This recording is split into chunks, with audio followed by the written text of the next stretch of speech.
Day 3 of the Tupac Shakur murder trial here in Las Vegas. Thanks for joining us just ahead of trial start time. I'm Sasha Loftus. And I'm Kyle Payne. A late start in court in the Clark County Regional Justice Center in downtown Las Vegas, where the world is watching the Tupac Shakur murder trial. Duane Davis, Keffe D, a confessed gangster who says he was the last living witness to the shooting of the rap legend, on trial for his life, charged with murder.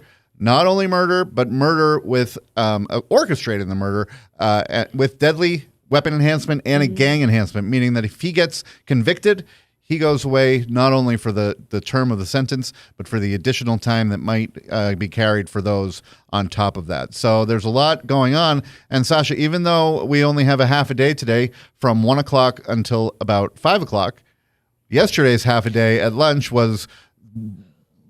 Well, it's crazy. Yesterday was a lot. Leaves me without words. It was a lot. It just kept, I think, building. It started with the medical examiner. That was the first big witness, I think, of the day. Yes. That was the most memorable, talking about, Keffe D's Tupac's injuries, and what ended up killing him. There's there. the medical examiner right there who gave her expert opinion, because she, like many of these people that are testifying, weren't there 30 years ago. Exactly. So she talked about that. His family members left the room at one point because they were showing those graphic autopsy Most photos. of Tupac's family members left before she took the stand. Yes. According to our Vanessa Murphy, who's in and we will see her throughout the day, hopefully, and tonight in our regularly scheduled program at 7 p.m.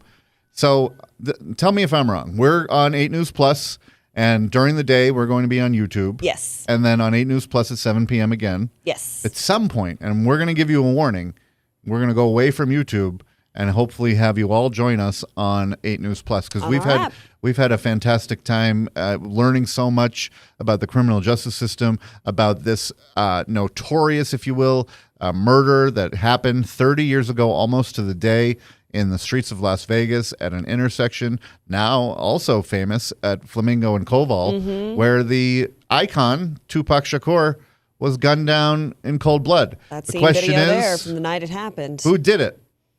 All right. So going back to court yesterday, you said it was a rather ho-hum morning. You would expect, as Vanessa pointed out last night, it was very technical. Yes. We had a medical examiner going through some gory details, showing the jury gruesome photos, and then you had a police detective, a cold case detective, who walked you through an entire procedural process, starting from how cold cases are even formed, when a case becomes cold, to how he does the investigation. But it got a little bit chilling when the prosecutor handed him vials, each one containing a shell casing of bullets, one of them presumably the one who tore through Tupac Shakur's body and ultimately killed him. Yes, I did not expect the actual casings you see there as he's pulling him out of the bag. That's each Detective in a different Dean vial. O'Kelly. And Detective O'Kelly took a little while to get through all of that, but he did. And I think that is a dramatic moment, unearthing that 30-year-old evidence right there. Those bullets have been in that envelope for quite some time. And that was fascinating. But the afternoon after lunch took a turn. It sure did. So there was Mob James, who was probably the highlight of the day, if you'd ask me. So we went from the actual what did you see, what did you hear stuff in the murder, what happened, first responders, things like that, the cold case, and how the investigation ensued over a period of time, to really learning who these people are. What was Death Row Records? What was the beef between the gangs? Why did that fight start in the MGM that led up to the shooting? Who was involved? Orlando Anderson, Baby Lane, Keffe D's nephew, wearing the Dan Marino shirt, getting his butt kicked. I mean, if we're being honest, he got his butt kicked in the MGM. And Keffe D, in his book, which he says is a fabrication, says that's why they went in chase of Tupac Shakur and his friends. Yeah, they see went the video of that right there. Right. There's a lot of kicking going on. Tupac is somewhere in a gold shirt. You see Suge Knight on the right. No, not anymore. And you even had Reggie Wright Jr. kind of explain that some of the people in that group were bodyguards. They were security for Suge, and they were involved. And Reggie Wright Jr., who you referred to, was the head of security, and ultimately, when Suge Knight went to prison, the de facto head of Death Row Records. And so in setting up Reggie Wright's testimony, the prosecutors called Mob James McDonald, who was an enforcer for Suge Knight by his own admission. He was a lieutenant who Suge Knight sent to take care of things. In fact, he said that when Snoop Dogg, who was involved in this in the periphery, was on trial in another state, that Snoop was having some problems, and that Suge sent Mob James down to this courthouse to make sure that Snoop didn't have any more problems, and Mob James said Suge didn't have no more problems. I mean, Snoop didn't have no more problems after that. Yeah, he was colorful, to say the least. But he was also a hostile witness by his own admission, there under the cover of subpoena. Hauled in, if you will. If you don't come, you're going to be arrested, they told him. So he came in, and he did not want to tangle with these attorneys, either the prosecution or defense attorney Michael Samft, who, when you watch this amazing series of clips, they got into it at the end, and Mob James even says, "I'm trying to help you here," and help Keffe D, and it's fascinating. And watch this. Okay. I changed my life. I'm raising my grandkids, teaching them never to be like their papa. And here I am explaining to people what I used to be. And I'm not proud of that. I'm not proud of that at all. And you asking me questions that can hurt him. And like I told them, I'm trying to avoid to answer the questions that they might look at me and say, something is wrong. Did you see who shot Tupac? I told you no. Correct. So outside of that question, right, the next question I'm asking you is, when you went back to Compton, was it like a Southside Crip that shoots a Pyro Blood, and then a Pyro Blood shoots a Southside Crip? Is that the tension that we're talking about? Do I answer this? That's a straightforward question. It's a yes or no answer. Okay. Did you see that? When I was a part of that life, I was a part of that. And I was, no, because you asking something that's gonna hurt this dude. And okay, let me stop. And once again, I want to emphasize when we got back to Compton, okay, it was a gang war. People were getting hurt. Okay. People was being sought. People were looking for certain individuals from his neighborhood, okay, as well they did mine. Okay. But Orlando, him, and certain other people were being sorted because people wanted to kill them. Sure. They weren't the only one. Okay. It's his neighborhood in particular. That's right. But they were the main subjects of a gang war. They was in the middle, such Sure. as me. So you're telling us that people back home somehow had some type of information that said that guy, as a bunch of other people, were involved in what? In the murder of Tupac. The information that I'm asking about is the people that back home, you're saying were eyewitnesses to this? How could people back home be eyewitnesses to something that happened in Vegas? No, that's not what I'm saying. The people that were here in listen to my question, sir. The people that were here in Las Vegas, you're telling me, were eyewitnesses to what happened and went back home. Is that what you're telling me? I'm telling you, the people that was at 662. Just answer my question, sir. Yes or no. I can't answer that without a what you call them. You trying to tell me to say something that you're not going to understand. If you let me explain to you. No, answer my question. I'm not answering nothing. Talk to your lawyer, man. This dude is tripping.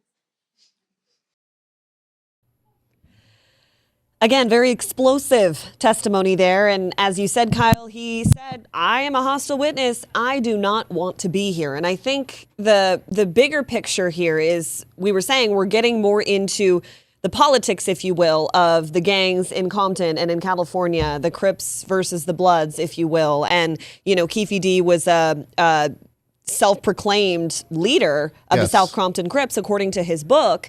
And then you got Reggie Wright Jr., who was on the other side, coming and not debunking that, but kind of... Well, he was poo-pooing it. Exactly. There. That's a better way of saying it. He was, really saying... look, here's how the structure of our gang worked. And I'm calling Death Row Records, let's just say the organization, how the organization worked. But by Mob James' account, the organization of Death Row Records, which was a huge entity at the time, owned by and run by Suge Knight, was involved gang members. And this guy, he's an older man now, but he was, by his own account, in charge of some gang activity. And so the business, as legitimate as it may or may not have been, ran some of this gang, and Keffe D says he was involved in the gang lifestyle in his book.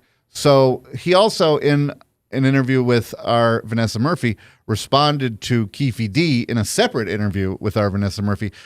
Keffe D said, I think Reggie Wright pulled the trigger. Reggie Wright said Keffe D is a liar. Then Reggie Wright comes in on the stand yesterday. Oddly, we didn't expect him to be needing a wheelchair.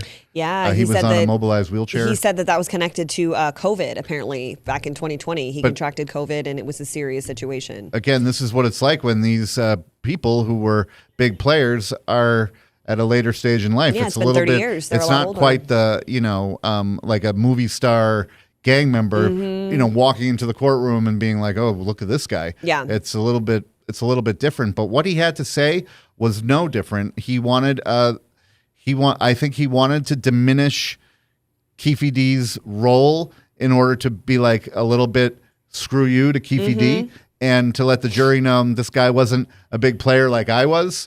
And even said I was even more of a big deal in this, that Suge Knight, in his need for security, graduated from guys like Mob James to someone like Reggie Wright. But the beginning was a little disrespect from Reggie Wright Jr. to Keffe D, letter L. Are you familiar with somebody by the name that went by the moniker Keffe D? Well, heard of him. Had no personal interactions with him at that point, especially in law enforcement. Heard of him, knew of him, but I had no personal contact with Keffe at that time. So he was somebody that was on your radar, even though you had never met him or had personal interaction with him. Heard of him. He was mainly known as at one point he was known as a crackhead, but then later on he was known as a drug dealer, and I mainly was a gang guy, and didn't really enforce on the level of narcotics he was working.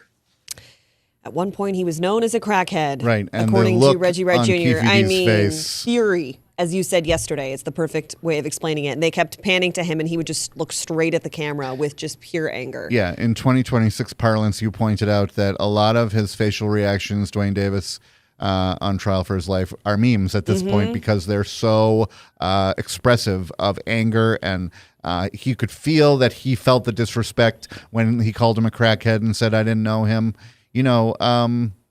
Their street rep was probably important. And even 30 years later, to say he was a nobody, I didn't deal with his level of drugs. It was too low for me to be involved in. Incredible. So, look, we know that the fight happened at the MGM. We know that another similar fight happened leading up to that at a mall, and that's what the revenge beating of Orlando Anderson was for. And then we know that the prosecutor's theory, and even in Keffe D's book, it gets into how the Tupac shooting may have stemmed from that fight after the Mike Tyson fight in the MGM. So there's a lot of petty things. Yes. Chains that were pulled off of people, girlfriends that maybe somebody slept with who they shouldn't have, or that kind of thing.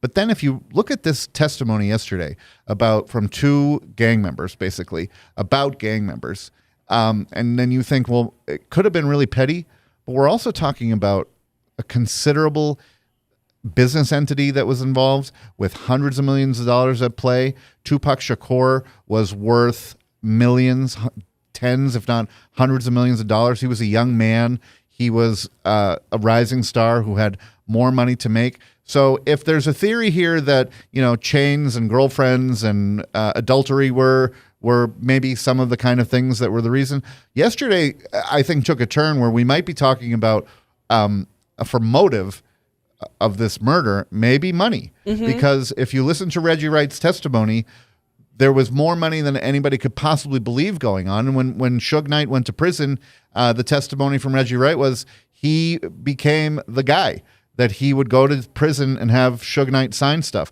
and he would execute Suge Knight's wishes, and he would deal with Suge Knight's women, he said. And Michael Sanft, Keffe D's defense attorney, wanting to put all this in perspective, asked Reggie Wright if he knew exactly how much Death Row Records was worth. B. Now, you are aware that at the time that Mr. Knight Suge was involved in this thing that happened in Las Vegas and finally gets revoked on probation, that his record label was valued somewhere around, what, $500 million? I heard 3, but Okay. it was up there. All right. So it's a pretty significant asset, right? Correct. Now, out of all of this, you are the general manager. You have access to all of it. I guess I was the one he trusted at the time. No further questions?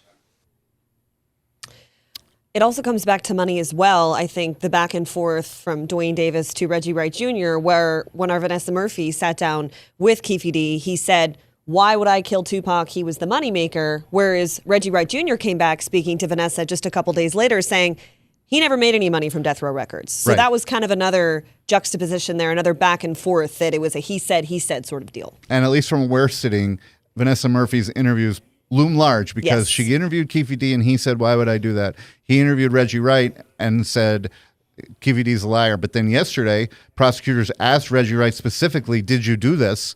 And he said no. One of many dramatic moments in day 2 of the murder trial of Tupac Shakur, as we're about 10 minutes away from getting underway for day 3. I want to know. I was up late wondering, is Suge Knight going to testify? I was wondering the same thing. So that we'll see be answered either today or tomorrow. It seemed like they were sort of building up, in their Yes. storytelling, Yes. the prosecution. They were advancing in their in the ranks of the gang from the Lieutenant Mob James to Reggie Wright, who said that he did what he did and that he was eventually the de facto head of Death Row Records. There's Tupac, the last picture we have of Tupac. And we are efforting an opportunity to speak with the photographer of that shot, who's in Las Vegas. And so there's interesting stories around every corner when it comes to this trial, but not the least of which inside the courtroom. And so today, you only can guess what might happen. Anything could happen. Mm-hmm. That is this trial. Anything could happen at any point. Like you said, we didn't expect Reggie Wright to come in when he did. I think we were all sitting here saying, wait, is that Reggie already? So it just, it's interesting to see. You were saying that you think that they're kind of doing it chronologically in terms of the witnesses that are called. It started off to me chronologically with first responders who, even before the shooting got involved, and then, the medical examiner and police who responded, and then a tremendous turn into the ongoings of these gang members and the business of Death Row Records. I also think it's important to say the innuendo and the downplaying of things in Reggie Wright's testimony, saying, well, we did this and we did that. I think when he's saying certain things, he's talking about criminal activity. Mm-hmm. And it's 30 years old, but it's fascinating. And to say that, oh yeah, was it 500 million? Was it 300 million? It was millions. Yeah. And he's downplaying it like, oh yeah, he put me in charge. I don't know why. He must have trusted me. Oh, he knows exactly why.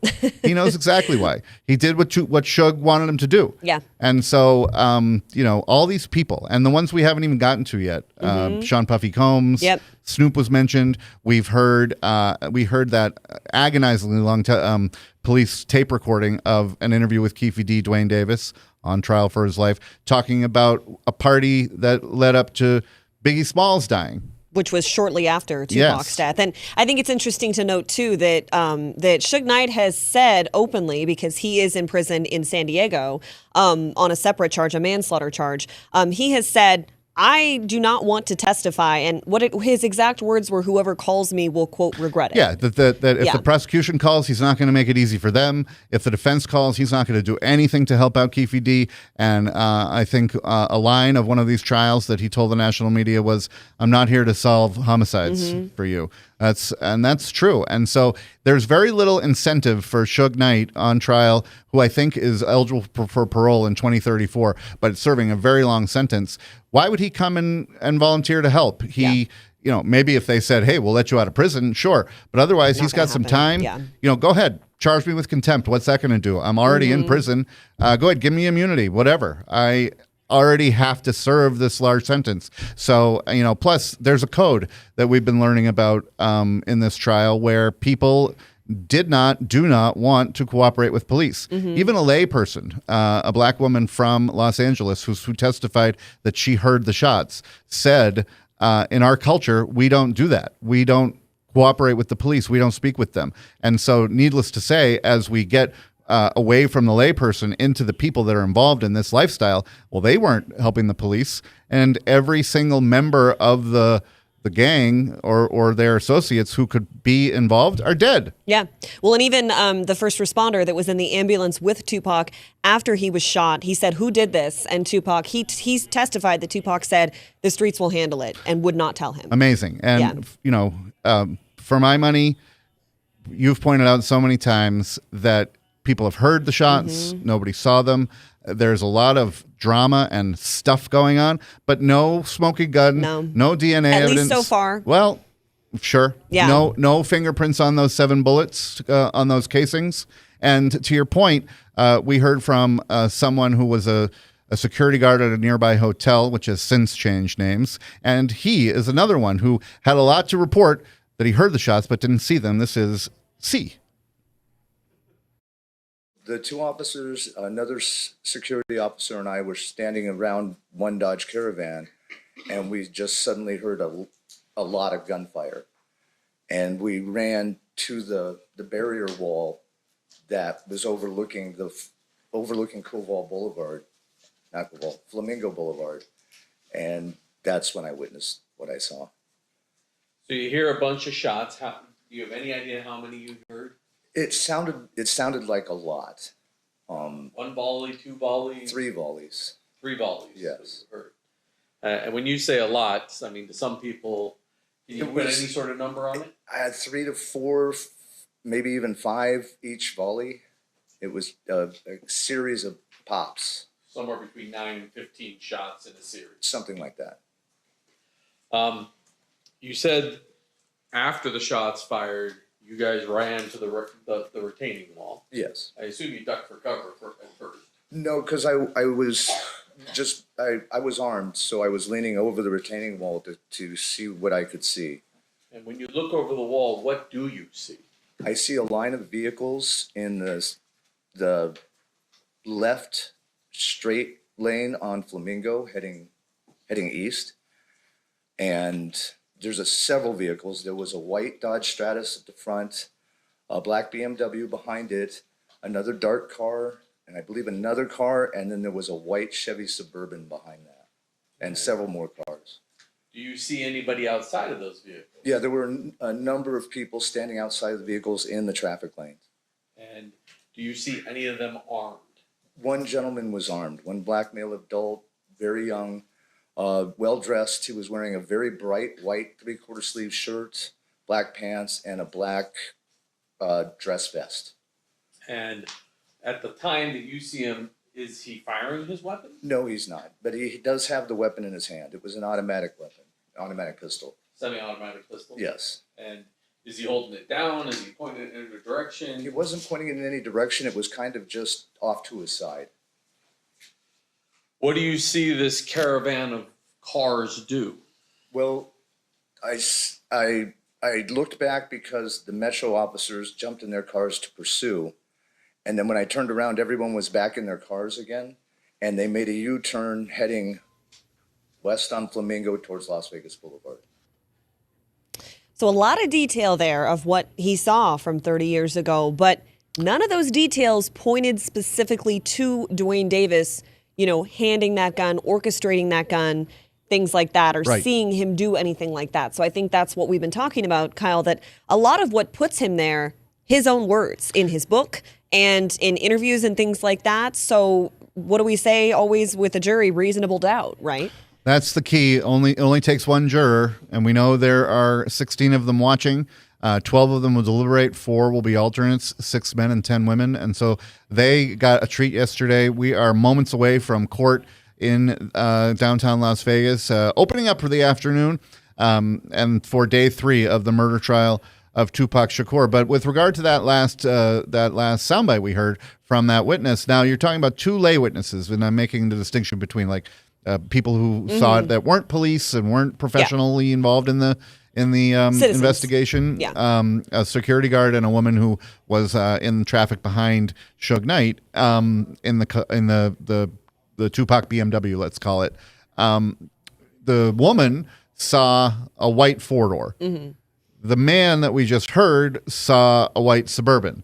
I believe if somebody had said they saw a white Cadillac, that would be even better for the prosecution because that's what it sounds like they say the car that Keffe D was driving was. And so the witnesses are getting close to what the prosecution's theory of the case is, but they're not honing in like 100% on this is exactly what Keffe D said, that maybe the testimony, his own testimony in that autobiography that could bury him, that ironically could be what puts him away for the rest of his life.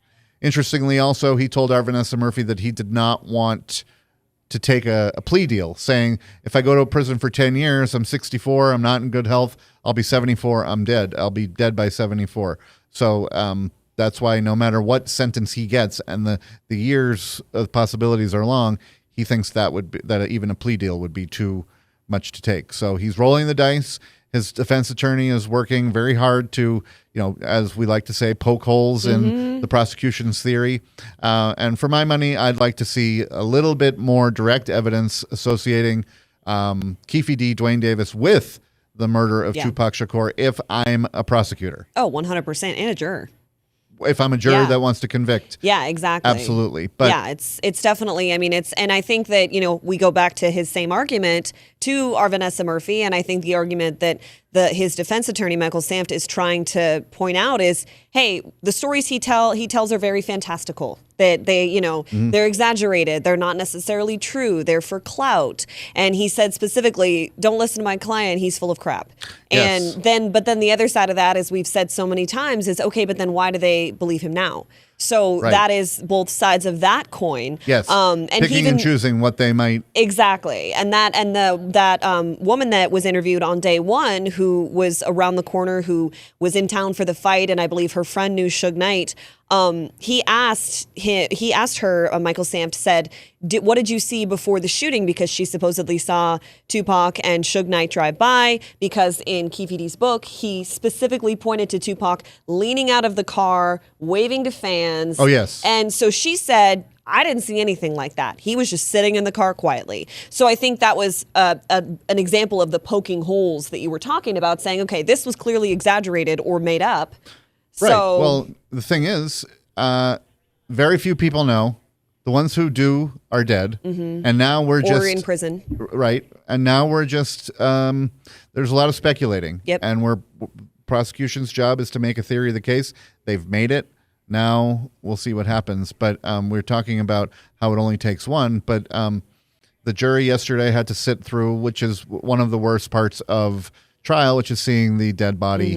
They saw the photos. They saw just how in bad shape Tupac Shakur's body was at the time of his death, 6 days after he was shot here in Las Vegas. And to accompany those gruesome photos, which did not go out over these airwaves, was the medical examiner's testimony. The medical examiner went on at length talking about the life-saving measures that they were taking over the course of time to help Tupac and what that did to his body in the end, as well as evidence of prior gunshots. Tupac had a past. Tupac had been shot. Tupac had done some time. And the medical examiner also detailed what one of those bullets did to him in excruciating detail. That is A. Did it appear that Mr. Shakur had survived his wounds for some period of time? Yes. And a lot of what we see on these photographs are evidence of medical intervention. That's correct. So now I want to get to his injuries. And I'm going to start with, I'll start with 49. What are we looking at here? This is the right side of the body up by the chest area. You can see the right axilla or armpit in that region. And then you could see some of the sutures of what they call a thoracotomy incision, where they've cut into the side of the chest. And then just below that, this is an entrance gunshot wound. And then just below that thoracotomy chest, there appears to be a stitched up area. I can move my mouse too, right there. What is that? That's a sutured chest tube site. So he had a tube there to help drain some of what was going on in his body. Correct. And in the previous one that had all the medical intervention, you could see from the left side there was a similar chest tube on that left side. From your review, were you able to determine sort of the path of this particular bullet? Yes. And what was that? It entered here in the right lateral aspect of the chest, just below the axilla, the armpit, and then went across the right chest space, went across the right lung, and then ended up coming to rest in what we call the sternal notch. The sternal notch is a location just between where your collarbones kind of meet up towards the center of your chest. So just beneath that, the projectile was recovered. The nature of that type of wound, what did it physically do to him, his ability to breathe and those types of things? So the injury to the lung would have collapsed the lung and also caused the lung to bleed. And so it was documented within the medical records that he had about 2 liters of blood in his chest cavity when they put in the chest tube to try to save him. And similarly, they ended up removing that lung to try to save him and kind of clamp off the bleeding. And then it already had multiple episodes of not becoming responsive. So he wasn't able to breathe. He was bleeding out in that area from that injury. We're going to see a lot of pictures, or we have seen some pictures of Mr. Shakur while he's alive. We're going to see some video of him alive. He certainly looks a lot skinnier in those pictures than he does in these pictures. Is there a reason why he's so bloated in these photographs? After they've been on the life support system, you end up not being able to circulate the fluid in the body that they're trying to give you, and so it kind of seeps into the tissues, and it makes your tissues look kind of bloated and literally bloated. So her, as you said, talking in excruciating detail about the life-saving measures they tried to bring Tupac back in in those 6 days that were ultimately unsuccessful. How they even removed his lung to, try to save him. She was talking about how there was so much blood pooling in his chest cavity that he was shot. His cause of death was officially gunshots to the chest and the abdomen, so that he lost part of his intestine. So again, a lot of graphic, gruesome details. The court and the jury did see those photos. The public did not. That was not streamed. But yeah, that was, I can imagine, very difficult for his family, which is why the majority of them left the courtroom before that particular line of questioning started. Yes, and the jury can't leave, obviously. And during jury selection, the attorney said, can you handle photos like this? Some people said that they were not bothered by it, just like they said they weren't bothered by the discussion of a violent crime or gangland stuff. And some said, yeah, I think I can't handle that. It looks like Keffe D walking into court right now. I think that might be a previous day. No, I believe this is live right now. This is live now. Oh, it says live. Yeah. How dare I contradict you? I apologize. Yeah, I'm surprised. I thought here. that because he wasn't wearing a coat. Yeah, maybe he has that he's going to put on in a second, but that is interesting because he's had the full coat on. He's looked pretty good. Yeah. He says in his book how clothes are important to him and to the look of these people. But he has been in custody for 3 years. It's true. It's true. And I'm sure they didn't buy a month's worth of unless he has family members getting that for him or something. But looks a little beleaguered today. Yeah. I mean, it's been a long 2 days for sure. And he's appeared either stressed or angry, or, I mean, of course, we're not in his head, but just seeing his facial expressions and seeing his mannerisms and his body language and things like that. So it looks like they're still waiting for the jury. I don't even see that his attorney is sitting next to him yet.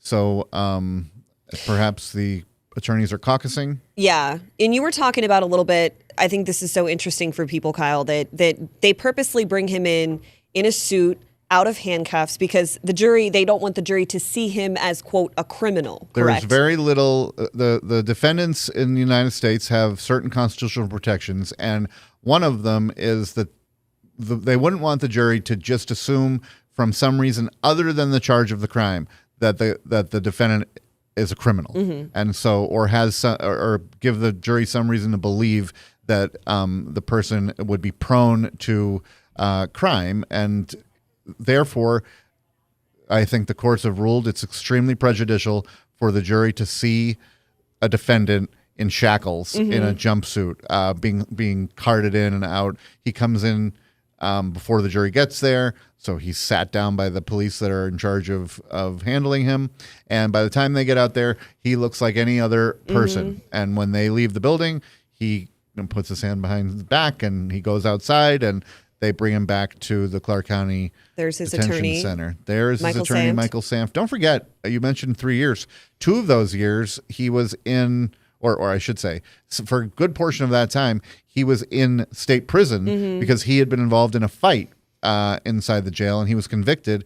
And instead of serving out the time that he was waiting trial inside the Clark County Detention Center, he did prison time, which does not happen to every person that's awaiting trial. Yeah, a lot of jail. them are in the Clark County Detention Center. They just sit Center. there and they wait. I did a story not too long ago about a man on trial for murder, and he was in jail in the Clark County Detention Center awaiting trial, all the twists and turns that the procedural process took for like 10 years. Wow. I just can't even imagine. And so there's Judge Carly Kearney. She's been, she got to preside over that Mob James testimony yesterday, and she could have easily told him to behave. Yeah, and that wasn't, which was an interesting thing that she didn't step in at that point. I mean, obviously, I don't think he was, quote, belligerent or anything. No, but he was colorful. But yes. He also, when she looked at him and said, "Do I have to answer this, or I'm not going to answer that?"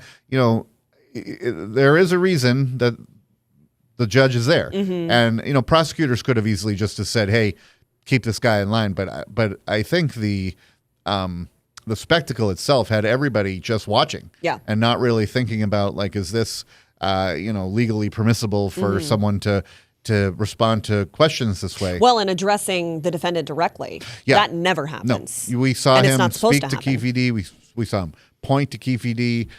We got to see Keffe D's facial reactions, which, as we said, are part of the story here during the first 2 days of trial.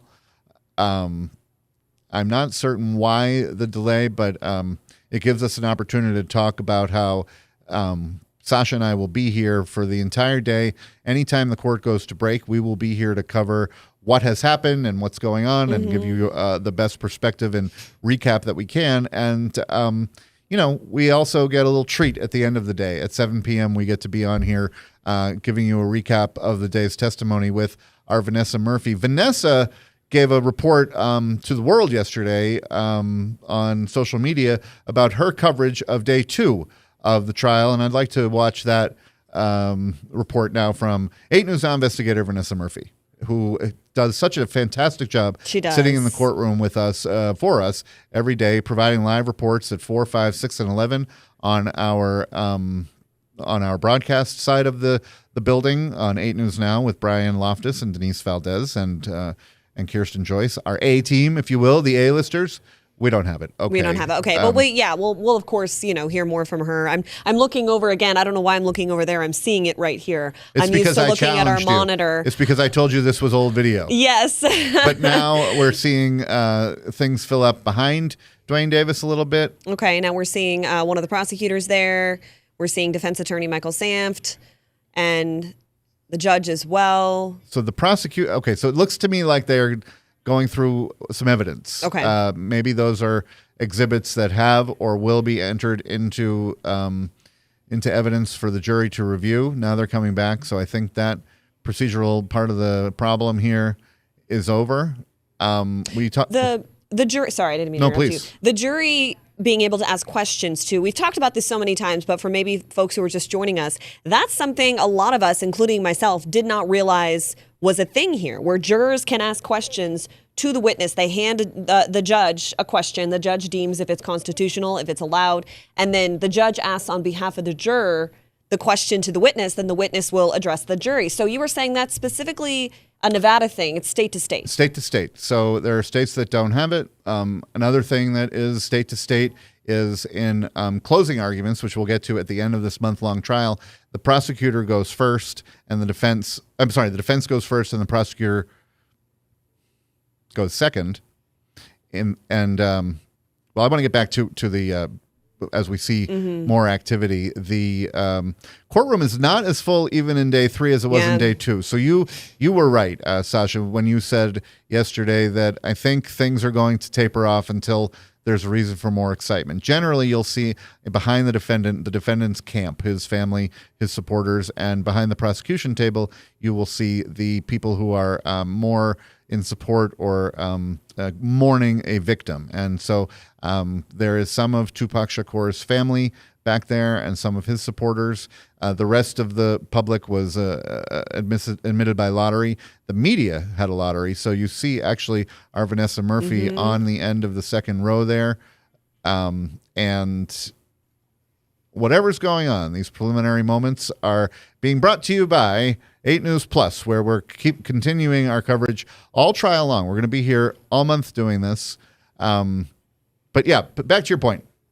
The questions, state by state. And so the jury can ask whatever they want. But if they ask a question that is not admissible in the rules of evidence, they don't get to...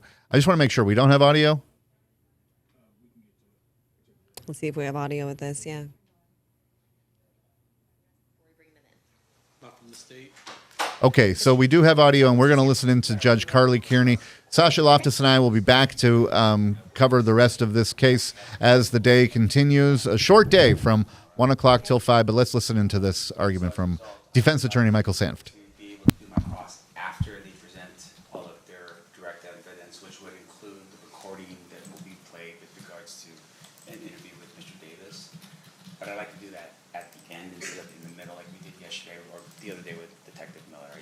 There were questions I wanted to ask Detective Miller that I just couldn't do after the recording had been played, and so I understand that this Detective Dupree, would be in California tomorrow for the appointment. I just would. So you understand that he's going to be back in California, but you still want to do it via Zoom? Sure, yeah, because I don't want to miss with this appointment on. So no objection to him doing it via Zoom, but you want the state to present all of the information that they're presenting through him, and then you do your cross? Yes. Okay. I think we can accommodate that, right, State? Well, I mean, there is approximately 5 hours worth of recordings with him. Once it's into evidence, our choice to play it, whether he's on the stand or not, is when we decide to play it. Okay. During the trial. I explained to Detective Dupree that I planned to do my direct and his cross-examination today because I knew that he had to be out of here. Okay. I don't think he'd be opposed to subject to recall with Mr. Sanft if he wants to go by, and would come back on by Zoom, but I am opposed to the idea that they're gonna control the way we present our evidence. We'll do direct, we'll do cross. If there's anything he wants to additionally have from Detective Dupree, I don't think that he would necessarily be opposed to getting on a Zoom in his case. All right. Do you guys want to talk to him real quick to see if he can be recalled? If there's something that needs to be done after everything's presented? Okay, I just want to make sure I'm clear. I heard the state basically say that they don't want me to dictate how they want to present the case. I'm perfectly fine with that. I'm just saying. You're not stipulating that they can play it outside.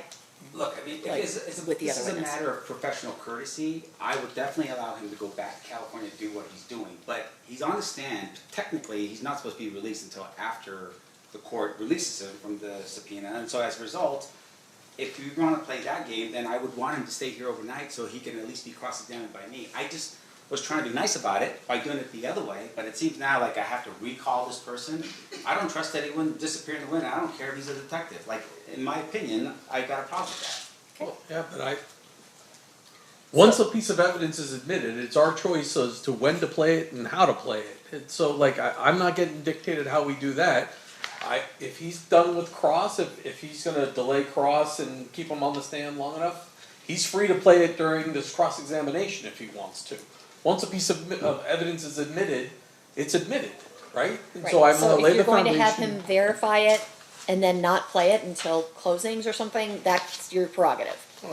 Or I could just, on Friday decide we're gonna play, because we have hours and hours and hours of audio to play, and just having somebody sitting on the stand for audio is not necessary. Okay. I can present it in any manner I want to. It just doesn't require the witness to be here to listen to it And once so it it's sounds like admitted. what Mr. Samp is saying is he has no objection to you doing your direct and then playing it without him being here, and then he would like to do his cross tomorrow. So I was just gonna see if, I just don't think we'll be through it by tomorrow. I think it may be, because we have a witness coming tomorrow, so we may be breaking up 2008 and then later on playing 2009. So I don't know when that's gonna happen in our presentation of the evidence.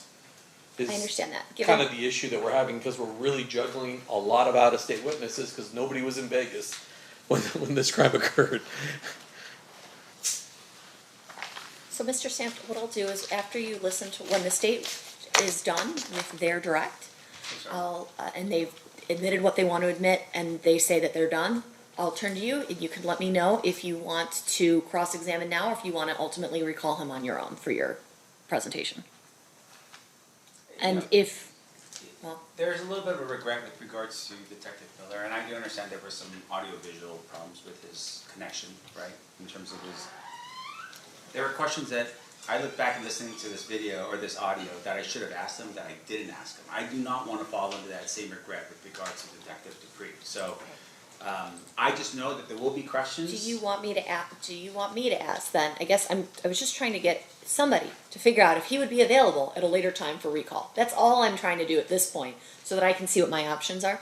I'd be happy to go out and talk. I think he's in the back. So if you guys want to talk to him and see if he has a time afterwards, I understand your concern. I understand your point that we can just admit it and play it at closings, essentially. We don't, once something's admitted, you can play it whenever you want. That is true. You also may have questions that get formulated after the item is presented. So let's see if there's a possibility for him to be recalled at all at any point. I have no problem with doing that. Okay. But I don't know if he's available. Yes, ma'am. So go check with him and then we can come up with a plan.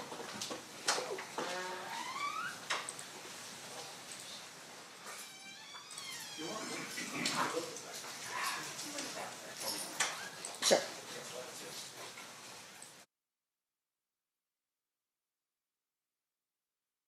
You can.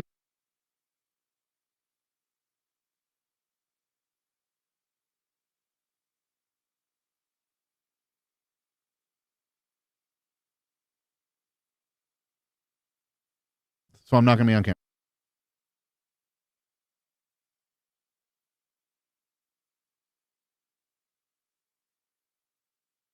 Shakur murder. Looking at Keffe D, Duane Davis on trial for orchestrating the murder of the rap legend in 1996 here in Las Vegas. And now the courthouse at the Regional Justice Center on the 12th floor, the epicenter of the legal world, as attorneys just argued in front of Judge Carly Kearney about whether and how a police officer who has hours and hours of testimony but can't be back in court tomorrow should be dealt with. So now we're dealing with the ultimate logistical issue because defense attorney Michael Samft saying he doesn't want to have this detective leave town and make the possibility of him coming back a challenge, because obviously Keffe D, Duane Davis, as you look at a prosecutor in the case, has the opportunity to challenge and cross-examine anything that this person says from the prosecution's direct examination. So you don't.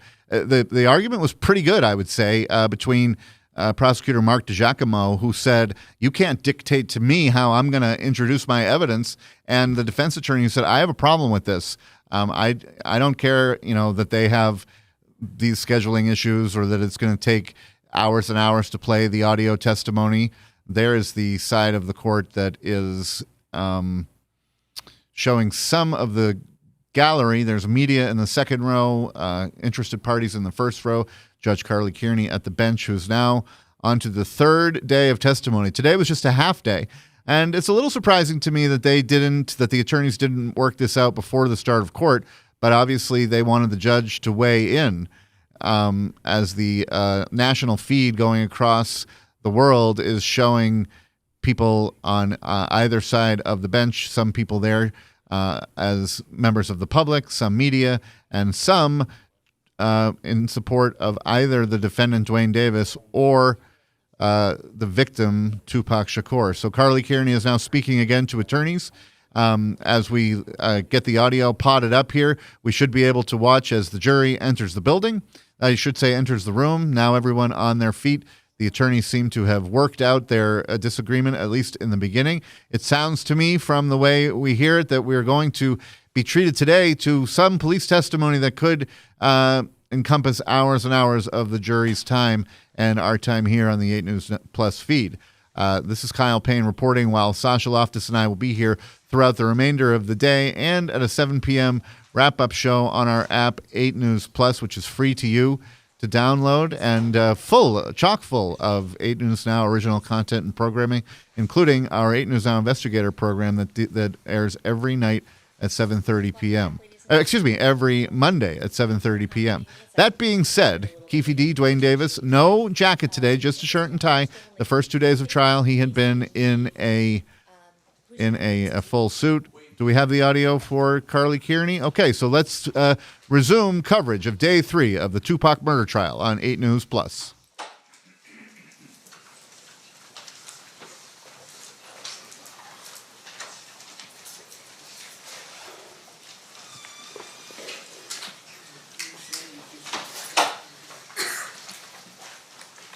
You do solemnly swear the testimony you're about to give in this section shall be the truth, the whole truth, and nothing but the truth, so help you God?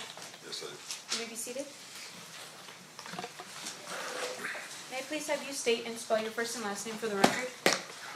My name is Wade Lee, Wadelee. Thank you, Mr. Lee, for being here. Mr. DiGiacomo, whenever you're ready, you may proceed. Thank you. Let me just give the clerk the next thing in order. I know we're kind of messed up, but the next thing in order. Okay. Sir, back in the 90s, how were you employed? I was a special agent with the FBI. How long were you with the FBI? 25 years. And when did you start? May of 1996. May of 1996? Yes. You haven't been retired that long, actually. 5 years. I want to direct your attention to the 1997, 1998 time period. What was your assignment? What were you doing for the FBI at that time? I was assigned to a squad that was working at State Streets Task Force. I was on basically the Violent Crimes Major Offenders program, working gangs in South Central LA. And you said Project Safe Street, and that's a federal task force that has multi-agency people on it? Yes, that's correct. The way it was generally organized, there were several squads in LA, the LA division of the FBI, that were assigned to different regions of the area, the territories. My squad was assigned to the Watts area of Los Angeles, South Central. And as part of your duties, did you have a partner by the name of Agent Holiday? Yeah, Todd Holiday, yes. Did there come a point in time when the two of you, along with other members of your squad, begin an investigation into a criminal street gang by the name of Grape Street? Yes. It was. Can you explain to the ladies and gentlemen of the jury what Grape Street is? Grape Street, the Grape Street Crips was a large gang organization that operated out of the Jordan Downs housing projects in Watts. It was basically believed to be the largest Crip set in all of America. And our squad was working the violent aspects and drug dealing and aspects of that organization. As part of your investigation into Grape Street, did you come across a person that you identified as Duane Davis? Yes. And do you see Mr. Davis here in court today? Yes, I do. Can you point him out and describe something he's wearing? It's the gentleman sitting in the at the defendant's table with the blue shirt and tie. And how is it that you came across Mr. Davis? During the course of our investigation with Grape Street,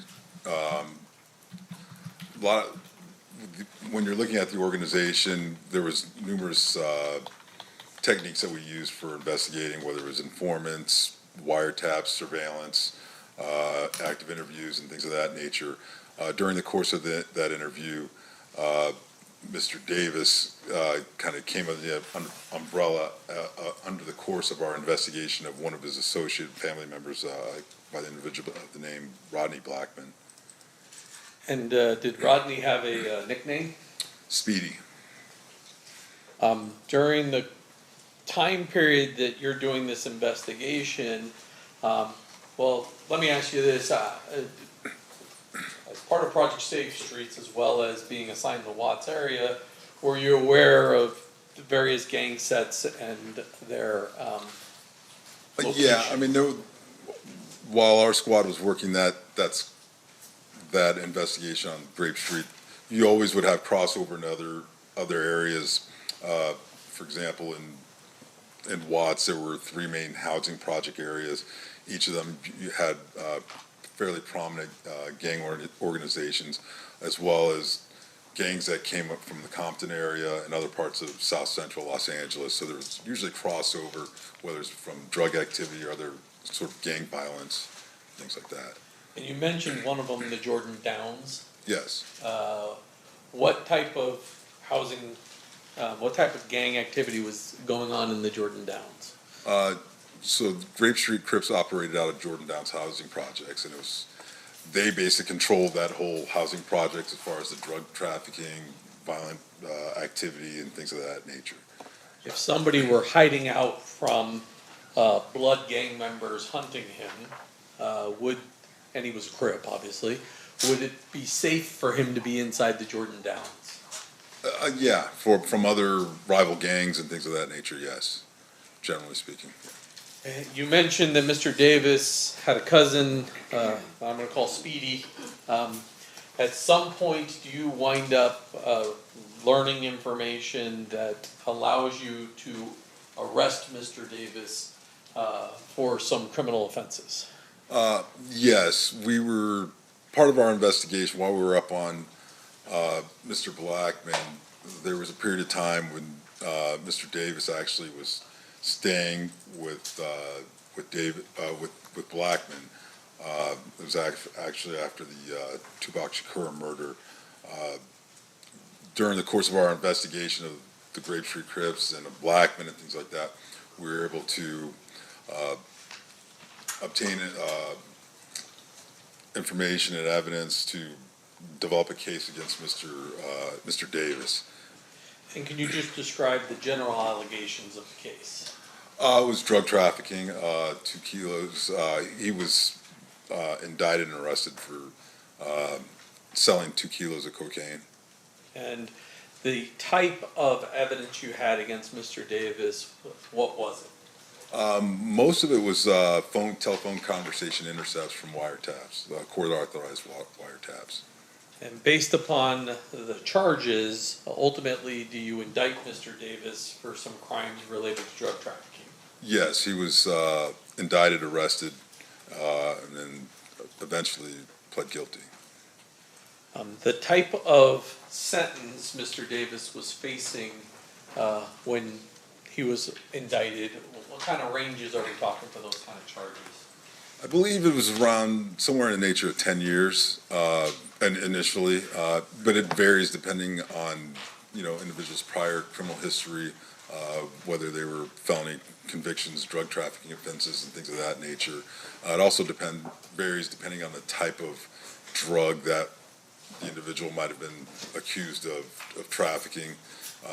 Back then, and at that time period, the federal sentencing guidelines, there was a difference in sentencing for rock cocaine, crack cocaine versus regular powder cocaine and things of that nature. And he was indicted for trafficking 2 kilos of powder cocaine.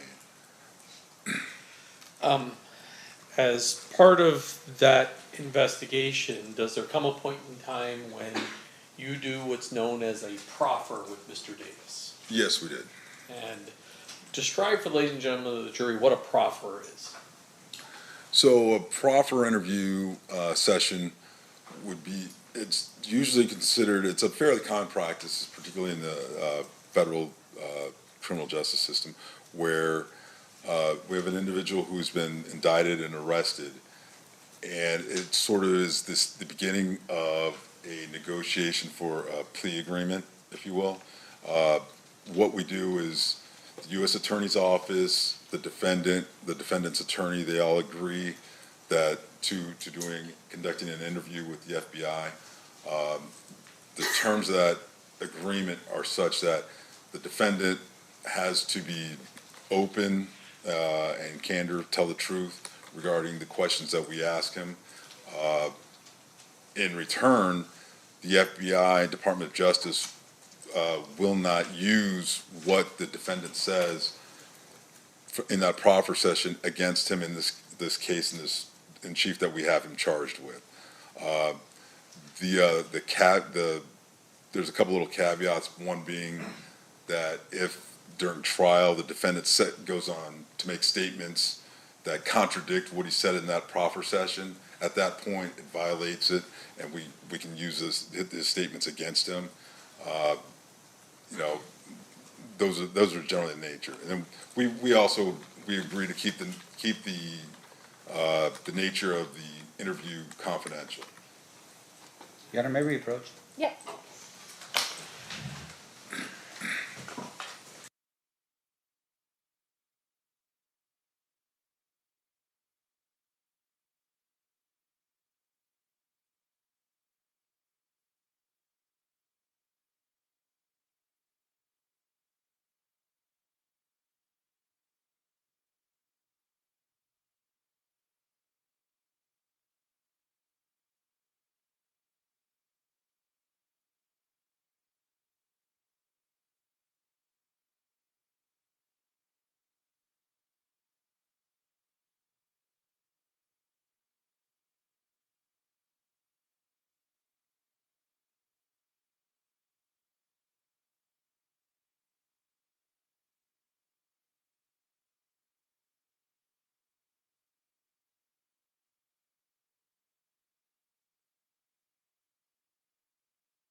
All right, Mr. Duffman, you may proceed. When you had your 1998 proffer with Mr. Davis, well, first of all, were you by yourself, or did you have your partner Todd Holliday with you? Todd Holliday attended, as well as Assistant United States Attorney, along with the attorney for Mr. Davis, who were also there. And what was his name? Referred to by. Well, I have what's marked as State's Proposed Exhibit 46. I know you got a copy Okay. there. That's fine. How about we use the one that I have Sure. marked, and I'll take these back from you. Would reviewing those notes refresh your recollection as to the name of his attorney? Yes, Edie Fall. Okay, after reviewing that, has your recollection been refreshed? Oh, yes. I'm Okay. sorry. And it's Edie Fall? Yes. Understood. You may proceed. First of all, let me ask this. Up until you were contacted sometime this year, have you maintained the confidentiality of this conversation that you had with Mr. Davis? Yes. And as far as you're aware, your partner Todd Holliday also maintained the confidentiality of it? Yes, as far as I know. And before you hit the stand today, or sometime last week or the week before, at some point, the United States, or the the U.S. Attorney's Office issued a letter authorizing you to testify to these two conversations you had with Mr. Davis. Yes, referring to the TUI letter, yes. And that's a requirement that state prosecutors have to get permission from the federal government to allow you as an agent or former agent to testify to actions you took in your official capacity as a federal law enforcement officer. Yes, regarding those two interviews, yes. How is your proffer with Mr. Davis documented? Usually we use the standard FBI reporting mechanism, which is a FD 302 report. And that is essentially a report that lays out the information you receive. There's no audio recording of that particular conversation. That's correct. And is there a FBI 302 of what's in front of you? And I forgot the number. Is it 146? 146. 146, is that a fair and accurate copy of the description of the conversation that you were a part of with Mr. Davis on July 16th of 1998? Yes, it is. Move to admit 146. How many pages is that? 9. No objection. So admitted. Now, I'm not going to have you go through everything that was in there, but what is your purpose in talking to Mr. Davis in the proffer session? Well, the purpose is to glean as much information as we can regarding what he knew or knew at the time regarding gang, drug, violent activity going on within the Watts and Compton areas. Were you investigating directly, at least, the Tupac Shakur murder? Not directly, like it wasn't, we weren't assigned, we were working our normal gang activity investigations. However, it was known to us that he was a person of interest, Mr. Davis was a person of interest regarding that homicide. And so during this proffer session, you asked him questions about that as well? Yes, we did. I'm going to go through 146 in front of you, and actually I can roll it up here on the screen for you.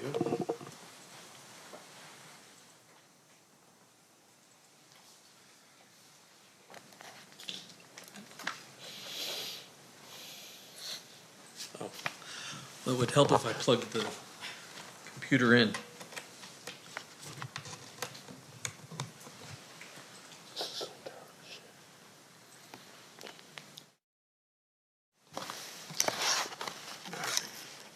So that's what the front page of this 302 says.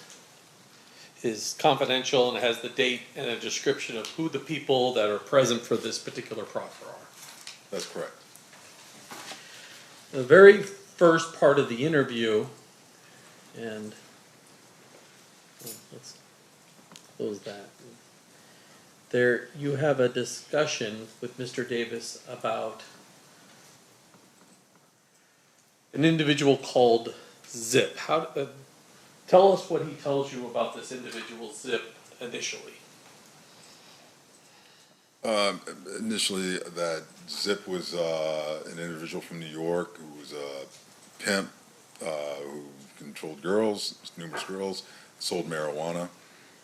He did just mention that Zip was involved in PCP trafficking, and that Davis at one point arranged for an individual by the name of Patrick Bernard to give Zip some PCP. So Zip came from New York to LA to conduct the transaction. Did he also mention how he met Zip? Yes, he said he met Zip at a baseball game somewhere in approximately 1993 or 94.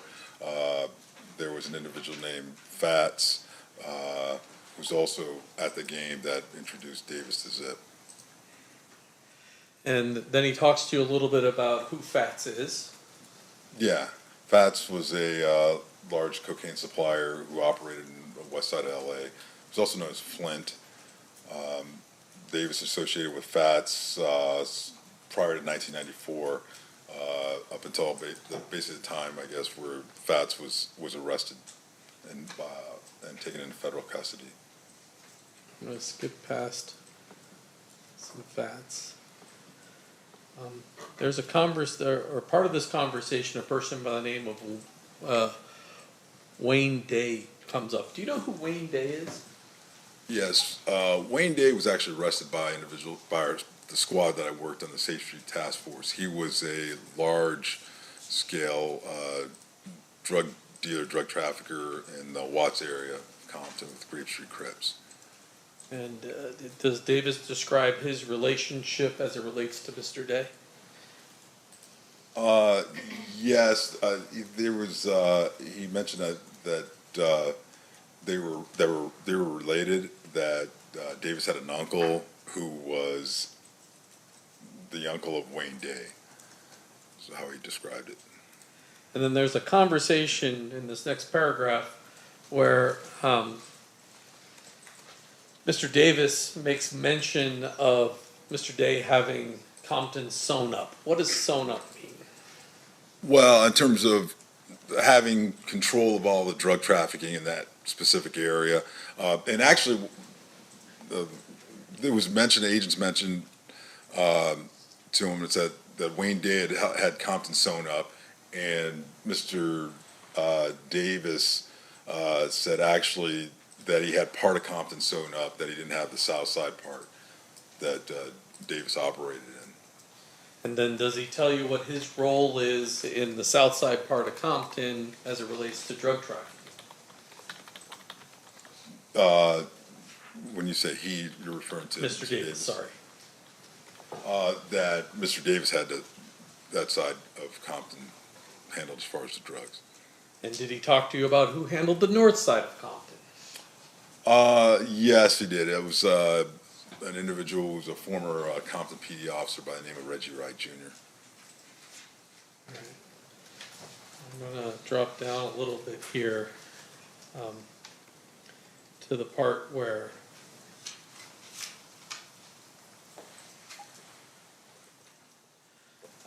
he talks to you about both him and Mr. Blackman being major suppliers in the Jordan Downs housing project in Watts.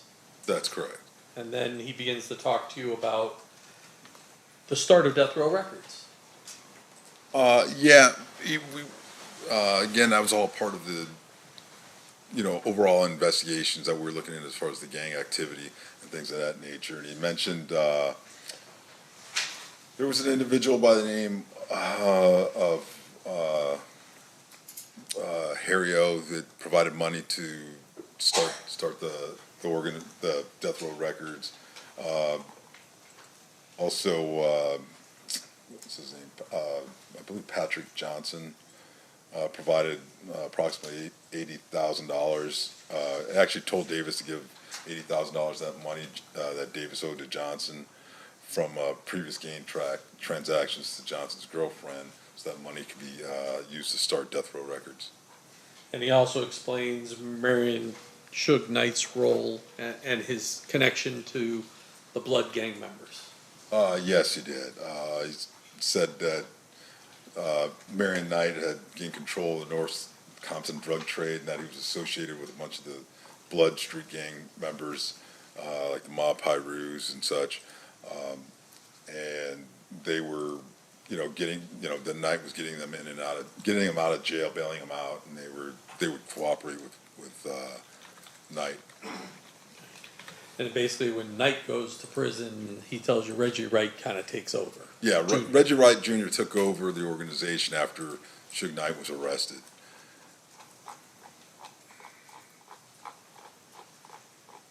You already mentioned Harry O, but Davis claims to actually be involved in the delivery of some of the money associated with the startup of Death Row Records. Yes.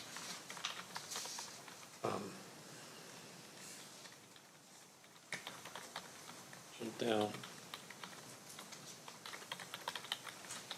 I'm going to start. You see at the top there. You ask him about his prior relationship with Mr. Knight prior to the murder of Tupac Shakur. You see that paragraph there? Yeah, I mean, Davis said that he told us that he never had any issues with Suge Knight or any of those individuals prior to the incident in Vegas with the killing of Mr. Shakur. And Mr. Davis goes on, and I'm going to skip down just a little bit, but he basically accuses two Compton Police Department officers, Sergeant Reynolds and Lieutenant Reggie Wright Sr., the father of Reggie Wright Jr., as basically being corrupt officers. Yes, yeah, that Reggie Wright Sr. was a lieutenant with Compton Police Department, and then Reggie Wright Jr. was a former officer with the police department. He had then started a company called Right Way Security, and then he was working with Suge Knight and Blood, doing security, although some claimed it wasn't on an official capacity, for Death Row Records, working at their parties and such and things like that. And they would, Right Way Security, they would employ Compton PD officers and things of that nature to conduct their business for Mr. Knight. And he also mentions Omar Bradley. Who's Omar Bradley? Omar Bradley's former mayor of Compton, the city of Compton. He mentions Mr. Bradley saying that he was associated with Knight and the other Blood Pyro gang members. Skip through the part.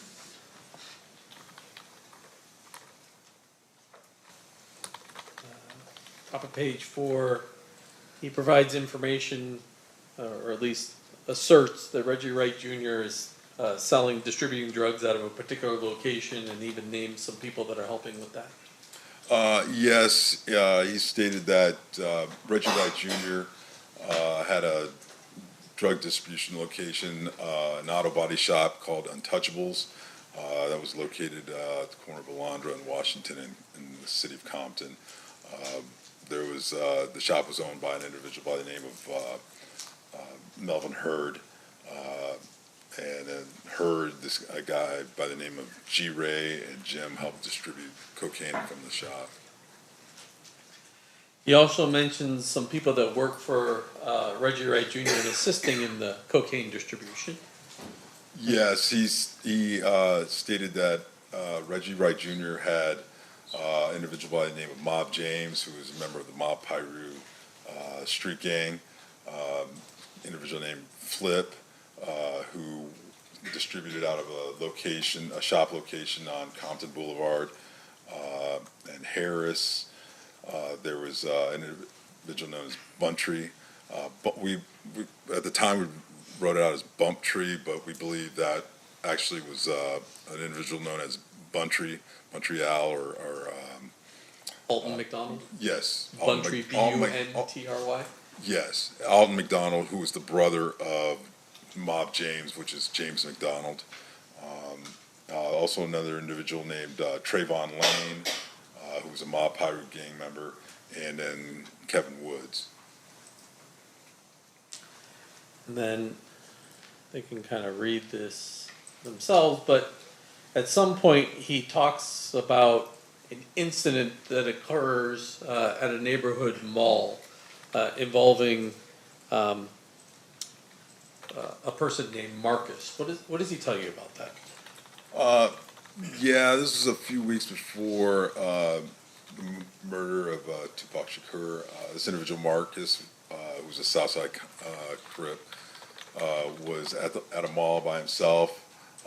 Several Blood street gang members attacked him and started beating him up. Then an individual, Mr. Orlando Anderson, who was the cousin or nephew of Mr. Davis, observed what was happening and went in to help Marcus, and they beat up and fended off the other gang members. And then he moves on to describe the incident at the MGM casino the night of Mr. Shakur's murder. Yes, he did. And what did he tell you? He told us the day of the murder of Tupac Shakur that the Blood Street members, some Blood Street gang members saw at night, they saw Orlando Anderson they attacked him because of the previous incident at the mall. After the attack, Mr. Davis, Orlando Anderson, and their girlfriends went back up to their hotel room at the Excalibur Hotel, and he said that was it. They didn't have any involvement. They stayed in the room the rest of the night. He tells you that the room was in Anderson's name. Yeah, the room was in Anderson's name, that they had driven up to Vegas from the LA area in a Land Cruiser, and that they had some other associates, Corey Edwards, Kevin Davis, Terry Brown, a.k.a. Bubble Up, Big Dre, and Wynn also traveled to Las Vegas. They stayed at the MGM. And he repeatedly denies to you knowing who killed Tupac Shakur. Yeah, he said they didn't have any knowledge of what happened, that they weren't involved. He did later speculate that maybe it was some Compton police officers that were working for Suge Knight, and that maybe it was because he had heard that Tupac was talking about possibly leaving Death Row Records or something to that effect. But his suggestion was that perhaps Knight, who's driving the car, had Compton police officers shoot Tupac in the car Suge's driving? Yes, something to that effect. Okay. I'm going to keep rolling down here. He gets back at page 5 to talking about Zip. So how does he tell you? Well, he talks about Zip and how he becomes associated with the Notorious B.I.G.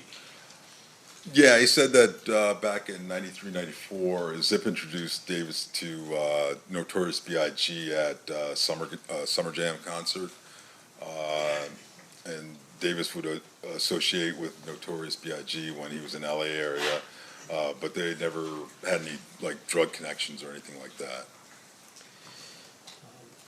He tells you that he was actually at the Peterson Automotive Museum the night Mr. Wallace was killed. That's correct, yes. And that he saw some, at least people associated with Death Row Records at that location. Yeah, he told us that prior to that, the night of the murder, Davis observed some females associated with Death Row Records at the party. He said, well, like Jewel, a singer, Lachelle, a comedian for Death Row, and Davis believes that they saw Mr. Wallace at the event, and then called Blood gang members to come. Davis did say he observed Reggie Wright Jr., DJ Quick, who was a performer for Death Row, Theo, a local disc jockey, and about 10 or 11 other Treetop, Fruitown Blood gang members arrived at the event. Davis told Mr. Wallace that they were to watch, that they were there and they should watch out. And then shortly thereafter, Mr. Wallace was shot. But Davis wasn't there; he didn't see who actually shot him. But once again, he tells you that he believes that Reggie Wright Jr. and Blood gang members are the people that killed Mr. Wallace. Yes, he said he believed that Reggie Wright Jr. and the Blood gang members associated with him were the ones responsible for killing Notorious B.I.G. When asked who the individual was who actually killed him, based off of there was a composite drawing that was that had been provided and was kind of passed around, so we showed him that. Davis responded that the composite looked just like Reggie Wright Jr.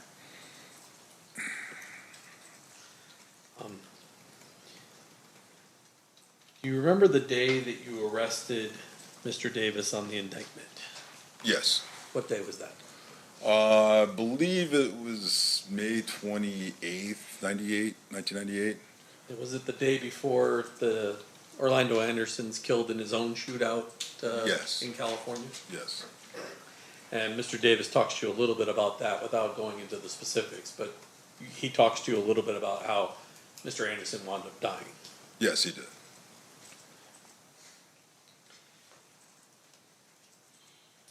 And thereafter, and I'm not going to go through all of these, he initially denies distribution out of state, but eventually talks to you about a lot of different locations engaged in distributing cocaine.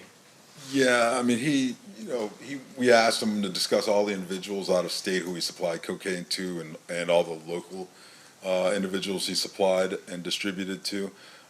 He initially said that he hadn't distributed out of state to anyone or knew of anyone who did it within the last 3 years, but then he went through and we started asking about specific individuals, and he would provide more details and information about who he had supplied and what he had supplied and sort of the details.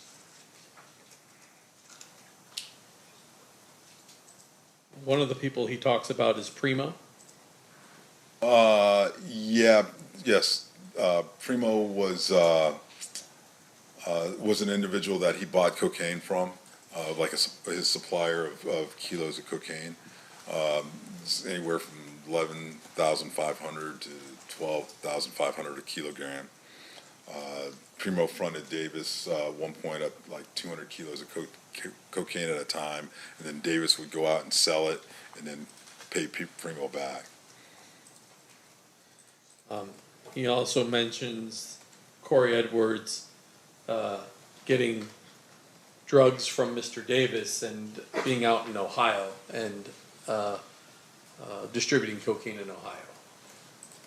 Yes, Davis said that at that time, back when we were interviewing him in '98, up until about 3 years prior, that he was supplying Corey Edwards, who was selling cocaine all over Ohio. But I guess Edwards got into, he said at one point Edwards got into some trouble with his Cleveland drug contact, and that individual started coming out to acquire cocaine directly from Davis. That was an individual named Bubs who resided in Cleveland. Eventually, he describes how Primo goes back to Colombia and he gets a new supplier by the name of Samuel Lopez. Primo, I guess, departed the U.S., so we had to start selling cocaine in smaller quantities, and he came across a supplier by the name of Samuel Lopez, whose brother was actually in federal custody. Then Davis had heard that Samuel Lopez went back to Mexico after the FBI attempted to arrest him. And I guess there was a younger brother, or another Lopez, George Lopez, used to answer the phone for Samuel Lopez at the time. And I'm not going to go into this, but there was a discussion of someone named Dupree, but that guy's full name was Azel Dupree Hall III, correct? Yes, that's correct.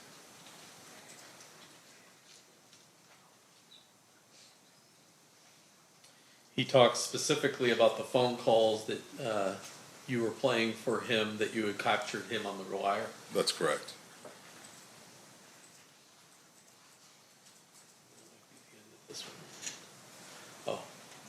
At the very end, he denies that he's the leader of the Southside Crips and claims Darnell Brim is actually the leader of the gang. Yes, he's even though he had said that he was large-scale, basically a drug trafficker on that south side of Compton, that Darnell Brim was actually the head of the gang, if you will. Okay. Now I want to move on.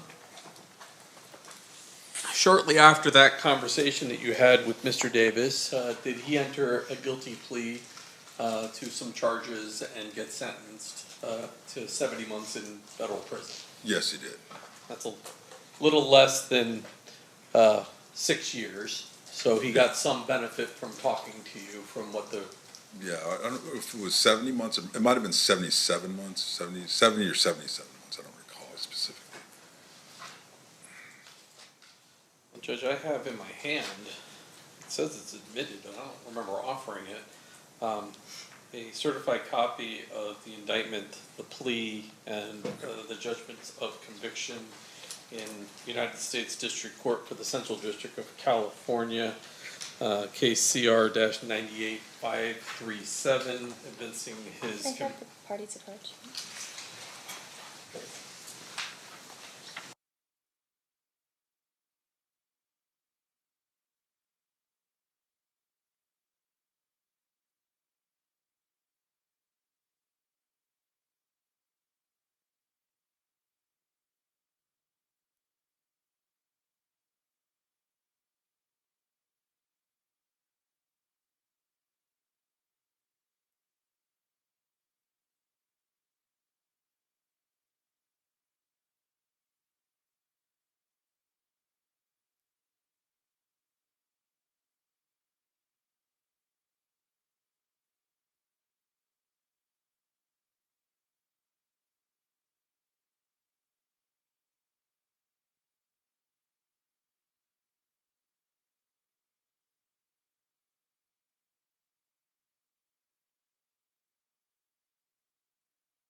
All right, well, discussion happening right now from different attorneys, the prosecution and the defense. They cut the audio there. It seems like it's of more confidential nature regarding this line of questioning. At the sidebar, this is Kyle Payne reporting with Sasha Loftus. At the sidebar, which is in front of the judge's bench area, the rest of the courtroom hears white noise so that the private conversation is without of earshot. But this about evidence that the prosecutor, Mark DeJacovan, wants to admit with regard to guilty plea that Keffe D. Duane Davis, on charge for the orchestrating the murder of Tupac Shakur, made some time ago for about 6 years related to drug charges. So they worked out that evidence issue, and now let's listen into the remainder of the trial.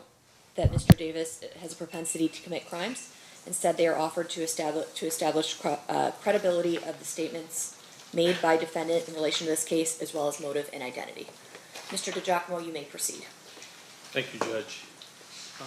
Now, after Mr. Davis goes to federal prison... Hang on 1 second. They're not offered to show propensity to commit crime, and you are not to consider them for any propensity that Mr. Davis has any propensity to commit crime. You may proceed, Mr. DeGiacomo. Sorry, I phrased that wrong. Subsequent to Mr. Davis going to prison, do you and your partner, Todd Holliday, go to federal prison and have just a voluntary conversation with Mr. Davis? Yes, we did. We went to Is that situation different than the proffer situation? It is in that it's a strictly voluntary interview.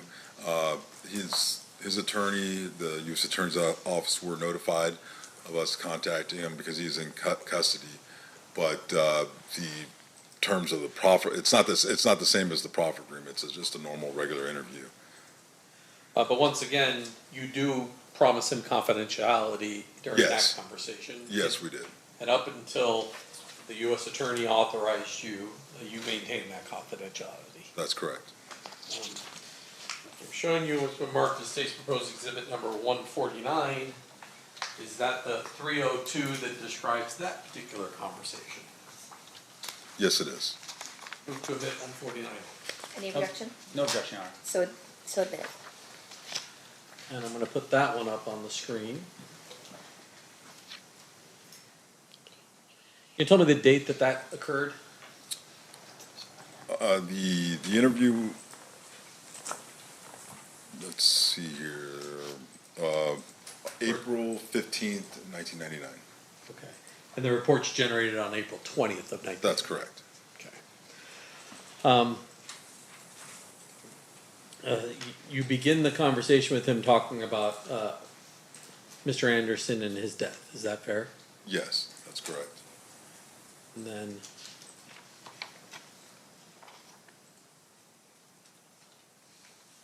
Mr. Davis tells you he's not aware of any motive for why blood gang members or individuals associated with death row records would have wanted to kill Anderson. That's correct.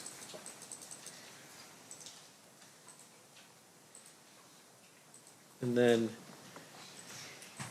he repeats that he had nothing to do with either Tupac Shakur or Christopher Wallace's murder. Yes, he actually, he said that himself and Mr. Orlando Anderson were not involved in the shooting death of Tupac Shakur, and as well as anybody else that he was associated with, and with Tupac or Mr. Christopher Wallace, Notorious B.I.G. Does he speculate again as to who would have been involved in these two murders? Well, he said, he told us he didn't know who killed the two rap stars, but that he believed individuals from New York associated with Puffy Combs or individuals associated with Death Row Records could have killed Shakur, and that individuals associated with Death Row Records killed Mr. Wallace. And then he talks a little bit of the gang war that occurs shortly after the murder of Tupac Shakur. Yes. Basically, he said that there was a conflict between Davis and Mr. Marion Knight that resulted as a result of the shootings, that the conflict, there was basically a war going on between Southside Compton Crips and Compton Blood Pirate Gang members, stemming from the mall altercation with Marcus Nunn and Orlando Anderson, other members of Southside Compton Crips, along with the Compton Blood Gang members. And he claims the reason that people believe that Orlando Anderson is the killer is that he asserts the Compton police is telling people that. That's correct. He made comments that he believed that Compton PD members were putting out rumors that Orlando Anderson and them were involved. Do you confront him about Mr. Anderson, the attack, and him being upset about that particular attack? Well, I mean, we asked him about that, about the whole escalation of incidents because of the gang activity. They had the incident at the mall, then at the MGM Grand, then obviously the shooting of Tupac and things of that nature. Mr. Davis said that Davis and Anderson were upset after the casino's attack on Anderson, but they weren't going to strike back with so many police officers around that they would have struck back once they returned to Compton. So he indicates to you that he's angry enough to do it. It's just he planned on doing it back in Compton, which instead of in Las Vegas. Yeah, if they were, apparently it was because of police presence in the area, something of that nature. I'm not going to go through all the rest of this. The jury can read sort of the rest of this. Let me just check the very bottom.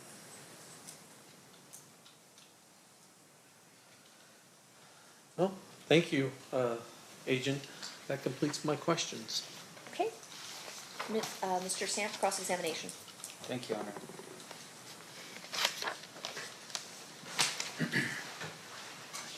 It's no longer special agent, or it's still special agent? Either way is fine. All right.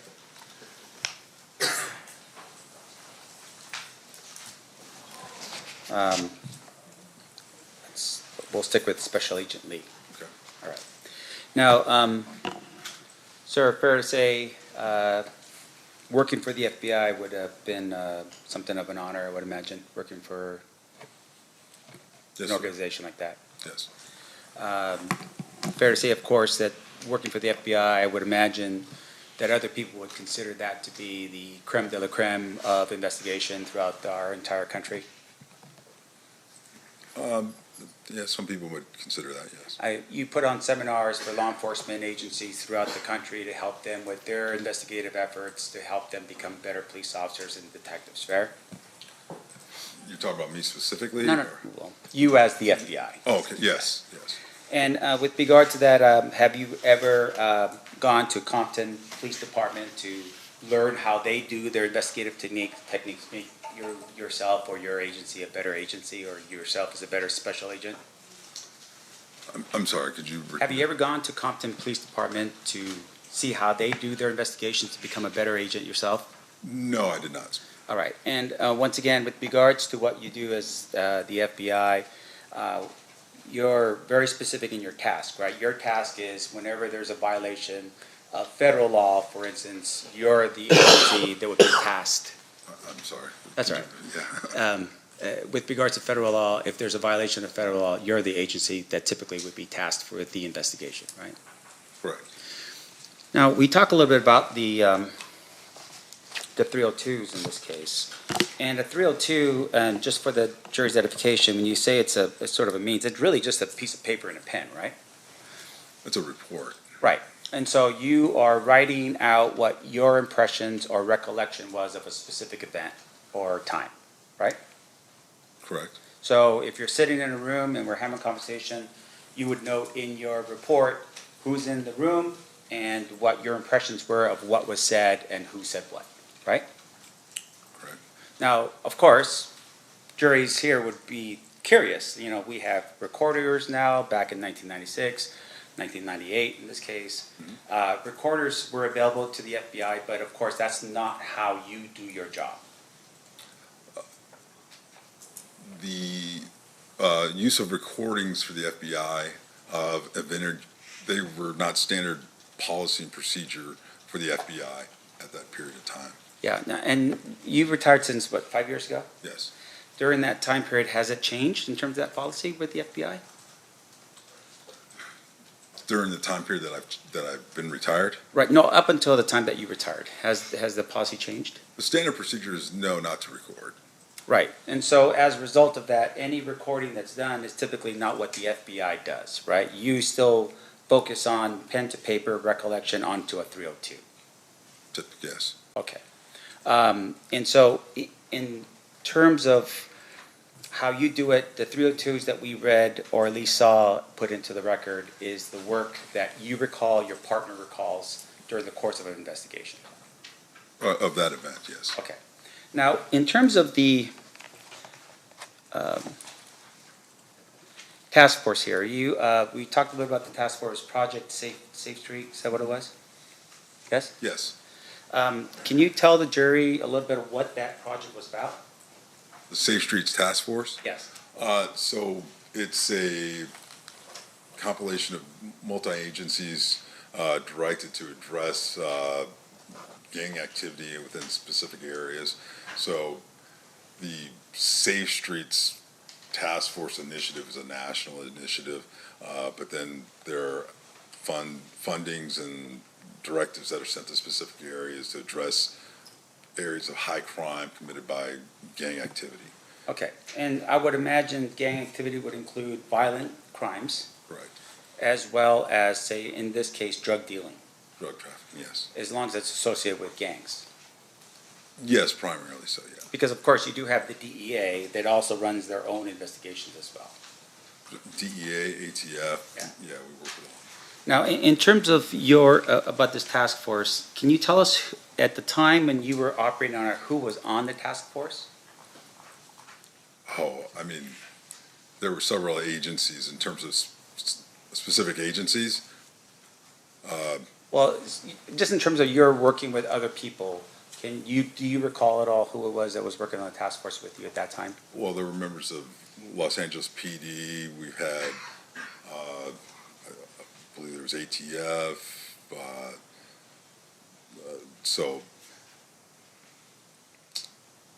So there was multiple aspects of the task force. So different squads had different elements working depending on what cities they were in. So we would have Inglewood PD, Compton PD, LA County Sheriffs, LAPD, DEA, ATF. I believe we even had postal inspectors that might be involved. There was just a myriad of different agencies. Sure. Can you tell us who from the Compton Police Department was part of your task force? Our specific task force, the squad that I was on with Mr. Holliday, we did not have an element from Compton PD. Why was that? Because we were working in an area that was in Watts, in South Central Los Angeles, so we had LAPD elements, LA County Sheriffs. So one of the things that we saw today was that one of the individuals that potentially was somebody of interest, I would imagine to you, was a police officer from Compton by the name of Reggie Wright Jr. Well, he was a former police officer.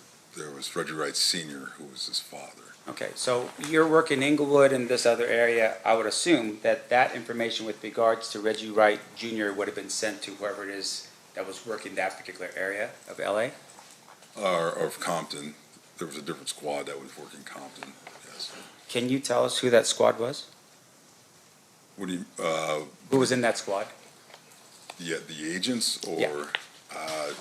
to be honest, I don't, well, I mean, some of the agents I recall. Do you know who that you can recall that was there?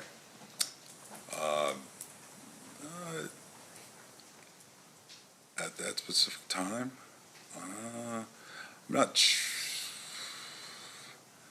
there was an agent, Elliott. Michael Elliott? Yeah, he worked down there, yes.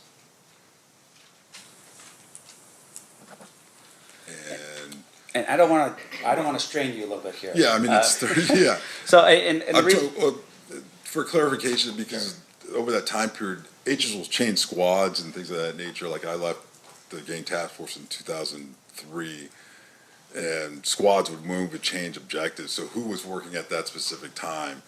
There may have been somebody at one period and then it changed or whatever over the course of time. And would it be fair to say, of course, it's something like this, if you really need this information, you would refer to a 302, to refresh your recollection if you have Yes.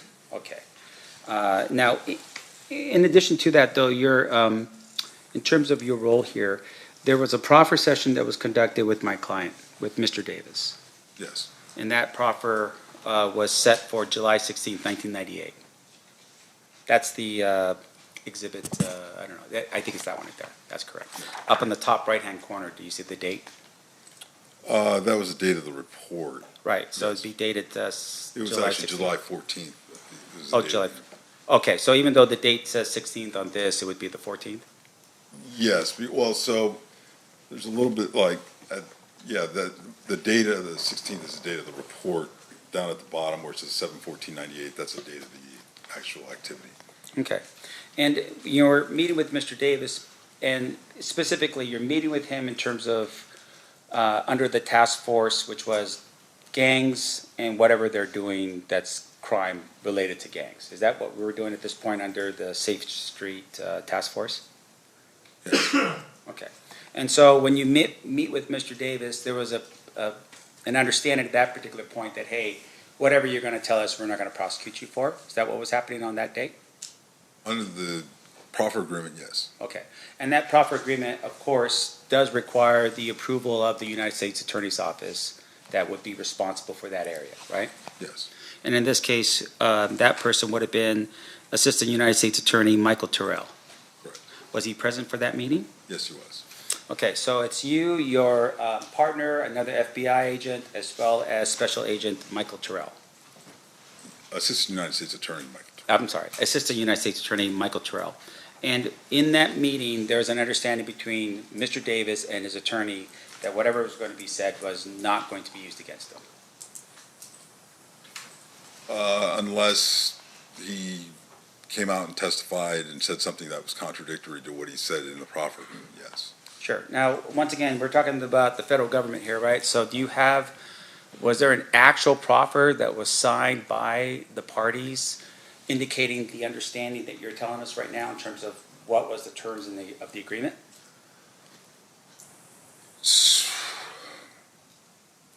My recollection is that there is, but that's maintained by the United States Attorney's Office. Okay. And since we're talking about that particular proffer here today, fair to say that would be relevant information that we should be considering?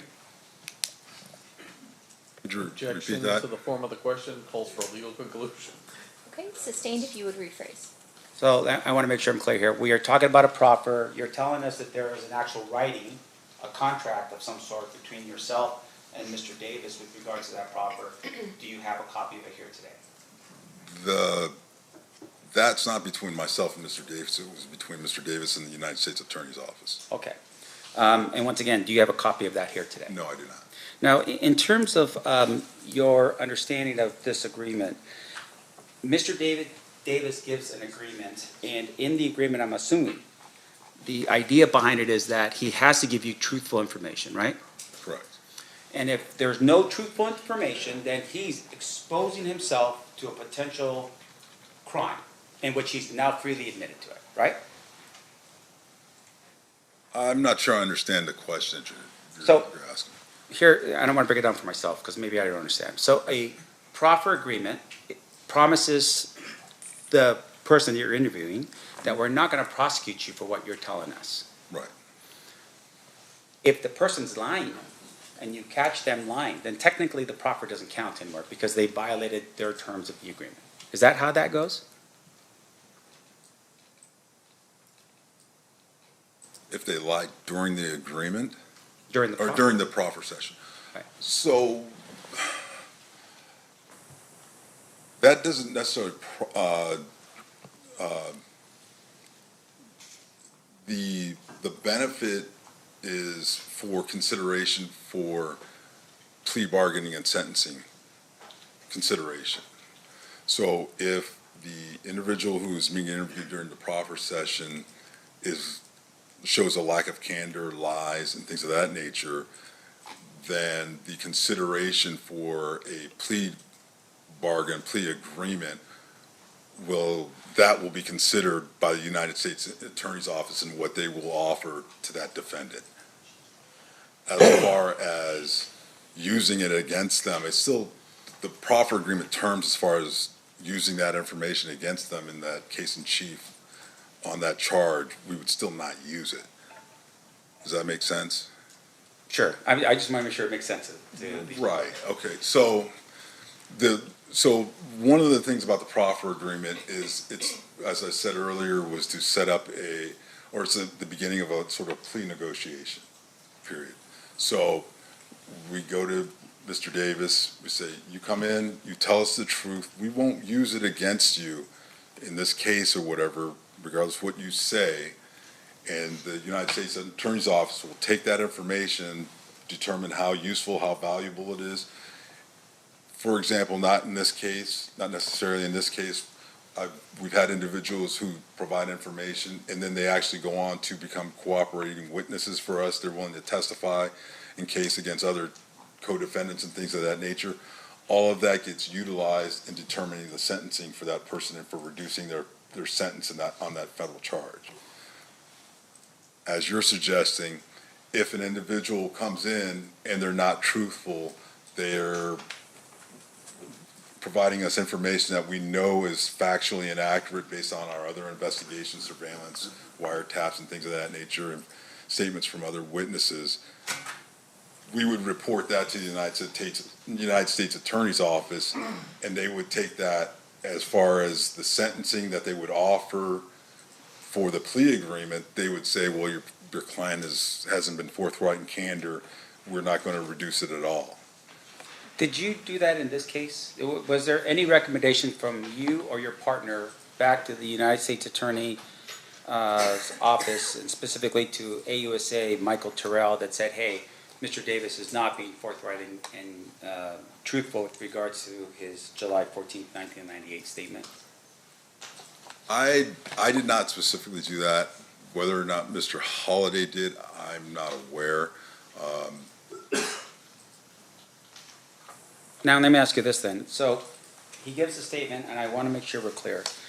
You listen to what Mr. Davis says. Did you ever verify the information in here specifically about allegations of Tupac Shakur's murder? Verify in terms of what? Well, for instance, in the document that would have been your 302 that's dated as of July 14, 1998, there's an indication here, for instance, that at the Las Vegas casino, Davis's girlfriend, and Anderson's girlfriend went up to their hotel room at the Excalibur Casino. Now, once again, this is 1998. The death of Tupac Shakur was in September of 1996. Right. Did you ever verify that information with Las Vegas to see if either, and in this case, what the 302 indicates is that the room was in Anderson's name. Did you verify that to be true? I did not specifically, no. Okay. And then with regards to the way in which he describes, Mr. Davis, how they got to Las Vegas, he says in here that they drove to Las Vegas in a Land Cruiser. Any particular reason? Did he have a Land Cruiser?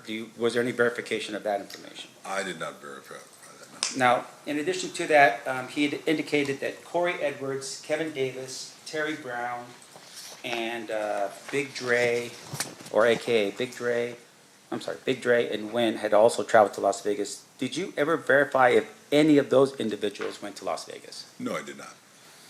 And whether or not they stayed at the MGM Casino? No, I did not. Okay, so once again, for the jury's edification, shooting takes place in September of 1996. You're getting this information from Mr. Davis on July 1998, right? Yes. About a year and, right. 8 months, 9 months, something like that. Now, in addition to that, he had made mention, at least with that first interview, that he believed that Compton police officers had been the one ones to have committed that particular act, the crime in Las Vegas, in terms of the shooting of Tupac Shakur. Mm-hmm. Is that a yes? Yes. And once again, that's just for the I'm record. sorry. Yeah, Okay. I'm sorry. And with regards to that though, sir, did you ever look into the possibility that Compton police officers may have been involved in the shooting of Tupac Shakur? I did not specifically know. Okay, and when you say I did not specifically, do you have any personal knowledge as to who in the FBI was responsible for following up with that information? I'm aware that there were numerous investigations going on. There was Las Vegas PD had an investigation. There were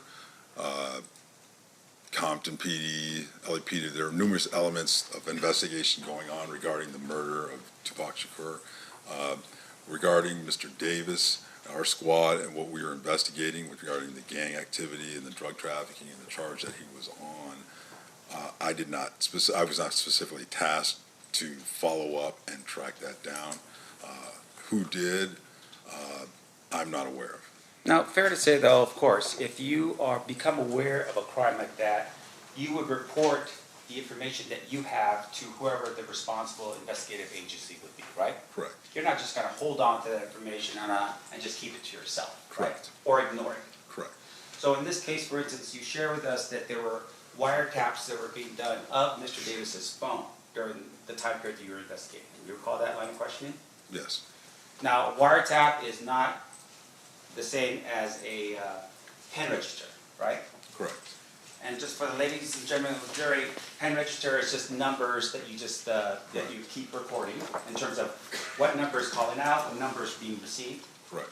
And then an actual wiretap is when you listen to phone calls where people are talking on the phone without you telling them that you're doing so, right? Correct.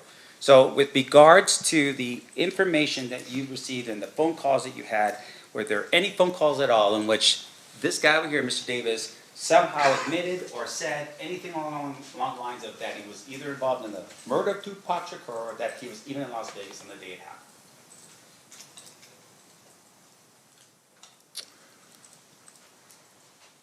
So the first part of the question, no, that would be, no, there was nothing.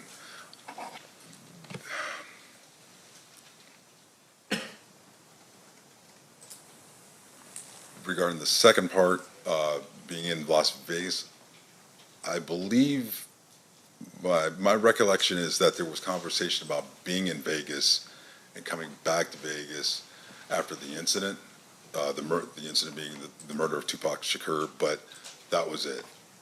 Okay, and once again, I don't want to put any real pressure on you. This is 30 years ago. Right. So in terms of that kind of information, that would have been at least given to somebody that would have been interested in knowing whether or not, Duane Davis was in Las Vegas at the time of the shooting of Tupac Shakur. Fair? Yes. And as far as you can recall, without looking at any notes to refresh your recollection here, that was never done. Can you repeat that? Sure. Did you personally ever make any calls to either Las Vegas Metro, LAPD, or Compton PD specifically about, hey, there's information here that Keffe was in Las Vegas at the time of the shooting? Was there anything like that? So you asked the question and then you said something, then you asked a different. Could you please? Is that the FBI answer to the question? Let me break it up. Did you ever make any calls to Las Vegas Metropolitan Police to say, hey, we've got some information here that Duane Davis, no. Did you ever make any calls specifically to LAPD to say, hey, I've got this guy on the phone, or he's making some discussions here that he was in Las Vegas at the time of the shooting of Tupac Shakur? No, I didn't make any calls like that. And then I'm assuming with regards to Compton PD, did you ever call Compton to talk to somebody like, I don't know, Reggie Wright Sr., the gang guy over there, to say, hey, by the way, one of the guys from your community is saying that he was in Las Vegas at the time of the shooting of Tupac Shakur? No, I did not.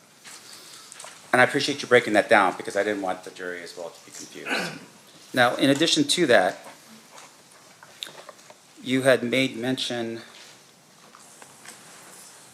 about the type of volume here, or what the type of volume that Mr. Davis was moving in terms of drugs? I want to make sure I'm clear. What kind of drugs are we talking about? Cocaine. Okay. And can you tell us, just in volume, what kind of volume that Mr. Davis was moving at that time? I can't. I would be total speculation.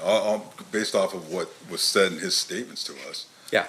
I mean, there was one where he said something, I believe, to the effect of like 70 kilos at one time, or that he was fronted large amount. I'd have to look. May I refer back to the report? Sure. Let's see here.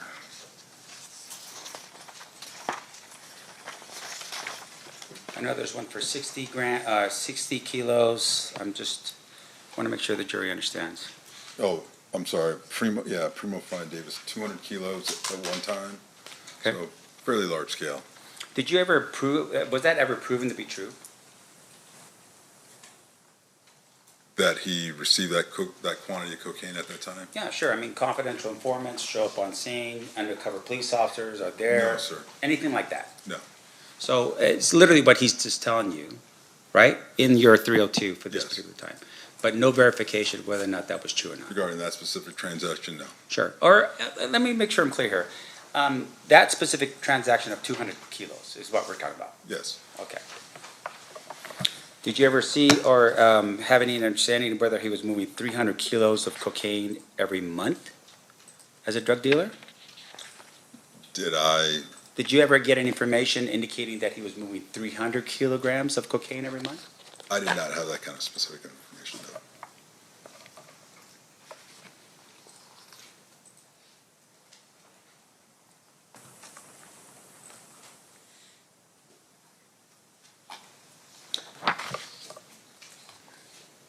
Now, in terms of Reggie Wright Jr., was there, I would assume that because it's not part of your area, did you refer that information to whoever it is that was part of the task force that would have covered the Compton area? That would be most likely, yes. Okay. And in terms of the Compton Police Department, fair to say that at some point they actually disbanded or they were shut down? Yes, that's accurate. And that would have been at what year, roughly? I don't remember specifically. It was somewhere in the late 90s, I believe, or early 2000 period. Okay. And why did they get disbanded? I don't know these specifics. I know there was numerous allegations of corruption and such and things like that in the department. Organizational, structural problem deficiencies. Okay. Your Honor, may I have a brief moment? Yeah.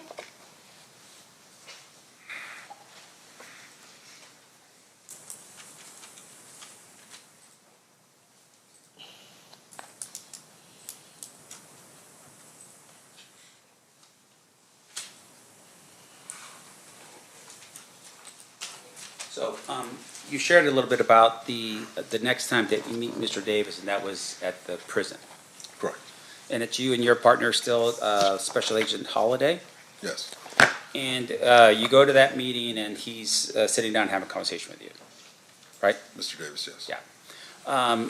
And I want to make sure I'm clear. How much did you actually arrest him with in terms of the cocaine that he had? I mean, I'm assuming at some point he gets caught with cocaine, right? That's incorrect. No. Okay, so what happens?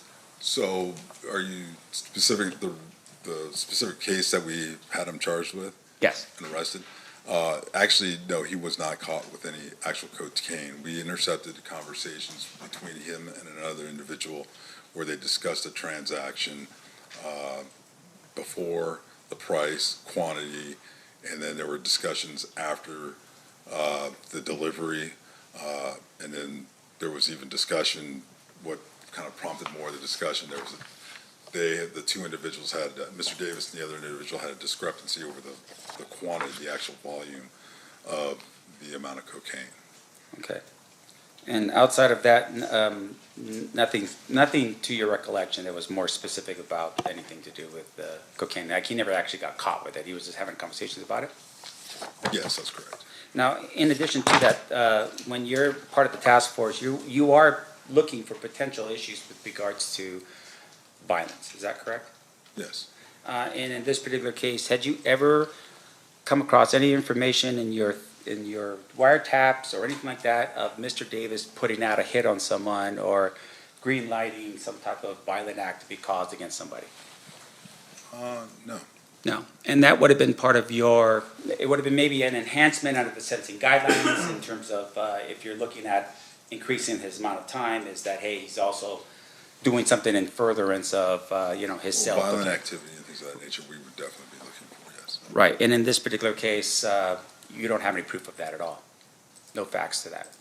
Of him being violent? Yeah. That's correct.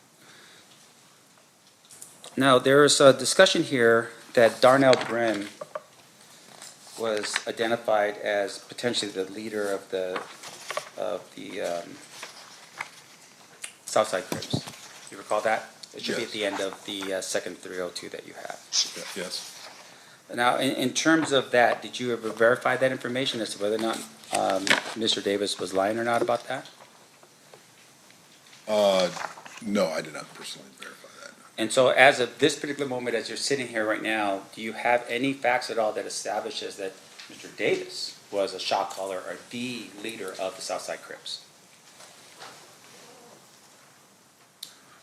Could you repeat that the way you phrased Meaning, it? do you have any facts? Do you have something that says he said it on the phone? I don't know what they do. They attended a meeting. I mean, it's like. No, so I mean, with these gang organizations, there's not like membership cards and things of that nature. It's not like they've got a organized org chart of who is the president, vice president, and this and that nature for the most part. A lot of times it is just word on the street, who runs this area, who's in charge. And it was the way we assessed that Mr. Davis was one of the leaders of the Southside Compton Crips was the totality of information we'd received from numerous informants, witness statements, and things of that nature, wiretaps and things like that. I'm sorry to interrupt. Go ahead. You done?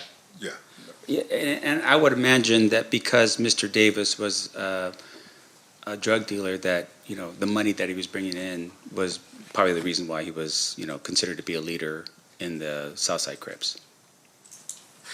Because of the money that he was bringing in. Well, I mean the drugs, right? I mean that's really the volume value. of drugs. Yeah, I mean, the leader, the guys who are moving the most weight, the high volume drug sales are going to be generally speaking the leaders. Right. They're the ones that the other guys are going to go to get their quantities and things like that for sales.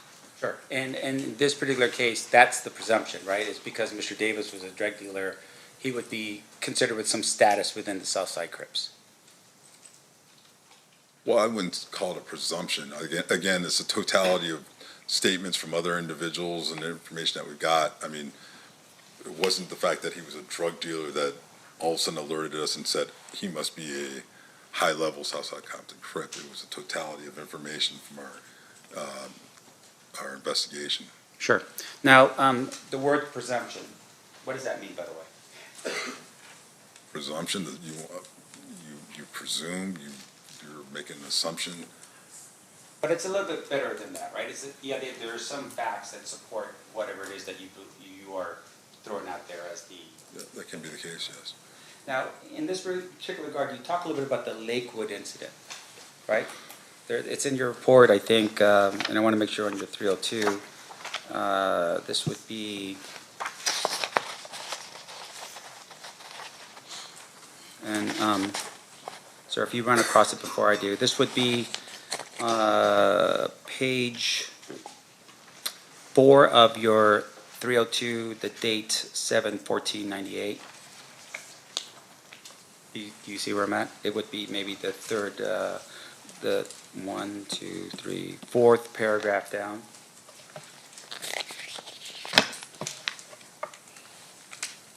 The Lakewood, are you referring to at the mall? Yes, sir. Okay, I'm sorry, yeah. That's right. Okay.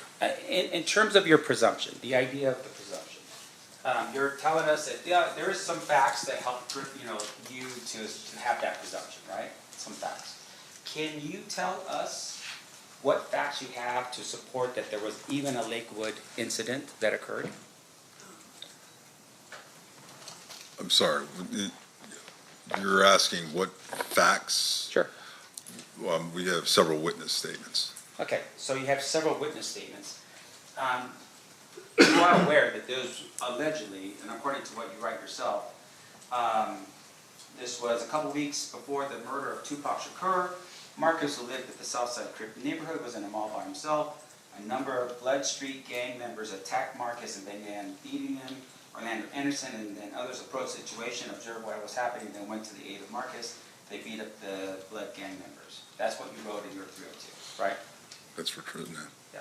Now, in terms of that information, did you ever go to the mall to verify that there was this thing that happened a couple weeks before the murder of Tupac Shakur, which would have been sometime in August of 1996? Did you ever do that? No, I did not. Now, in fairness to you, sir, Lakewood Mall and that area is governed by a police department. I don't know, is it Compton or is it the next one over? I'm not sure. Yeah, it wouldn't have been Compton. Okay, so whoever's the next one, did you ever at any point reach out to that police department to say, hey, can you get us the information on this so we can verify it before we put it into our 302 that the, a couple of weeks before the murder of Tupac Shakur, there was a beating that took place? Did you ever do that? Okay, so your statement regarding doing it before we put in that was information that was provided to us by Mr. Davis. So at that time, we were just recording what Mr. Davis is telling us. Sure. So this is a follow-up investigation upon that. Sure, but the state has now introduced this document in as an exhibit for the jury to consider. So you're telling us that you can't verify the information in it? I'm telling you what Mr. Davis told us. Okay, but you cannot verify that information. You're telling us right now you didn't verify the information that he told you. I didn't verify that specific event. Okay.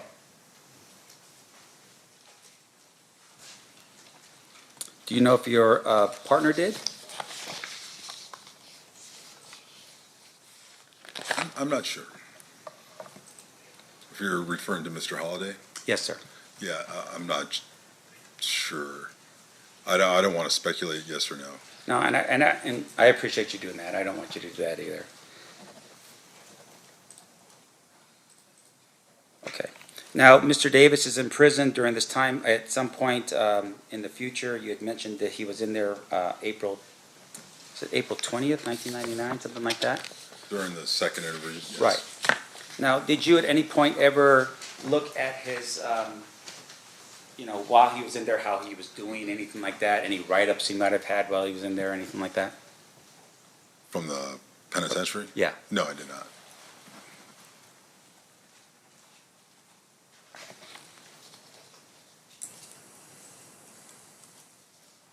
And then finally, just one final thing here. There was some mention in your 302, and I apologize for bouncing you back, but I'm taking you back to the July 14th, 1998 302.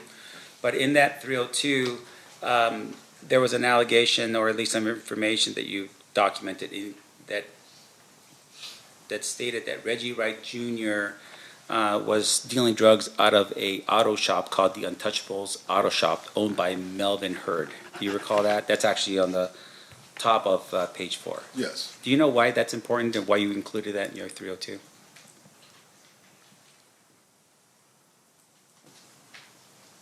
Well, activity regarding Reggie Wright Jr., Reggie Wright Sr., these individuals in Compton and things like that would have been important. They would have been documented. Mr. Davis provided us that information. So again, this is also information that would be utilized for for consideration by the U.S. Attorney's Office and things like that. So all of the information is important. I have no further questions, Your Honor. Thank you, sir. Okay. I appreciate it. Any redirect, Mr. Straka? Just briefly, you have both of those. Yes. 302s in front of you, Yes, I right? So let's start with the July 14th, 98 one.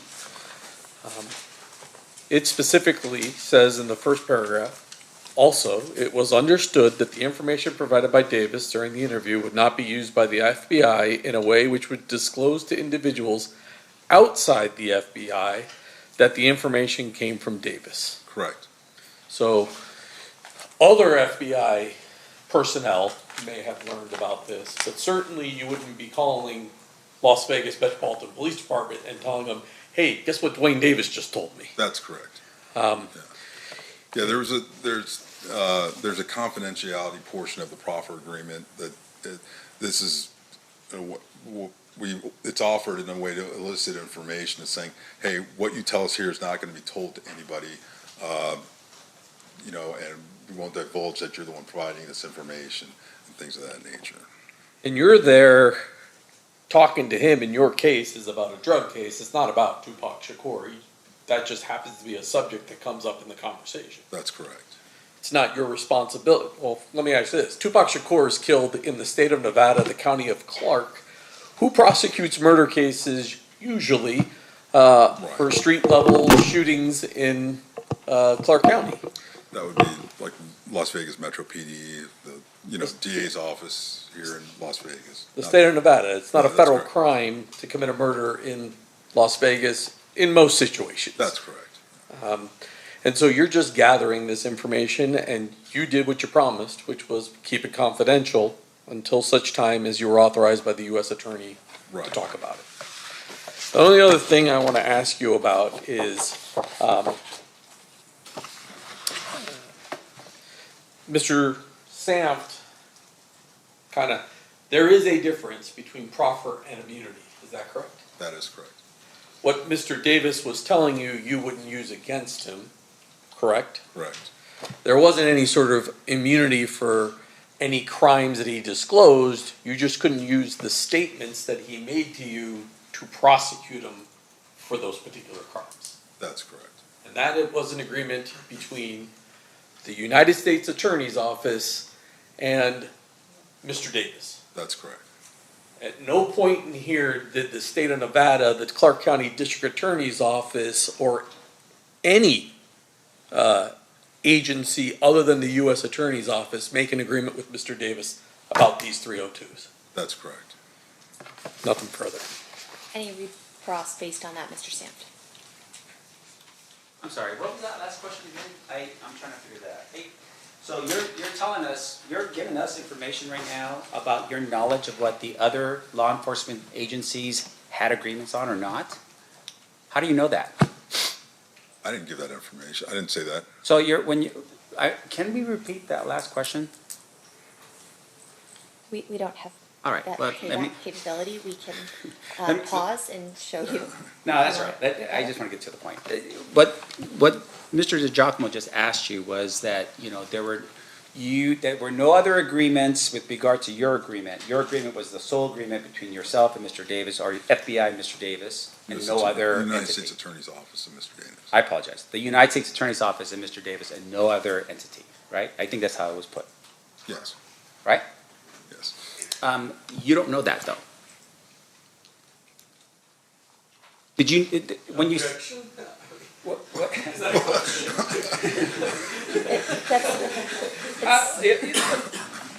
Sustained stricken, you can ask a question. You are not aware of any agreements between, with other agencies because you just don't know. You are just here on behalf of the federal government and the FBI, right? With regard to the interview that myself and Todd Holiday conducted with Mr. Davis on July 14th, 1998, the agreement was between the United States Attorney's Office with the FBI there and Mr. Davis. Nobody else was party to that. Even though this was a joint task force, this was part of it? No, it was a joint task force. It was the United States Attorney's Office, the FBI, Mr. Davis. Okay. And with regards to that task force, even though other government agencies were potentially involved in the task force, they weren't involved with regards to this agreement, the proffer. I mean, they weren't part of the proffer, is what you're saying, even though it's part of a task force. Correct. Okay. No further questions. Thank you. Anything further, Mr. DiGiacomo? No. Ladies and gentlemen of the jury, any questions for this witness? We do have some. Okay.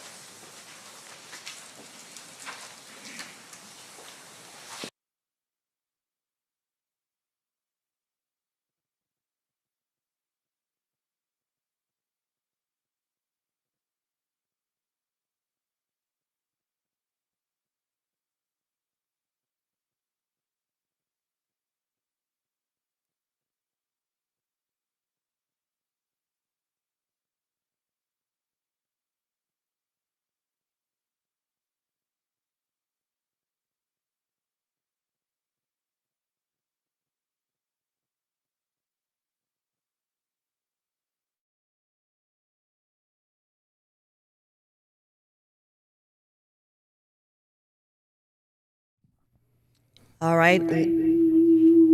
Long testimony there from an FBI special agent, former special agent, talking about a myriad of things related to Duane Davis. Now we're waiting for a juror asking a question. Let's go ahead and hear that.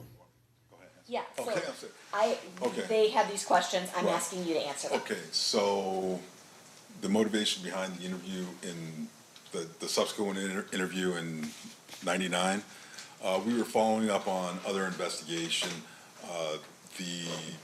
Because when you go through the 302, you see we ask about several individuals, and we actually showed him pictures of other individuals. A lot of times what we'll do is we were going back because he was cooperative and open before, we were attempting to see he would verify other individuals, perhaps identities and things of that nature of other investigative activity regarding gang activity in the area. Okay. And then did anyone with the FBI verify information given by Davis in the proffer?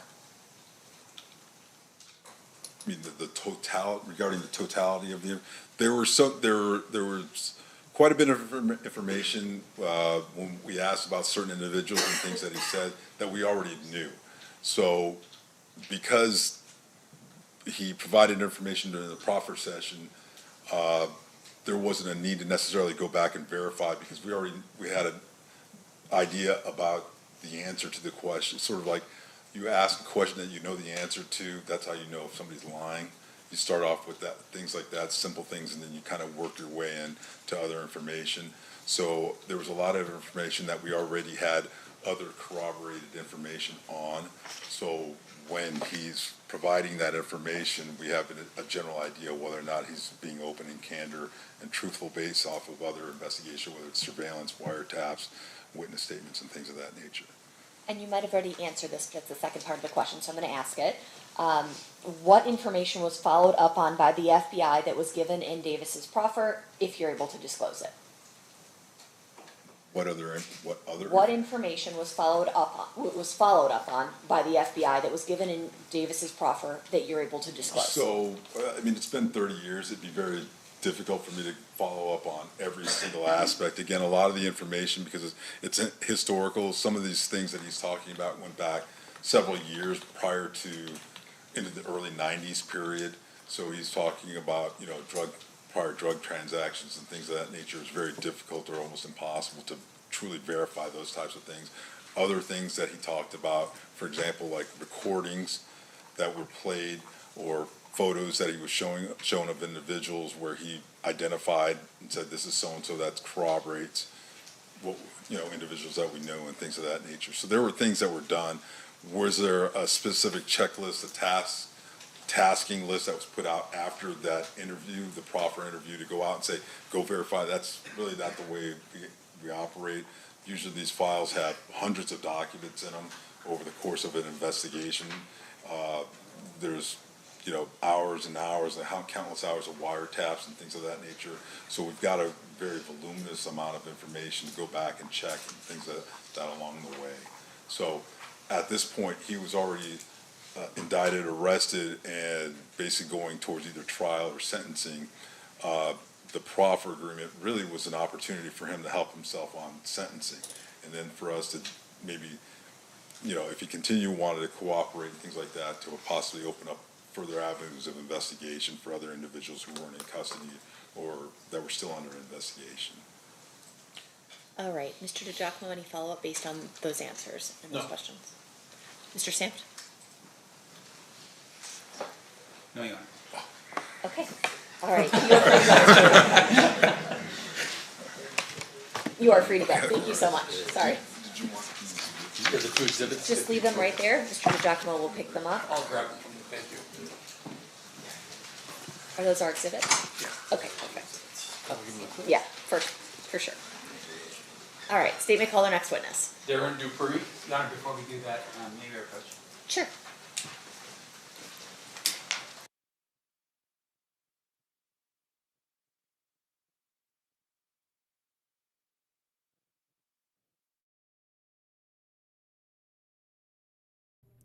All right, the audio cut there as attorneys ask Judge Kearney a question, talking about calling the next witness. We're wondering if they're going to take any break or if they're just going to go straight through. It is already 3 o'clock. I was expecting them to take a break, if for no other reason than to let the jurors stretch their legs. Well, let's listen in to Judge Carly Kearney. Any opinion on any subject connected with the trial until the case is submitted to you. We'll have you guys back here at 3:15. Please rise for the jury. And we are officially going to take what appears to be a 15-minute break. They are. Yes. We are just getting started, folks. And there you look at Duane Davis, Keffe D, charged with orchestrating the murder of Tupac Shakur. And we heard since 1 p.m. testimony from this FBI agent who had a lot to say. He went through a significant testimony about multiple interviews he had with Duane Davis in the 90s, 30 years ago, about the ongoings of the gang deal in Las Vegas at the time. And of course, as you would expect, some of that had to do with the murders of Tupac Shakur and Biggie Smalls, who he thought might be involved. So there was a lot there, but the day began with a little bit of the first sort of beef we've seen between the sides. It wasn't bad. It was totally normal, but each side standing up for what they believe is their right to both present evidence as they fit, in the case of the prosecutors, as they see fit, and in the case of the defense attorney, being able to cross-examine to his heart's content that same witness who it appears is a police officer. So to begin the morning before the jury entered, the judge and the prosecutor and the defense attorney discussed the logistics of this witness, and things got a little testy. That's A. I am opposed to the idea that they're going to control the way we present our evidence. We'll do direct, we'll do cross. If there's anything he wants to additionally have from Detective Dupree, I don't think that he'd necessarily be opposed to getting on a Zoom in his case. All right. Do you guys want to talk to him real quick to see if he can be recalled? If there's something that needs to be done after everything's presented? Okay, I just want to make sure I'm clear. I heard the state basically say that they don't want me to dictate how they want to present the case. I'm perfectly fine with that. I'm just saying. You're not stipulating that they can play it outside. Look, I mean, this is a matter of professional courtesy. I would definitely allow him to go back to California to do what he's doing. But he's on the stand. Technically, he's not supposed to be released until after the court releases him from the subpoena. And so as a result, if you want to play that game, then I would want him to stay here overnight so he can at least be cross-examined by me. I just was trying to be nice about it by doing it the other way, but it seems now like I have to recall this person. I don't trust that he wouldn't disappear in the wind. I don't care if he's a detective. Like, in my opinion, I got a problem with that. Well, yeah, but once a piece of evidence is admitted, it's our choice as to when to play it and how to play it. So, like, I'm not getting dictated how we do that.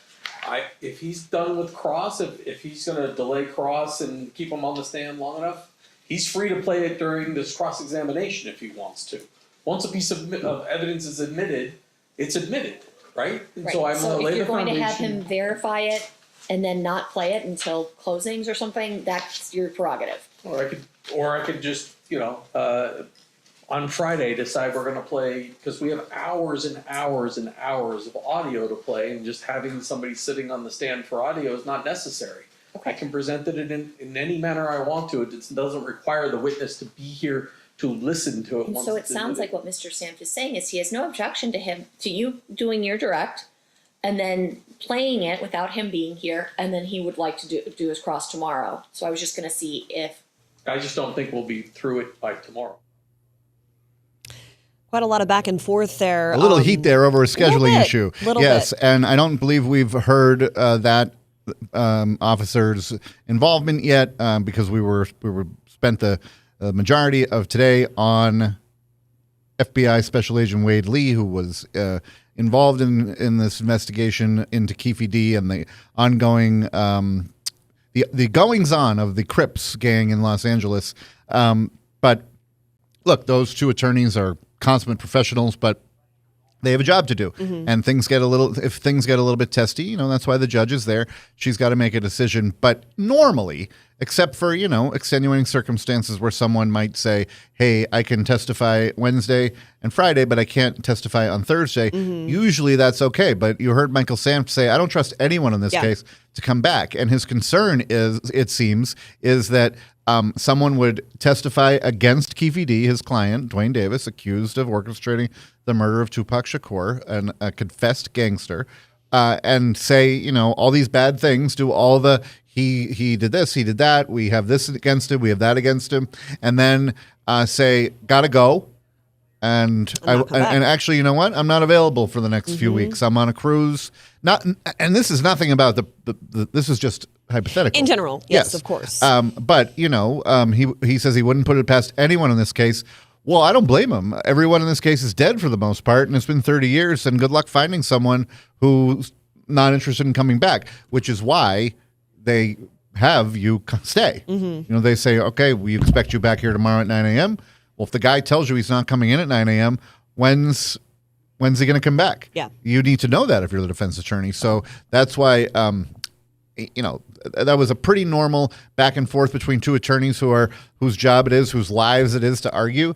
But the thing that caught my attention was when Michael Sanft, the defense attorney, said, well, if you want to play that game. Yeah. Because then it gets a little tit for tat. Spicy. Yes. Yeah. It did. Yeah, exactly. Well, and digging too into the, nearly 2-hour testimony of that former FBI agent, talking about a myriad of things, how Duane Keffe D. Davis was arrested on a drug charge, talking about the murder of Biggie Smalls. It was, of course, just a short time after Tupac Shakur's murder. We kind of talked about this, but talking about a proffer. He explained what that is. Kyle, you can maybe explain a little bit on that. So the FBI was investigating the goings-on of the Crips, and Keffe D had been in some trouble. It was reported on the testimony, and even in Keffe D's own book, he got busted for selling drugs. And the FBI agent Wade Lee, who did it for 25 years and has been retired for 6, said that he even went through the types of drugs. There's crack and there's rock and there's powder. I guess Duane Davis was arrested for enough powder to get him a sentence of 70 months in prison. And that's a stretch right there. That's a long period of time, in my opinion. And so on drugs and the inner workings of the Crips, the FBI says to Duane Davis, look, we're involved in an investigation here, and you come up, and if you want to cooperate, anything you tell us, we won't use it against you, but we will be able to further our investigation. And so it sounds like they met on several occasions, and that Duane Davis gave a lot of information. One thing we've learned about Keffe D is he likes to talk. Yes. He will tell. He is quite chatty. Yes. He's spoken to, it seems, more than one law enforcement agency about what goes on in the gangland. And, of course, he wrote a book where he explained from beginning to end of his gang career how it went, how big he says he was in the hierarchy of the Crip gang, but even Vanessa Murphy, who was in the courthouse, pointing out that the FBI agent saying that, well, in the testimony, he said, do you have any proof that Keffe D was atop the gang of the Crips? And he said, well, they don't have membership cards. They don't have, a written hierarchy like the kind you would see in The Sopranos, where like he's on top and he's the top lieutenant. So, look, but in my opinion, they know. They know who's who, and they weren't keeping Keffe D there for hours on end interviewing him because he didn't know anything. And then there was a lot of involvement with, well, do you tell Metro that he said this? Do you tell the LAPD that he spoke about another crime? And the general answer was, no, not really. We make a promise when someone signs one of these proffers that then we're not going to go and investigate the crimes that they say that they were a part of. But that is an immunity. It's a different thing. A proffer is different from immunity. They kind of talked about that a little bit. Yes, but I'd say it's in the family. Yeah. It's a little bit of a cushion than, you're in the interrogation room and we're trying to get a confession out of you and we're coming after you. But yeah, obviously the FBI is there to solve crimes and to get information. Information is huge in their world. Both, I would say, in Keffe D's world and in the law enforcement world. So, the prosecutors went over and over and over again what Keffe D is alleged to have said in the report that Special Agent Lee went over. We saw it on the screen quite a bit. We saw the paragraphs where David said this and Davis said that and Davis denied this and Davis denied that. But in the next soundbite we're going to hear, it's Special Agent Lee testifying that Davis said he wasn't involved in the murder of Tupac Shakur. Mr. Davis, Orlando Anderson, and their girlfriends went back up to their hotel room at the Excalibur Hotel, and he said that was it. They didn't have any involvement. They stayed in the room the rest of the night. He tells you that the room was in Anderson's name. Yeah, the room was in Anderson's name. That they had driven up to Vegas from the LA area in a Land Cruiser, and that they had some other associates, Corey Edwards, Kevin Davis, Terry Brown, aka Bubble Up, Big Dre, and Wynn also traveled to Las Vegas. They stayed at the MGM. And he repeatedly denies to you knowing who killed Tupac Shakur. Yeah, he said they didn't have any knowledge of what happened, that they weren't involved. He did later speculate that maybe it was some Compton police officers that were working for Suge Knight, and that maybe it was because he had heard that Tupac was talking about possibly leaving Death Row Records or something to that effect. But his suggestion was that perhaps Knight, who's driving the car, had Compton police officers shoot Tupac in the car Suge's driving. Yes, something to that effect. Talking about who, again, Duane Davis kind of pointing the finger to another person, and again, for that murder. Who continues to be spoken of in every testimony the last couple of days is Suge Knight. Mm-hmm. And we thought we might see Suge Knight today. Instead, what we found out is that the witness that they argued about in the beginning sounds like there's hours and hours of audio recordings that we're going to have to listen to, which if the first day was any guide, it's going to be painstakingly boring testimony for the jurors to have to sit and listen to, because remember, it's 30 years ago.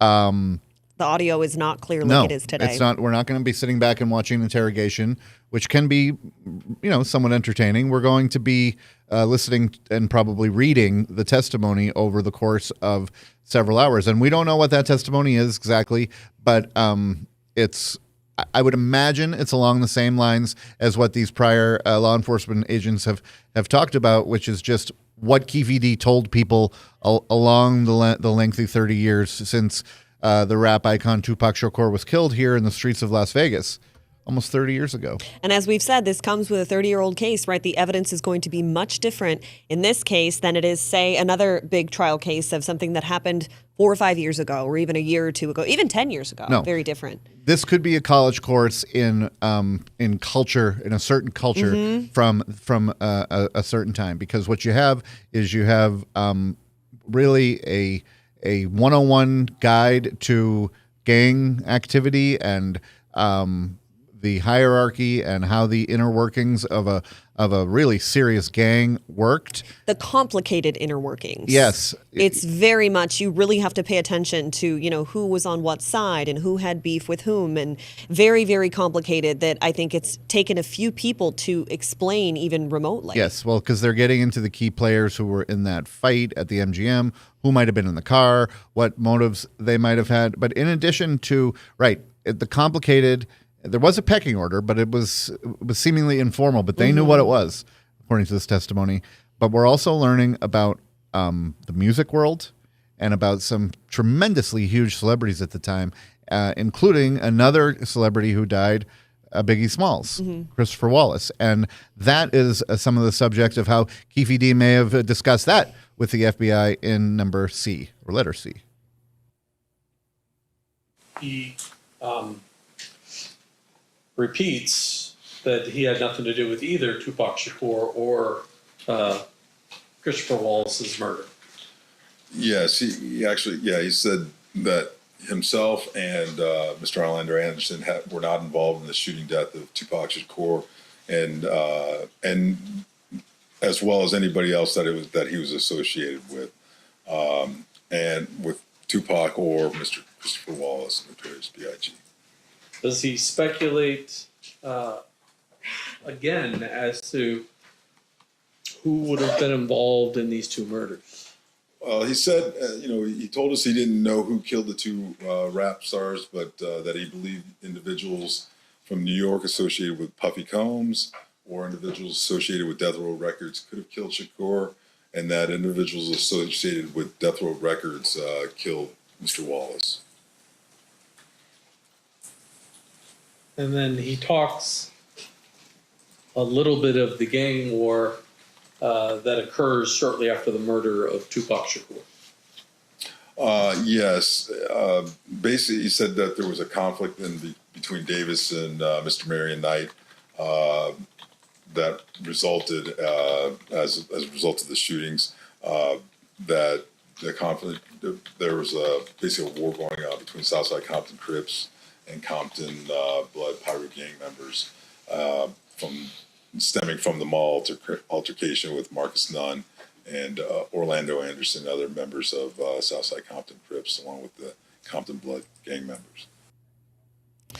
As we were saying, kind of the complicated web of the particular workings of those gangs. Now, we are seeing everyone filing back into the courtroom now after that 15-minute break. There's Duane Keffe D. Davis speaking with his attorney, Michael Samft. Do we have audio yet, Carlos?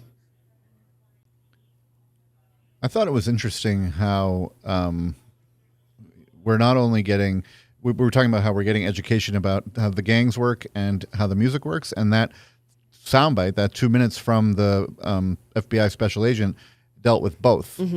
So we're talking about Crips and Pyru, and we're talking about Puffy, and we're talking about Biggie, and of course we're talking about Tupac, and we're talking about Keffe D.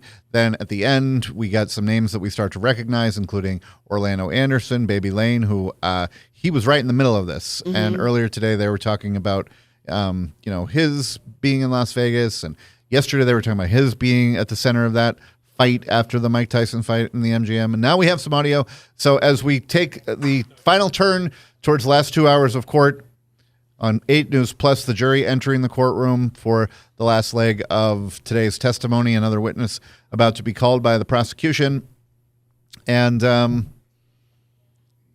even though it's a half day, packed with information. Absolutely. There's a lot to digest. And if you're like me and you're not an expert in the hip hop culture of the 90s or the gang land situation, it's an education. It is, absolutely, in so many ways. And Keffe D, Duane Davis, of course, spending the rest of his life in prison if he's convicted. And a lot of the jury is hearing is what Keffe D admitted to and some of the things that he is said to have done with drugs or with violence or with involvement with the gang, but not the shooting. No we're not hearing a lot about the shooting. No one has been able to actually say, I saw this happen. Right, and these law enforcement are not coming to say, I've got the goods on. Yeah. But, look, he was a gang member. I guess we got that. But did he kill Tupac Shakur? Well, that's why we're watching. And stay with us throughout the afternoon for this continuing coverage of the Tupac Shakur murder trial on 8 News Plus. Sasha Loftus and Kyle Payne. We'll see you back after this 2 hours of court testimony.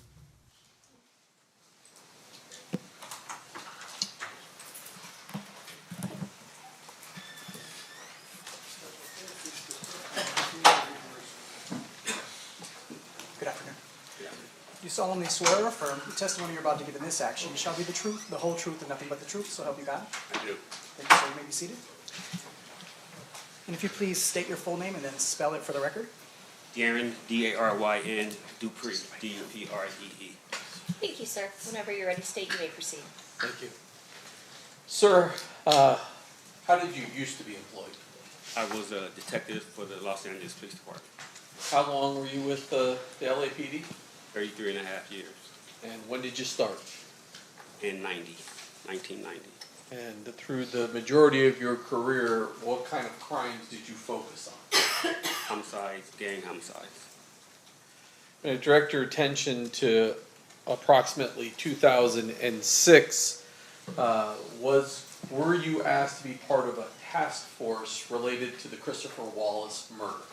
Yes, I was. And can you describe that task force for us? Robbery homicide, homicide specials, Los Angeles Sheriff's Department, FBI, ATF, and DEA were all a part of the task force. And was there a precipitating event that caused the 2006 task force to be formed? Yeah, Christopher Wallace's mother filed a lawsuit against the Los Angeles Police Department. And what was the allegation in the lawsuit? That there was police officer involvement in his death. LA police officer involvement? Yes. And what was the purpose of the 2006 task force? To uncover, first of all, if there was any police officer involvement, and also to hopefully solve the Biggie Smalls murder case. Now, by 2008, this is 11 years after the homicide. I assume that there was records that the LAPD would have gathered initially in the investigation in the ensuing 11 years that you had access to. Yes. Did you guys, or did the task force formulate a plan as to how you were going to go about investigating the Christopher Wallace murder? Yeah. There was rumors that this was a war between Southside Compton Crips and Mob Piru. Puffy Combs label Bad Boy and Death Row Records. So we started there, and that consisted of coming to Vegas, getting all their files, getting up to speed on the Tupac murder. Although we weren't investigating it, we just wanted to get up to speed on it. And then starting there, everybody was a suspect at that time in the Biggie Smalls murder. At the time you come to Vegas and learn what information the Las Vegas Metropolitan Police Department is, who is the detective that you're having the contact with from Metro? Detective Dan Long. At some point, you go back, you begin investigating. Did you have any suspects that you identified and wanted to potentially look at? From the initial investigation, Southside Compton Crips possibly had something to do with the murder because they weren't paid for the Tupac murder, and then also Death Row Records, that they were involved because of the retaliation for the Tupac murder. So, like I said, everybody was a suspect at that time. During the course of the investigation, did you at some point focus on a person identified as Duane Davis? Yes. Do you see Mr. Davis here in court today? Yes. You point him out, describe something he's wearing. He's at the defense table with a blue shirt and a multicolored tie. May the record reflect the identification of the defendant. Is he wearing a jacket or no jacket? No jacket. No jacket. So reflected. How is it that, how is it that you target Mr. Davis? The vehicle used in the Christopher Wallace murder was a Impala. Mr. Davis had an Impala, and they had impounded it early on in the investigation. So we started with him. And did you have information related to what his position was in the Southside Crips? I mean, we knew that Mr. Davis was the man with all the money in their hood, in their neighborhood. Now, you said that you, what was your role in the task force? I was the lowest level, bottom of the food chain detective. I was a gang expert, and I knew a little bit about the rap industry. So that was That's how you got brought in? Yes. The Southside Crips, did they have kind of two crews associated with them? As far as I know, yes. And one of those crews, the Burr Street crew, who was that sort of generally headed by? It was Keffe D, amongst others. The Glencoe crew, who was sort of the leader of that group? From what we gathered, Darnell Graham. How is it that you're gonna go about investigating Mr. Davis for the Biggie Smalls murder? What's your plan? I had never worked with the DEA, FBI. I was a homicide investigator coming in. So above my pay grade, they tried to figure out a way to get leverage on Mr. Davis through narcotic sales. We would bring him in after we caught him with narcotics and see if he would work with us and give us information on the Biggie Smalls case. And were you able to gather enough information to potentially arrest and charge him with narcotics? Yes.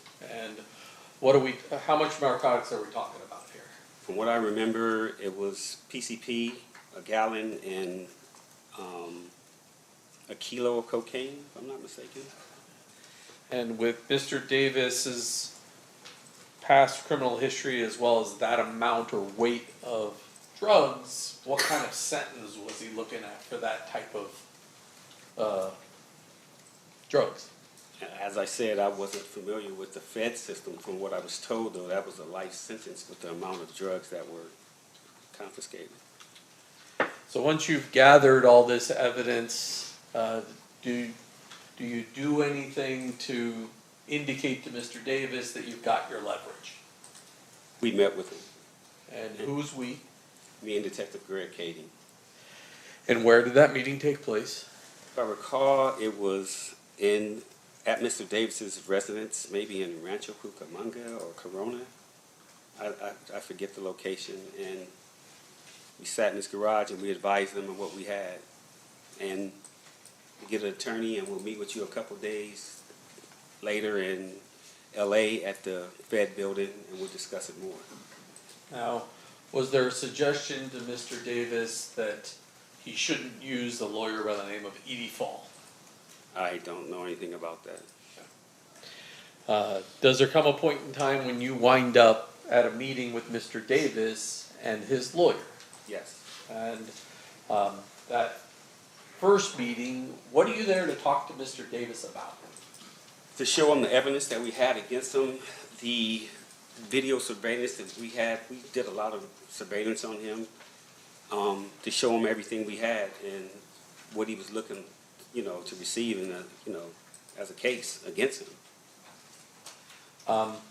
So do you eventually wind up in a meeting with his lawyer in either the lawyer's office or a police station to talk to him about that?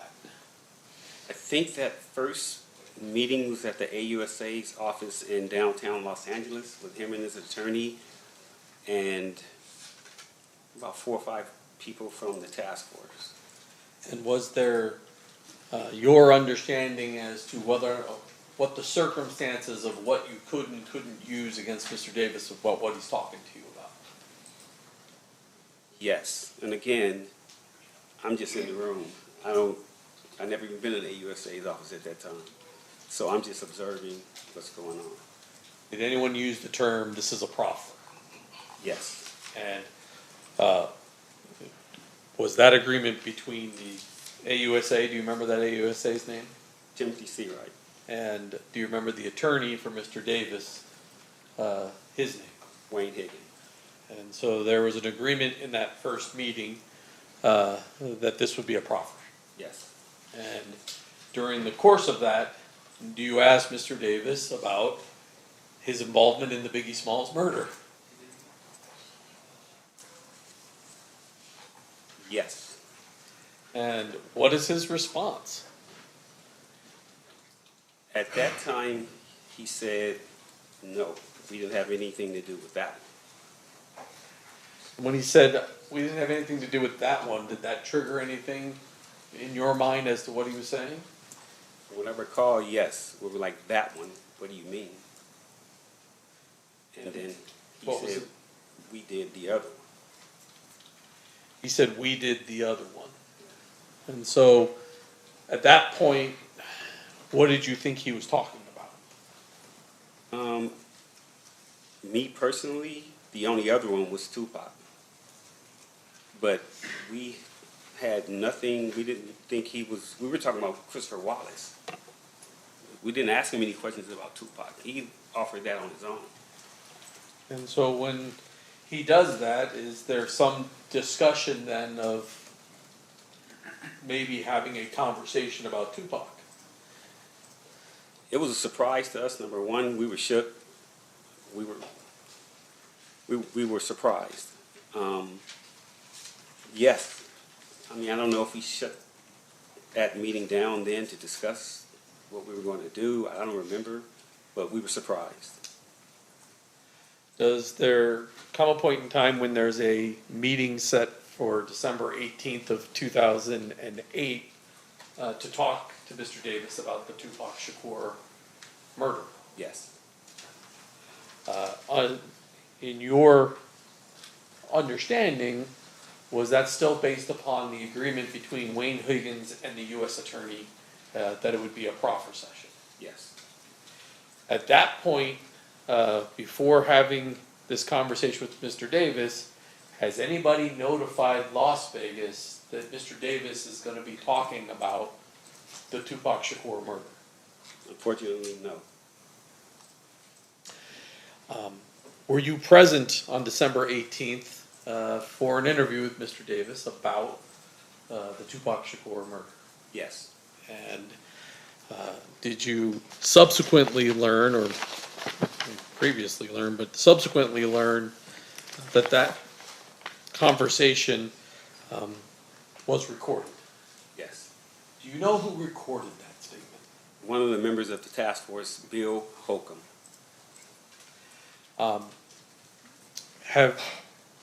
Did there come a point in time where you heard that recording? Yes. And Judge, I have marked as State's Proposed Exhibit 117, which is the actual recording, and 110, which is the transcript of that recording, and I'll form it this time. Any objection? I think this briefing currently still lacking foundation with regards to that. The answer, the question that was asked was like, do you recognize the recording? Okay, do you want to play I can play part of maybe that the recording first for Detective couple Duke. seconds and see if he recognizes it? Yeah, there's some Authenticate? walking in time, so we'll just Well, have to pull it when forward. people actually talk. Yeah.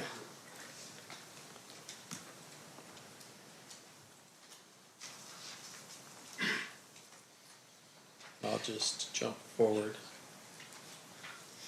Hopefully.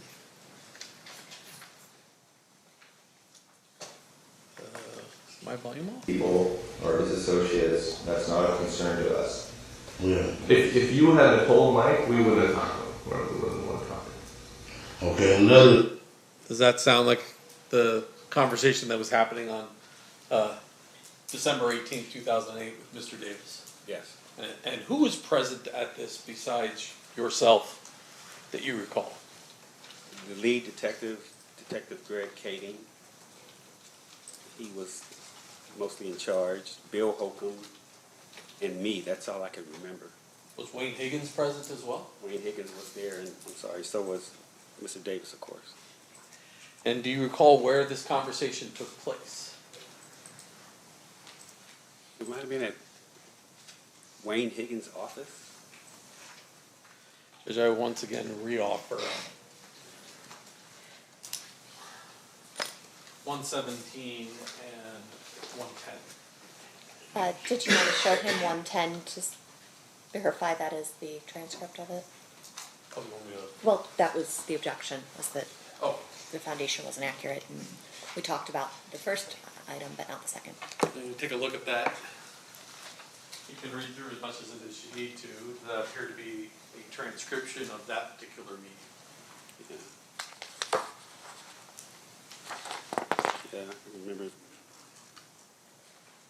Yeah, that's it. Move to admit 110 and 117. Any objection, Mr. Stampt? No, Your Honor. They will be admitted. The jury is going to hear the entire thing at some point. But generally speaking, what was Mr. Davis's version of events as it relates to what happened with Tupac Shakur? Mr. Davis stated that his nephew, Mr. Orlando Anderson, was jumped and beat up in a club or in a hotel in Las Vegas after the Tyson fight. He came and told Mr. Davis what happened.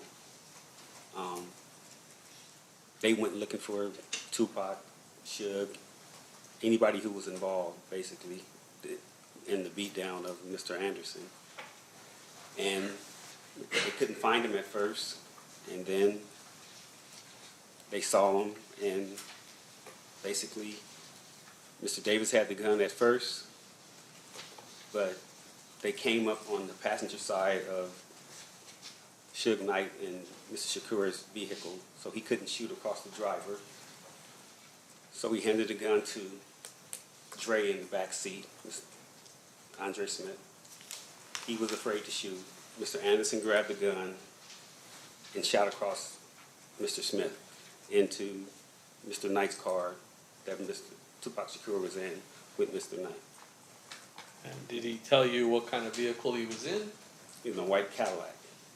Did he tell you what kind of gun was used? A .40 cal Glock. And did he tell you after the shooting where the car went? If you recall. If you don't recall. I don't recall. After receiving this information in March of 2009, does the task force sign Mr. Davis up as a confidential informant? Yes. And once you sign him up as a confidential informant, what is it that you want to do with Mr. Davis? Figure out ways to see if he's telling the truth about his story, about what happened. And so what do you do? Mr. Davis had a narcotics friend in New York by the name of Equan Williams, Zip. He said he could, this is a lot deeper than that. Sean Puffy Combs was supposed to have given money to Zip Martin to give to Mr. Davis for payment of the Tupac murder. Fast forward, we go to Mr. Davis. He says he can rekindle that relationship with Mr. Zip Martin and get him to talk about the money that was given from Sean Puffy Combs to Mr. Martin that never got to Mr. Davis. And did you guys, or Mr. Davis, come up with a plan to get leverage on Mr. Williams, Zip? What was the idea? Me, Detective Kading, ATF Jim Black, and Keffe D, Mr. Davis, flew to New York so Mr. Davis can work undercover to try to rekindle that friendship and business relationship with Zip. And when Mr. Davis goes in to, do you remember the name of the club? It's called the Zip Code in Harlem. Does he in fact meet with Zip? Zip, he did, but from what we gathered from Mr. Davis told us, he passed him off to his nephew, meaning Zip passed him off to his nephew to do business with him. Zip had cancer or something like that. He was sickly.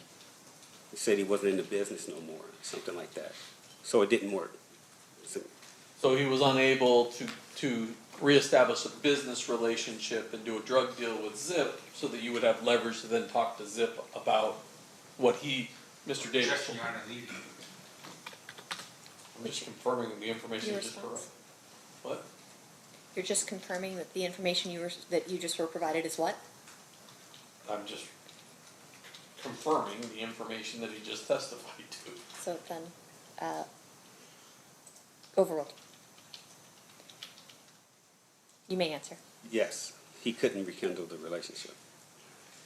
And so you come back from New York. Yes.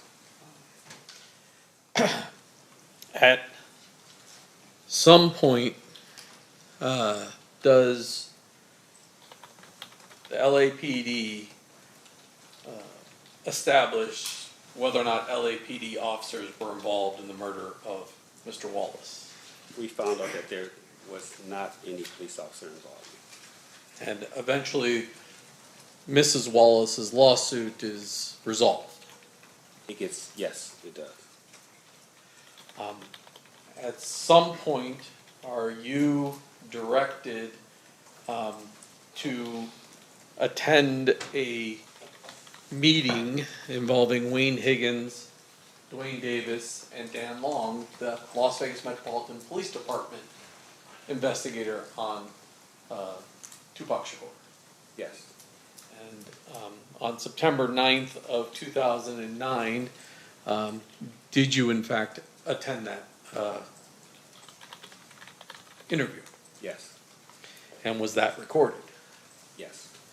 This morning, did you listen to portions of that to confirm that is in fact a copy of the 2009 audio recording? Yes. And if I approach you, I forgot this one. Showing you 111, if you flip that over, take a look at it. Does that appear to be a transcript of that 2009 interview?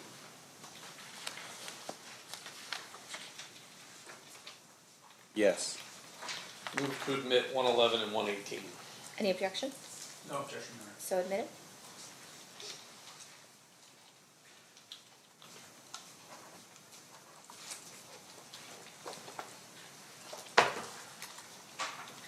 Finally, and I forgot to do this, during the conversation on December 18th of 2008, did you have some sort of chart that was put in front of Mr. Davis where he identified where people were in various vehicles? Yes. I'm showing you what's been marked as state's proposed exhibit number 147. Is that the copy of the chart that you had prior to the December 18th, 2008? Yes. Move to admit. Any objection? No objection. So admitted.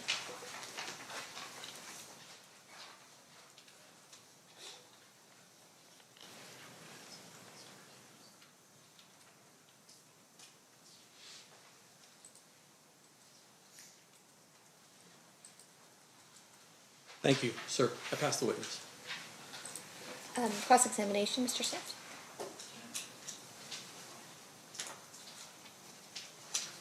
It's 2.5 hours. I don't play with him on the stand.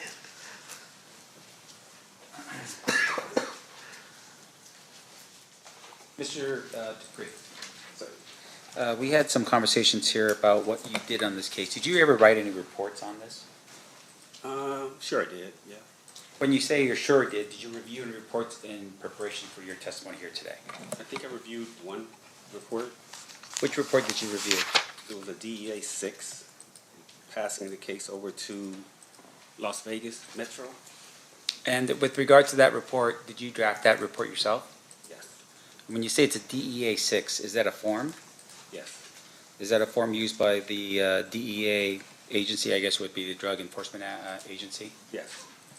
Did you write any reports on your own with regard to what you did within the LAPD,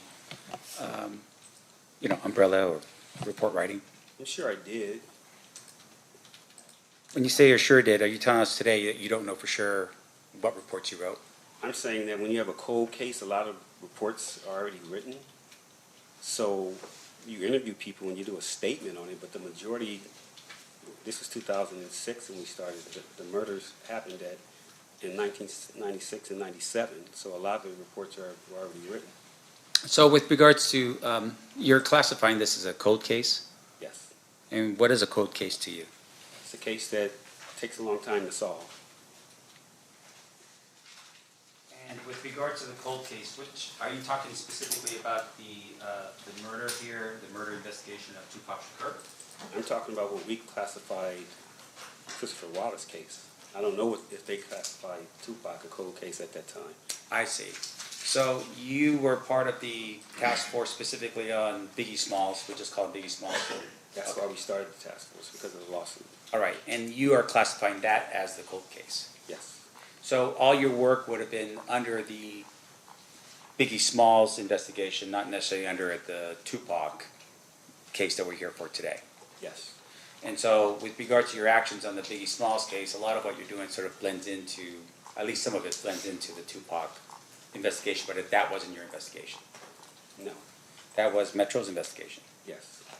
Now, on the day that we're talking about here, and this would be under the recordings that you had from the 2008 proffer, did you set those up?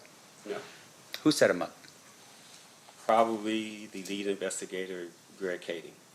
Okay, and with regards to Greg Kading, you're his partner. In a task force configuration, you might peel off with one person more than the other, so I would say me and him did a lot of work together. And with regards to what he is that he's also a fellow LAPD detective. Yes. All right. And so with regards to your being, you know, let's say not part of the task force, were you ever his partner outside of the task force?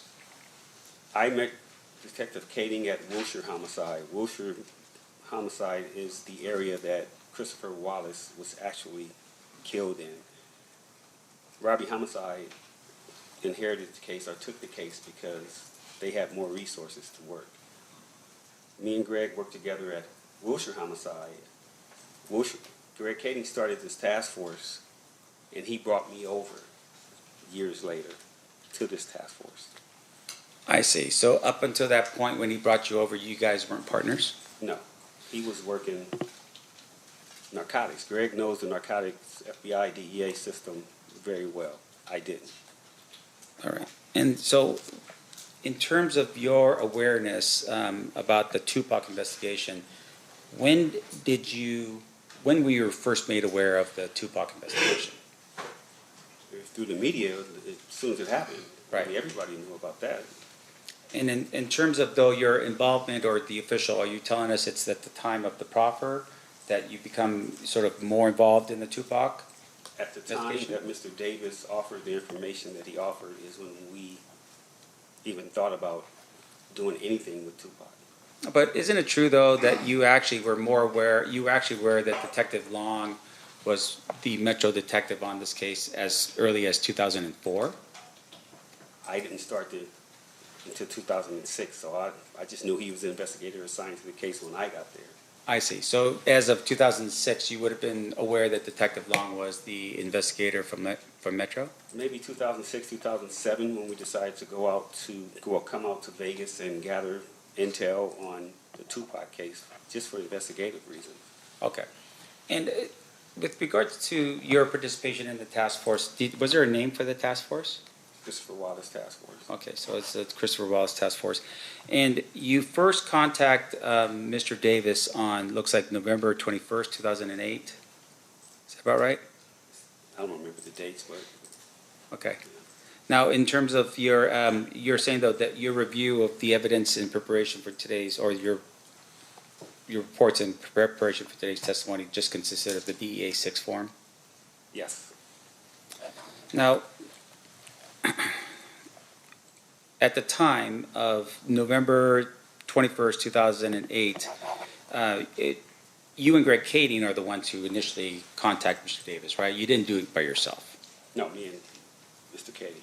Okay, and you basically advised him at that particular point that, you know, he was potentially looking at an indictment for narcotics. Is that right? Something to that effect, yes. Yeah. And once again, you're doing this because you are targeting Mr. Davis because you believe he may have been a suspect in the Biggie Smalls murder. Yes. Okay. Now, at some point, I would assume in the future, you're going to tell all of us that he was no longer a suspect in that murder, right?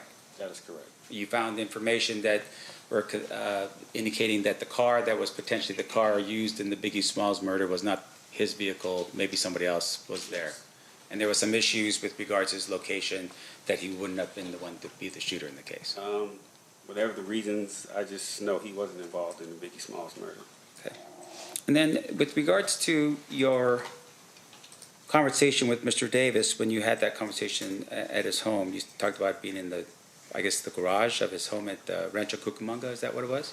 I forget the city, but it's out east. Okay. That's where he lived at the time. And you had at some point told him that maybe he should retain an attorney to handle the issues because he was going to be dealing with the United States Attorney Timothy Seawright. You remember having that conversation with him? I don't think we threatened him or anything like that. We just advised him that, hey man, we got some information, we got some things that you were involved in, and we need to talk to you. So we need to meet with you, with your attorney, at the AUSA's office. Now, at the time that you have that conversation with Mr. Davis, you advised him that not to bring his attorney, which would have been Edie Fall, to that conversation, right? No. You advised him to actually bring this other attorney, Wayne Higgins. That would have been a brand new attorney for Mr. Davis, correct? No. I didn't even know Mr. Higgins at that time. Now, in terms of your, the meeting, Mr. Higgins shows up with Mr. Davis, and then there's a conversation between Mr. Higgins and Seawright regarding the proffer agreement, but that wasn't with you being present in the room, fair? No, I wasn't present. Now, you had, though, at some point being informed that there was a proffer agreement, and then there was follow-up interviews that occur as a result, right? That's correct. So this is just not one interview. This is multiple interviews. Yes. Now, can you tell us, for instance, how many interviews there were? That I was involved in, the first meeting at his house in the garage, the first meeting with the AUSA, and then the meeting at Wayne Higgins. But mind you, like I told you, I flew to New York with Mr. Davis. So we were out there for 3 or 4 days. I'm talking more about specifically the actual meetings in which you're sitting down and asking questions of Mr. Davis. 2.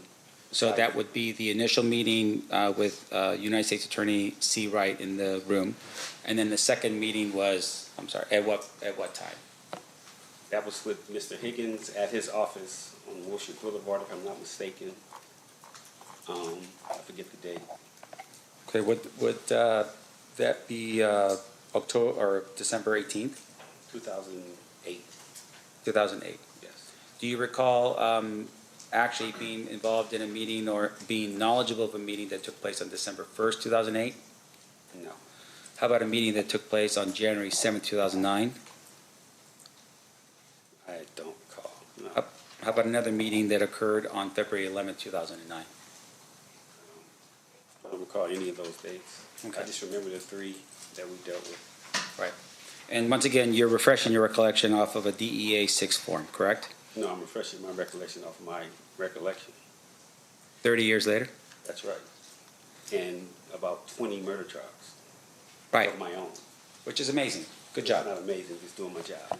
But let's just make sure we're clear. I want to make sure this jury understands that you're refreshing recollection off of a DEA 6 form. No. I told you the DEA 6 form that I saw this morning was transferring the case from the DEA to Las Vegas Metro. That's all that said this morning. All right. So this is all purely off of your recollection from 30 years ago. Well, 17, 18 years ago when we got it.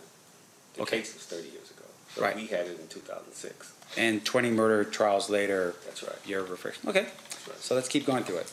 So your testimony here is that at the time of the meeting on December 18th, 2008, you were present for that meeting. Yes. And the other people that were present for that meeting was Detective Katie, Yes. LAPD Detective William Holcomb, Yes. FBI Special Agent Bennett. Yes. I didn't mention him, but he was there. Yes. Okay.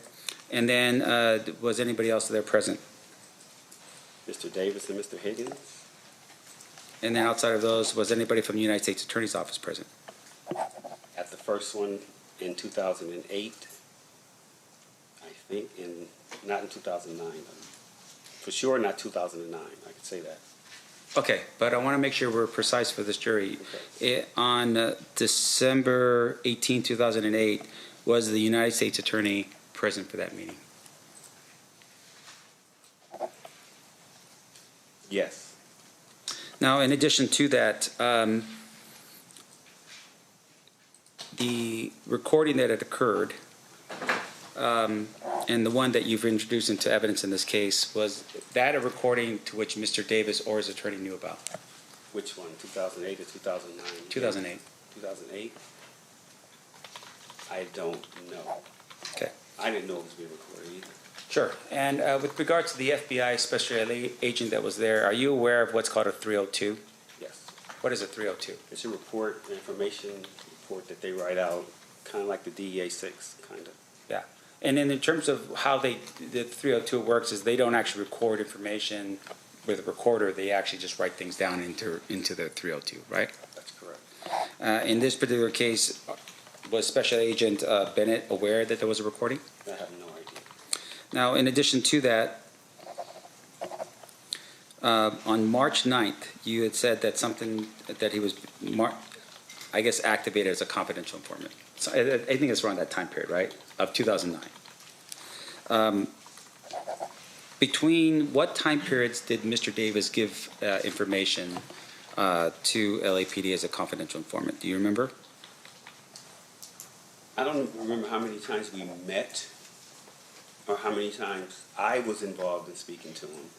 But it's just those 3 times, the first time in his garage, 2008, 2009, and then when we went to New York. That's all my dealings with Mr. Davis was, that I can remember. Okay.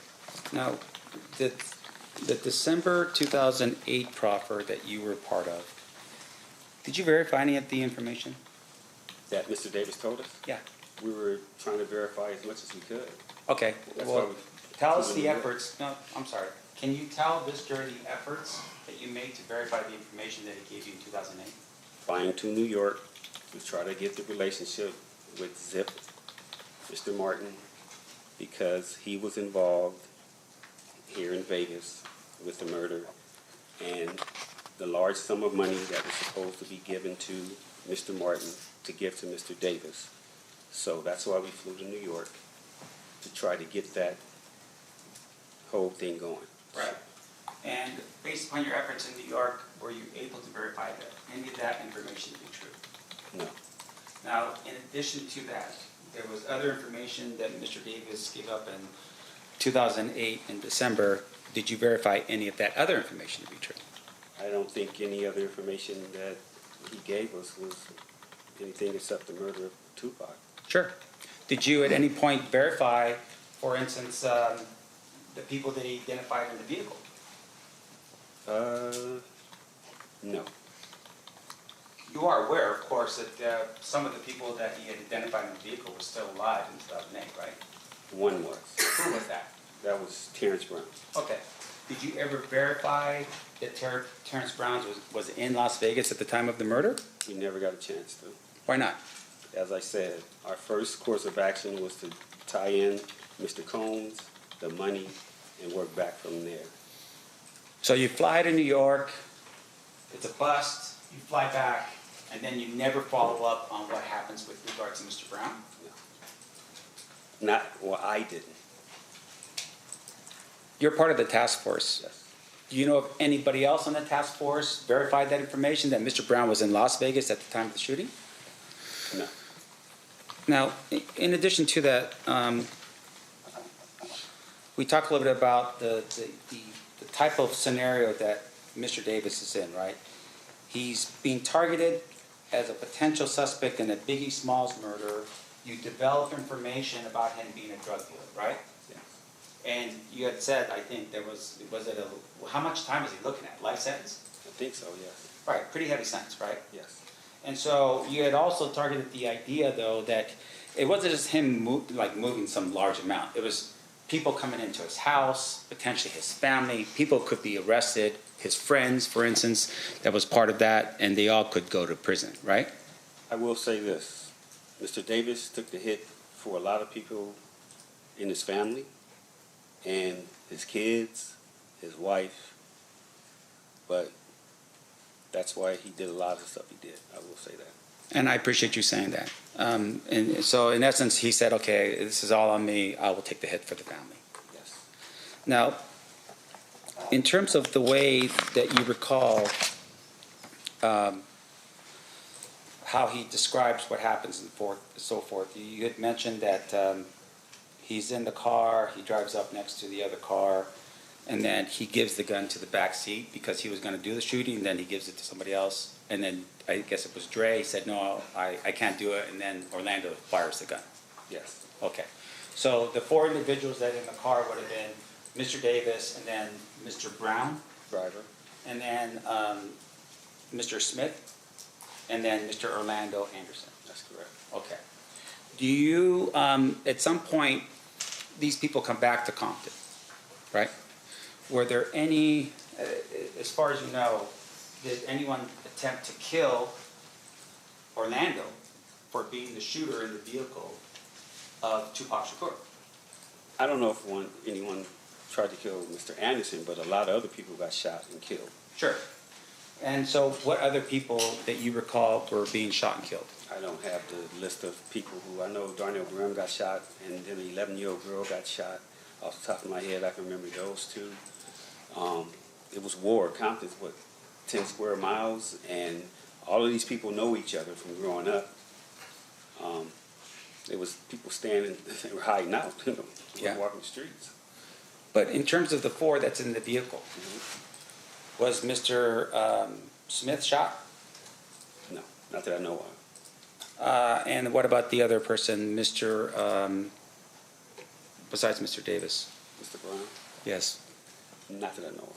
No. And then with regards to Mr. Davis, was he shot at? No, not that I know of. And once again, this idea is, we're talking about a very compact area of Las Vegas, 10 by 10 miles, multiple blood and Crip gangs just encroached upon one another, right? It's basically like a powder keg. Street by street. Right. And in terms of retribution, pretty clear this would be an immediate thing because Tupac Shakur was shot and killed. Yes.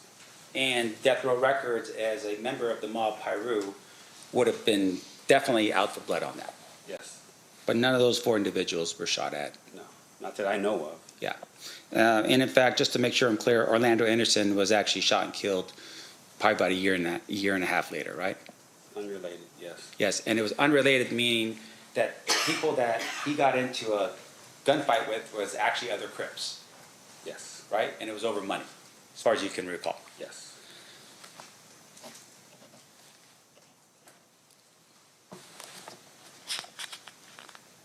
Now, there was some discussion, are you aware of a person by the name of Darnell Brim?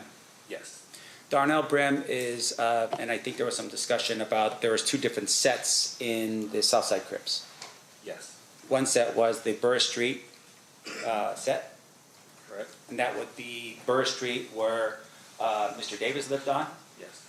As well as members of his family and so forth, right? Yes. The other set was the set that Darnell Brim was in charge of. From what I hear. I never worked Compton PD, but from what I hear, yes. Okay. And with regards to Mr. Brim, he was killed pretty much immediately after the shooting of Tupac Shakur. Mr. Brim is still alive as far as I know. Oh, you're right. He was shot, though, right? He was shot. And then he went to prison for some unrelated matter, something to do with drugs. Yes. Okay.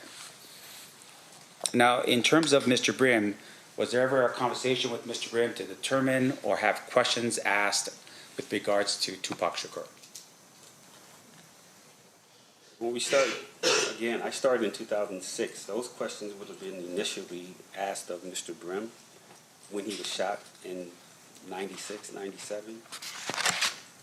Those types of things we could have gotten to, but like I said, our first course of action was to solidify where the money came from.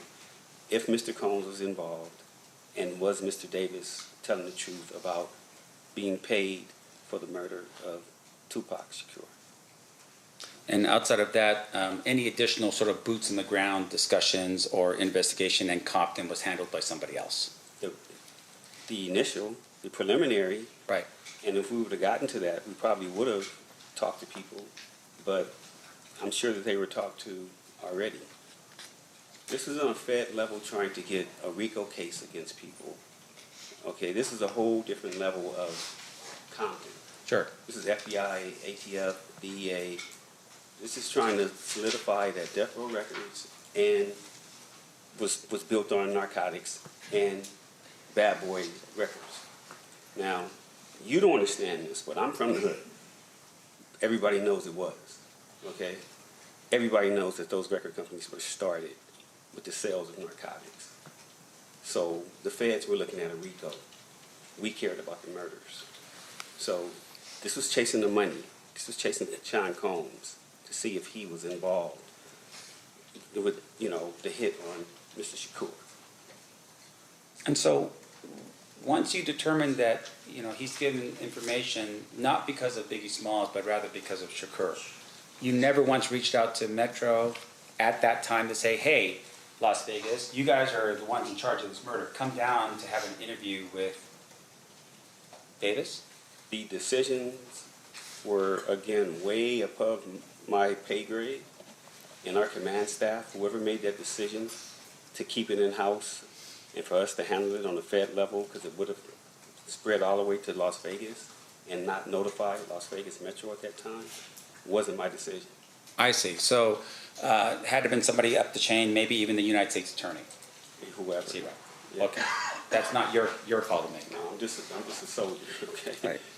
I appreciate that. Now, in addition to that, sir, your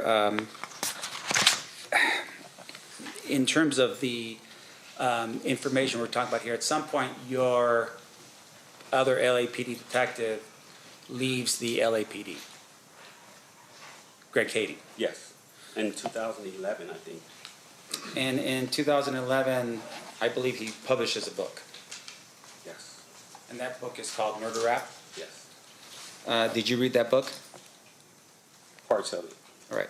And fair to say, of course, is that if you saw something in the book that was not accurate, you probably tell Greg Kading, like, hey, this is not accurate, this is not right. I wouldn't tell him nothing. That's Oh, his version. He did what he wanted to do. Right. Okay, so it's his version of events. You would have been like, okay, this is not right about what I did. I'm just going to leave it alone because that's what Greg Kading interpreted it to be. No, I'm saying I was on the Los Angeles Police Department, still in charge of the Biggie Smalls case by myself. And whatever came from any books that were written, it was my responsibility to make sure that everybody was okay if they were outed in that book. So I'm not going to tell another man what he should and shouldn't do as far as writing a book. If you want to write a book, write a book. If it comes back my way and I got to investigate something you said, then I'll do that. So this individual, Greg Kading, leaves LAPD and takes the Tupac file with him? From what I hear, something to that effect. Meaning he stole the file? Something to that effect. Now, in addition to that, he also took the Biggie file, right, with him when he left?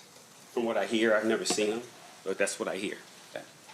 And with regards to the recording that we're talking about here, that recording was a recording that he published, at least brought it out to the public, not you. You will never see me on a podcast, a book, nothing like that. Yeah. So, and you never have. Now, in terms of, though, just your understanding and, being in LA and so forth, Greg Kading has made appearances on podcasts and other things as well, right? Yes. And also that would be with documentaries. Yes. But at least you're still abiding by the rules and that kind of thing. You would never do that. I stick to the code. Okay, I'm abide by the streets. You're not going to see me on there telling about what somebody else did. This is the only time you're going to see me talking about what somebody did, sitting in this chair. And I appreciate that, sir. Okay. Other than that, you'll never see me doing that. Okay. And with regards to your participation, though, in the interviews, during the time period that you're hearing Mr. Davis talk about these things, were you aware at all that he was recommended that this other attorney step in for his attorney Edie Falls and basically have this conversation? No, to my knowledge from the media, I thought Edie Falls would have been his attorney. So I don't know anything about that. Again, that was way above my, whatever I was doing there. I don't know who made that decision. I never talked to Mr. Davis. I didn't know Mr. Higgins at that point. Okay. So. Were you aware that when Metro was finally notified? Yes. When was that? The 2009 interview. Yes, sir. Did you make that call to Metro?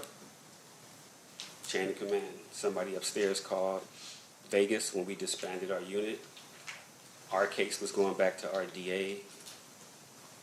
Las Vegas Metro, they were going to take over their case. So somebody in our chain of command reached out to somebody in Metro, I guess, and said, hey, we got some information for you. Somebody needs to talk to you about Tupac. I knew Detective Dan Long. It trickled all the way down to us. Either he called me or I called him and set up the interview. Did you tell Detective Long when he appeared here in LA for the interview with Mr. Davis that he had given a proffer in 2008? Yes, I think he was aware of what we had, unfortunately, he was aware of what we had done to that point, yes. Meaning that you had a conversation with him, say, hey, by the way, there was a proffer in place in 2008. Here's the information.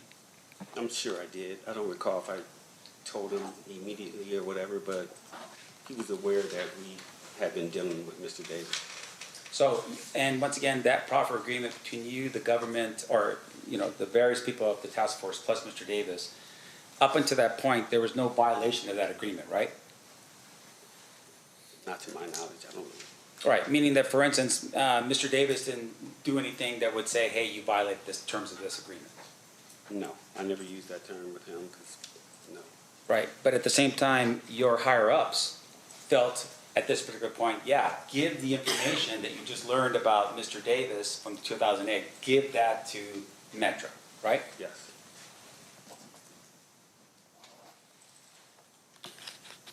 And once again, and I want to make sure I'm clear because I don't want to forget this question, you didn't verify anything outside of the P. Diddy potential payment that was the part of that you were looking at? Yes. So everything else would have been going back to Detective Long to do his investigation in Las Vegas about the information given to him by Mr. Davis? I mean, he was going to be aware of that, yes. Okay. But once again, that was already out, a possibility.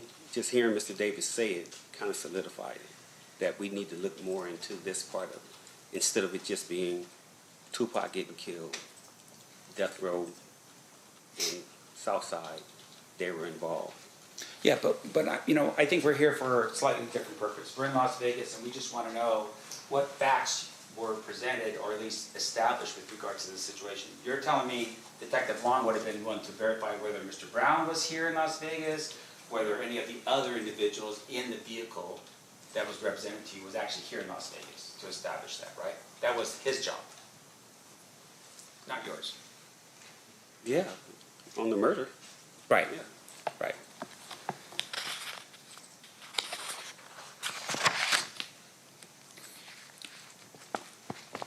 Now, there were some activity that happened in Compton. I just want to make sure I'm clear. You weren't part of any of the investigations in Compton with regards to the gang issues and so forth. You weren't part of that. No. That would have been somebody else from Compton. Compton and Metro and whoever else. Okay. I just have one. Yeah. Court's indulgence, sure.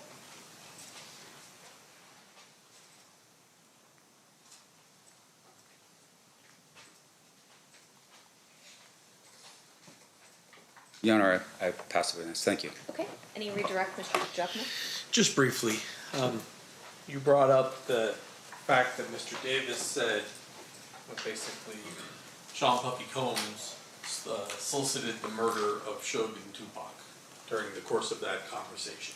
Yeah. Did he tell you where that conversation occurred? It's a deli called Greenblatt's, still there on Sunset in Hollywood in Los Angeles. If he never provides that portion of the information, what jurisdiction would LA have to be investigating a homicide that occurred in Las Vegas? None? No. So it was that piece of information which provided LAPD jurisdiction to even be looking at this murder. You could say that. But like I said, on the Fed case with the RICO, that would have got incorporated into the RICO, the murder anyway, and that's what we were looking at. But yes, that's where it started, so you can use that also. And so when you were unable to confirm through ZIP the Puffy Combs angle of the case, at some point your agency said, hey, we got to tell Vegas what we've been doing. Yes. And at that point, Dan Long comes down, and you are in a room with Dan Long, Mr. Davis, his lawyer, and there's a conversation that occurs. That's correct. At that time, the only person left alive in the vehicle was Terrence Bubba Brown, right? Yes. Mr. Brown was a resident of LA, correct? Correct. And was there at least a discussion between you and Dan, hey, if Mr. Brown ever gets himself into some real trouble, maybe we'll have some leverage to talk to Mr. Brown? Yes. And then unfortunately, Mr. Brown got killed as well. Yes. And so the last person alive in the vehicle is Mr. Davis. That's correct. Nothing further. Anything further, Mr. Sound?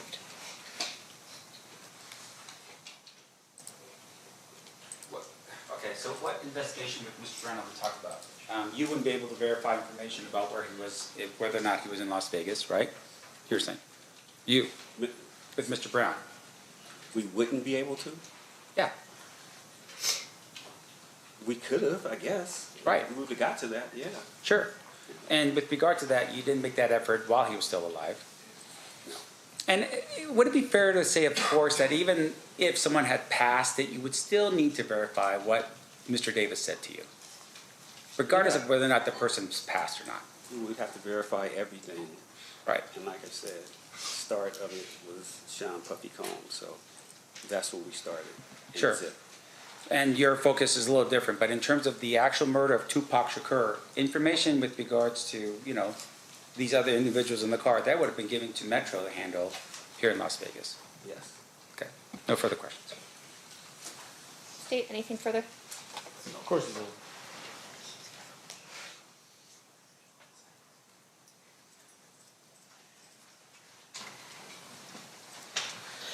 Yes, one follow-up. In your 34 years, 20 homicide trials, ever made a case on a guy confessing to a homicide? Yeah, I've had a couple confessions. Yeah. When you were talking to Mr. Davis and he's telling you what he's telling you, did you have reason to doubt his version of events as it relates to the homicide itself? I didn't think Mr. Davis was lying because he put the gun in his nephew's hand. And if anybody knows anything from what I hear, Mr. Orlando Anderson was the man besides Keffe D in that neighborhood. He was the prince, and his family loved him. I didn't think that Mr. Davis would put the gun in his own nephew's hand, dead or alive, and put that smut on him unless it was true. The person that killed Tupac, well, in the neighborhood, he's a hero. In the world, he's a villain. So I didn't think Mr. Davis, me personally, would do that unless it was true with his own nephew, because I know he loved his nephew. They all loved Orlando. And so that particular fact, knowing the culture, and now it's 2008. I mean, it's, let me ask you this. Was Tupac Shakur larger than life after death? Yes, but had he would have been legendary if he lived. Right. And in 2008, he is legendary at that point. But he's dead. And if it gets out that Mr. Davis has said his nephew pulled the trigger, would there be consequences for his neighborhood? I mean, just the way it looks, him being a hero, meaning Tupac to the world, and then this gang, like I said, in the streets, in his hood, Orlando wasn't looked at that, but people are going to always say the Southsiders, the ones who killed Tupac, Nipsey Hussle, all these people who were like that, that's what comes with that. Now, you could wear a badge and act like it's something in your hood, but in the world, that's not a good thing to be, remembered as or thought of as the person that killed Tupac, even though what happened to Mr. Orlando Anderson wasn't right. Thank you. Nothing further. Anything further based on that? Yes, Your Honor. Okay. So I just want to make sure I'm clear. You go to Mr. Davis because he's the target of Biggie Smalls' murder. Yes. You interview him, and at some point in the future, you determine that Mr. Davis is not involved in Biggie Smalls' murder. Yes. While you're in the room showing him the information that you have about the drug aspect of it, a life sentence potentially, and everyone in his family or people in his family and friends potentially getting all in the middle of that with all kinds of problems, right? Yes. He decides to take the hit, as like you said, right? And instead of saying, hey, I don't have anything about Biggie Smalls, which you now have confirmed, he had nothing to do with Biggie Smalls, so he had no information. He says, I actually have information, and Orlando Anderson is one of those people, right? And at the time he says it, Orlando's actually dead, right? And people in the community of Compton had all had this sort of thing going on that potentially Orlando Anderson was involved in the murder of Tupac, correct? Correct. So that information was available to Mr. Davis when he gave you that information, right? Yes. But once again, you were targeted for Biggie Smalls, and there was no information that would say he was involved in Biggie Smalls, so he couldn't give you any of that information, right? No further questions, Your Honor. Anything further, Mr. DiGiacomo? Oh, Judge. I've lost track of how many redirects we're on, so. Sorry. All right, you're okay, guys. Any questions from the jury? Looking at that side of the box? No? Okay. Oh, we do have one, okay. You have a few.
All right, a question from one of our jurors for you. For clarity, would you say the feds were more worried about the bigger fish and the whole puzzle rather than the pieces, being you had the information from Keffe and didn't need to put it together? Yes, they were worried about the bigger picture, but this is 2006, and the smaller types of investigations on both cases had already been run to ground. You needed to come with a different type of investigation to try to see if you can get it. So that's why Detective Kading, the LAPD, that's why he brought in the FBI, ATF, DEA, other agencies to all help to try to solve both cases. Once we found out what Mr. Davis had said. It was Biggie Smalls at first, and then it went to Tupac Shakur. Okay. Any follow-up questions based on that, Mr. DiGiacomo? No. Any follow-up questions based on that, Mr. Sanft? No. Okay, you've faked us out again. All right, you are free to go. Thank you so much, Mr. Dupree.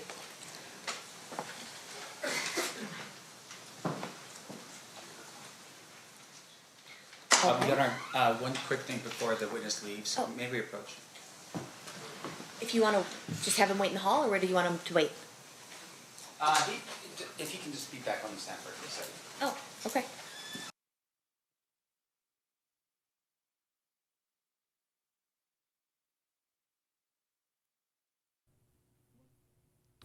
Nearing the end of day 3 of the Tupac murder trial, Duane Davis, you're looking at in the center of your screen, charged with orchestrating the murder of the rap legend. Attorneys, defense attorney Michael Sanft on the left, prosecutors on the right, speaking with Judge Carly Kearney about this last witness who testified for the last hour or so, Darren Dupree, a homicide gang detective with the LAPD, investigating the murder of Biggie Smalls. And he testifies that he asks Duane Davis, Keffe D, if he had any involvement in the killing of the notorious B.I.G., Christopher Wallace, and he says, no, but we did the other one.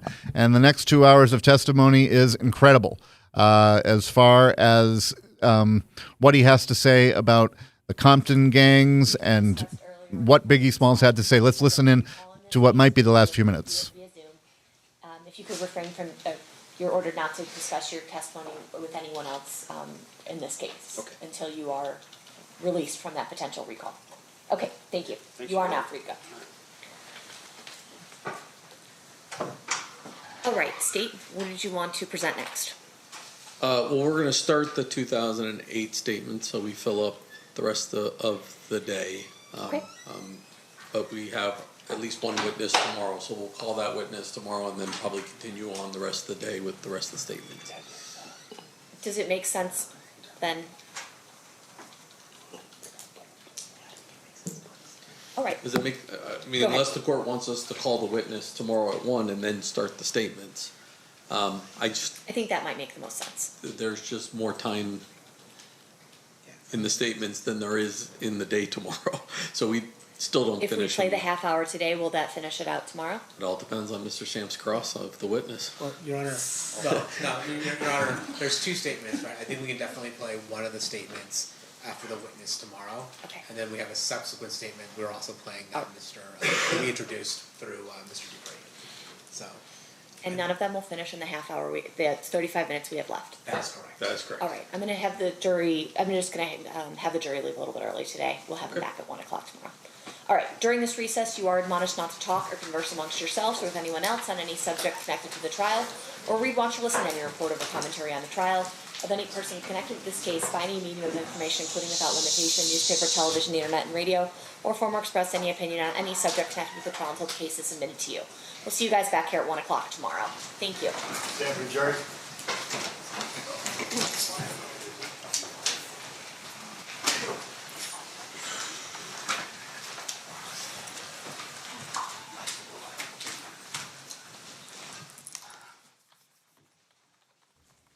On 8 News Plus, Tupac Shakur murder trial, Duane Davis on trial for his life. The jury leaving after day 3 of a fascinating day of testimony from law enforcement. The jury hearing about 3.5 hours of testimony from two different, an FBI agent and a LAPD detective. So as the jury filters out, everyone is on their feet after day 3. And now we listen to the judge. It up between a witness in between. So, okay. I apologize for any inconsistency up the back. All right, we'll be in recess. We'll see everyone back at 1 o'clock tomorrow. Thank you, Judge. And that ends your day of testimony. Now, Keffe D, Duane Davis, on trial for orchestrating the murder of Tupac Shakur, will leave and go back to the Clark County Detention Center. The court filters out. Our Vanessa Murphy filtering out of the courtroom. Kyle Payne joining you. What a day of testimony. Now, I am privileged to be joined by Ron Futrell. Ron does it all here at Channel 8 and on 8 News Plus, and it's nice to see you. Ron was here in Las Vegas in 1996 as a television news professional, sportsman, newsman, handling those duties, and was at the Mike Tyson fight, which led to those events of the evening in September of 1996. Ron, tell me about the fight. Okay, that wasn't much to it. Right, okay. Because Mike Tyson was a beast. By the way, I'm wearing my Crime Stop. I don't know if you can see it. Hold on, let me move over there. They're my official Crime Stoppers of Nevada shirt. I was actually on the board at that time. We all know their number by heart. Yeah, if we do all the 5s yes. in it. But I served 10 years on that board. Sort of proud of that, but I just happenstance wore it today. So, and we're talking crime. Yes, and there's no such thing as a coincidence. No, there is. You didn't know you were going to be on talking about. It was magic. I did not know the Tupac Shakur murder trial. That being said, okay, that night, 1-round fight, wasn't much to it. Mike Tyson had just gotten out of prison recently, going back now 30 years, September 7th, 1996. So we got the anniversary coming up before too long of that night here in Las Vegas at MGM Grand Garden. Mike Tyson against Bruce Seldon, 1-round knockout. Tyson was a beast at times still in the ring after he got out of Japan after that loss to Buster Douglas in Japan. And then so he was on a mission. And wasn't much to the fight, but every time Mike Tyson fought, it was a, how can you best say, there were gangs. It was East Coast, West Coast. It was a mess. It was tough for Metro. It was difficult. That night in particular, there was a brawl. You've probably seen it, shown it, a brawl at the entrance to the MGM casino right there at the Valet as you go in the entrance. And there was a big brawl there. A fight broke out. Big, and it's a huge part of the trial that we're talking about. We've seen all the video footage of Suge Knight kicking Orlando Anderson in a Dan Marino jersey. This was an ongoing feud between factions in the world of the LA gangs. And it wasn't a secret that this all happened that night. That night of the fight, nobody expected it to erupt the way it did, certainly at Koval and Flamingo, when wasn't long after that then the shooting took place, which proved fatal to a legend in the music industry, Tupac Shakur. And that shooting is the topic of all the testimony today. And most recently, we heard from an LAPD detective for some 33 and a half years in the homicide and gang unit, Darren Dupree. He spoke about a sit-down he had with other law enforcement and Keffe D with his lawyers present and his involvement with discussing the shooting of, this was about the shooting of Christopher Wallace, Notorious B.I.G., and the detective testified that he was, because of a lawsuit, looking into whether LAPD had anything to do with Biggie Smalls' shooting, and in fact asked Keffe D what did he know, and did he have any involvement in the shooting of Christopher Wallace, Biggie Smalls, and he said no, according to the detective, but I did the other one. And the craziness that ensued, the law enforcement was not expecting that, and that is number E. Mr. Davis stated that his nephew, Mr. Orlando Anderson, was jumped and beat up in a club or in a hotel in Las Vegas after the Tyson fight. He came and told Mr. Davis what happened. They went looking for Tupac, Suge, anybody who was involved, basically, in the beatdown of Mr. Anderson. And they couldn't find him at first, and then they saw him, and basically, Mr. Davis had the gun at first, but they came up on the passenger side of Suge Knight and Mr. Shakur's vehicle, so he couldn't shoot across the driver. So he handed the gun to Dre in the back seat, Andre Smith. He was afraid to shoot. Mr. Anderson grabbed the gun and shot across Mr. Smith into Mr. Knight's car that Mr. Tupac Shakur was in with Mr. Knight. So you're hearing, I know, and it gets better. If you stick around with us until the top of the hour, you'll hear some more from that LAPD detective and an FBI agent who was equally fascinating, talking about some of the statements that Keffe D, Duane Davis, made himself over time. And, they seem to perhaps corroborate the book he wrote, Compton Street Legend. I'm with Ron Futrell, a legend himself. Ron, you were here in 1996. You covered the Mike Tyson fight. You just discussed that with us. But Tupac Shakur didn't succumb to his injuries, which we know were grave, until 6 days later. And what was Las Vegas like in that period? Oh, it was fascinating. The vigil that took place, it grew day by day by day out there at UMC, a level 1 trauma center here in Las Vegas. It is the premier place to go. Former Lieutenant Governor Dr. Lonnie Hammergren, now passed. He was there for many years. A guy named Dale Carrison was also there, and Dale was on duty that night, and I've talked to him since, and this was years ago that we had this conversation, and he said when they brought in Tupac that he was still alive, barely, and he asked Tupac, asked Dr. Carrison, am I going to make it, Doc? Am I going to be okay? And as Dale Carrison tells me the story, he said he knew he wasn't going to make it, that he wasn't going to survive these injuries. But he told him something else. He told him basically, hang in there. We're going to work hard. We're going to try to get everything together. You just hang in there, and we're fighting to help you through this. A short time after that, he slipped into a coma and never regained consciousness. But Yeah, the vigils outside just were, and it grew day by day of people hoping that Tupac could somehow survive those injuries, which he did. He clearly did not, obviously, and that a tragic shooting that night, and the role that Suge Knight played in that, being in the driver's seat, is not forgotten on anybody too. With all this, he's still in prison. Yes, and it's not forgotten in this trial. His name comes up with almost every witness. The relations between Suge Knight and Tupac Shakur and Suge Knight and Duane Keffe D. Davis on trial for orchestrating the murder of the rap icon. And to your point about succumbing to his injuries, the medical examiner testified to how the bullets ravaged his abdomen, how they had to take his lung out to try and save him, how the trauma that even the life-saving measures took on him, and then evidence of prior shootings. Tupac had a past. And additionally, as far as what you're saying about the gangs and that stuff, we had a first responder yesterday testify about being in the ambulance with Tupac Shakur when he was alert after the shooting, saying, the streets will handle this. We will do this ourselves. I'm not telling you who shot me. And we wouldn't be here if he had. So he didn't say, I don't know. No, he certainly didn't. That's important. He didn't say, I don't know. He just and said, I don't know either, but I think he knew. Yeah. Yeah.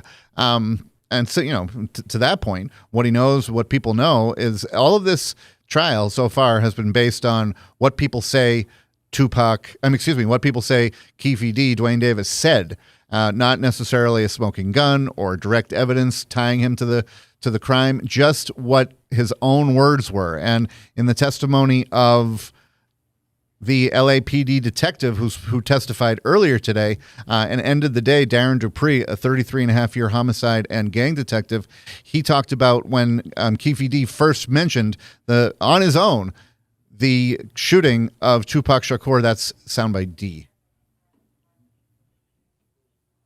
And so there was an agreement in that first meeting that this would be a proffer. Yes. And during the course of that, do you ask Mr. Davis about his involvement in the Biggie Smalls murder? Yes. And what is his response? At that time, he said, no, we didn't have anything to do with that. When he said, we didn't have anything to do with that one, did that trigger anything in your mind as to what he was saying? When I recall, yes. We were like, that one, what do you mean? And then he said, we did the other. He said, we did the other one. And so at that point, what did you think he was talking about?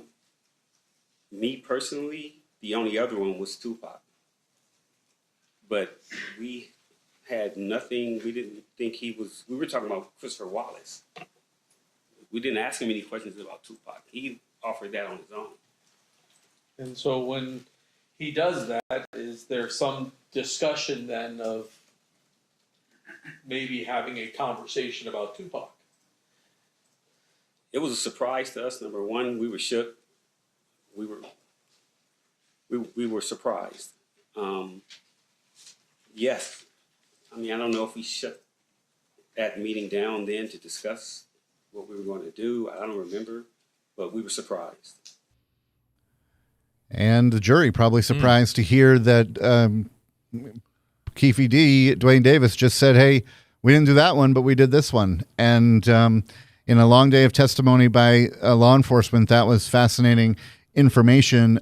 He said, the detective, Darren Dupree, an LAPD detective for a whole lifetime, 33 and a half years in the homicide and gang unit, saying that he offered that on his own, which is poetic perhaps because Keffe D on his own wrote a book in which he says he did it. And he detailed all the leading up to, including, and the aftermath of the shooting. The aftermath, of course, being a gang war. And yesterday's testimony, we heard from a lieutenant from Death Row Records, who was not necessarily an employee. He was a gangster or a gangbanger, however you want to refer to it. He's an old man now, and it's a little different to what your image might be. But he says he solved problems for for Suge. And then we met Reggie Wright Jr., who Keffe D told our Vanessa Murphy he thought did the shooting, and he apparently said that repeatedly to law enforcement. And then Reggie Wright saying, I didn't do it. We learned about a next layer of security in death row records. And then we learned that Suge Knight built a $500,000 empire, and Ron Futrell, Suge Knight played at UNLV. All roads lead to Las Vegas. Oh, by the way, yeah, his history in Las Vegas was it began with him playing Rebel football here in the mid-'80s. He played under Harvey Hyde, football coach there. In fact, I covered their team in 85, went to the 84-85 season, went to the California Bowl, won the California Bowl. On that team, he played linebacker, I believe wore number 54, if I'm not mistaken. But on that team, Randall Cunningham went on to play in the NFL. Quarterback. All-American quarterback on that team.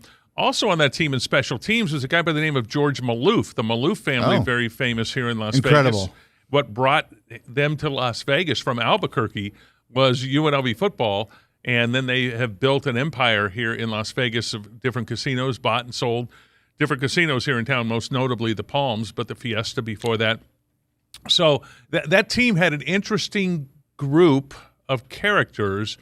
A lot of them, Harvey wasn't real discriminatory, I will say, and I love Harvey Hyde as a coach, but he brought in a lot of tough characters. They won football games, but he brought up from Fresno, from some tough street gang areas, Southern California. Harvey knew it. He coached at Pasadena City College, so he knew recruiting in the LA area, and he brought these guys here and won football games, but brought a history. And the Suge Knight continues to this day of the Suge Knight history with Las Vegas. And, in the 80s, when you're talking about into the 90s, both in football and, let's say, with the Runnin' Rebels, it was different then. Oh, yeah. Smaller town, first of all. When I say much smaller, 1/4 the size. And when maybe a third the size. But less urban sprawl. Yes, but when the fights happened, this was covering sports here during that time. I'm going to call it was a big event city. No, we didn't have a major league sports franchise.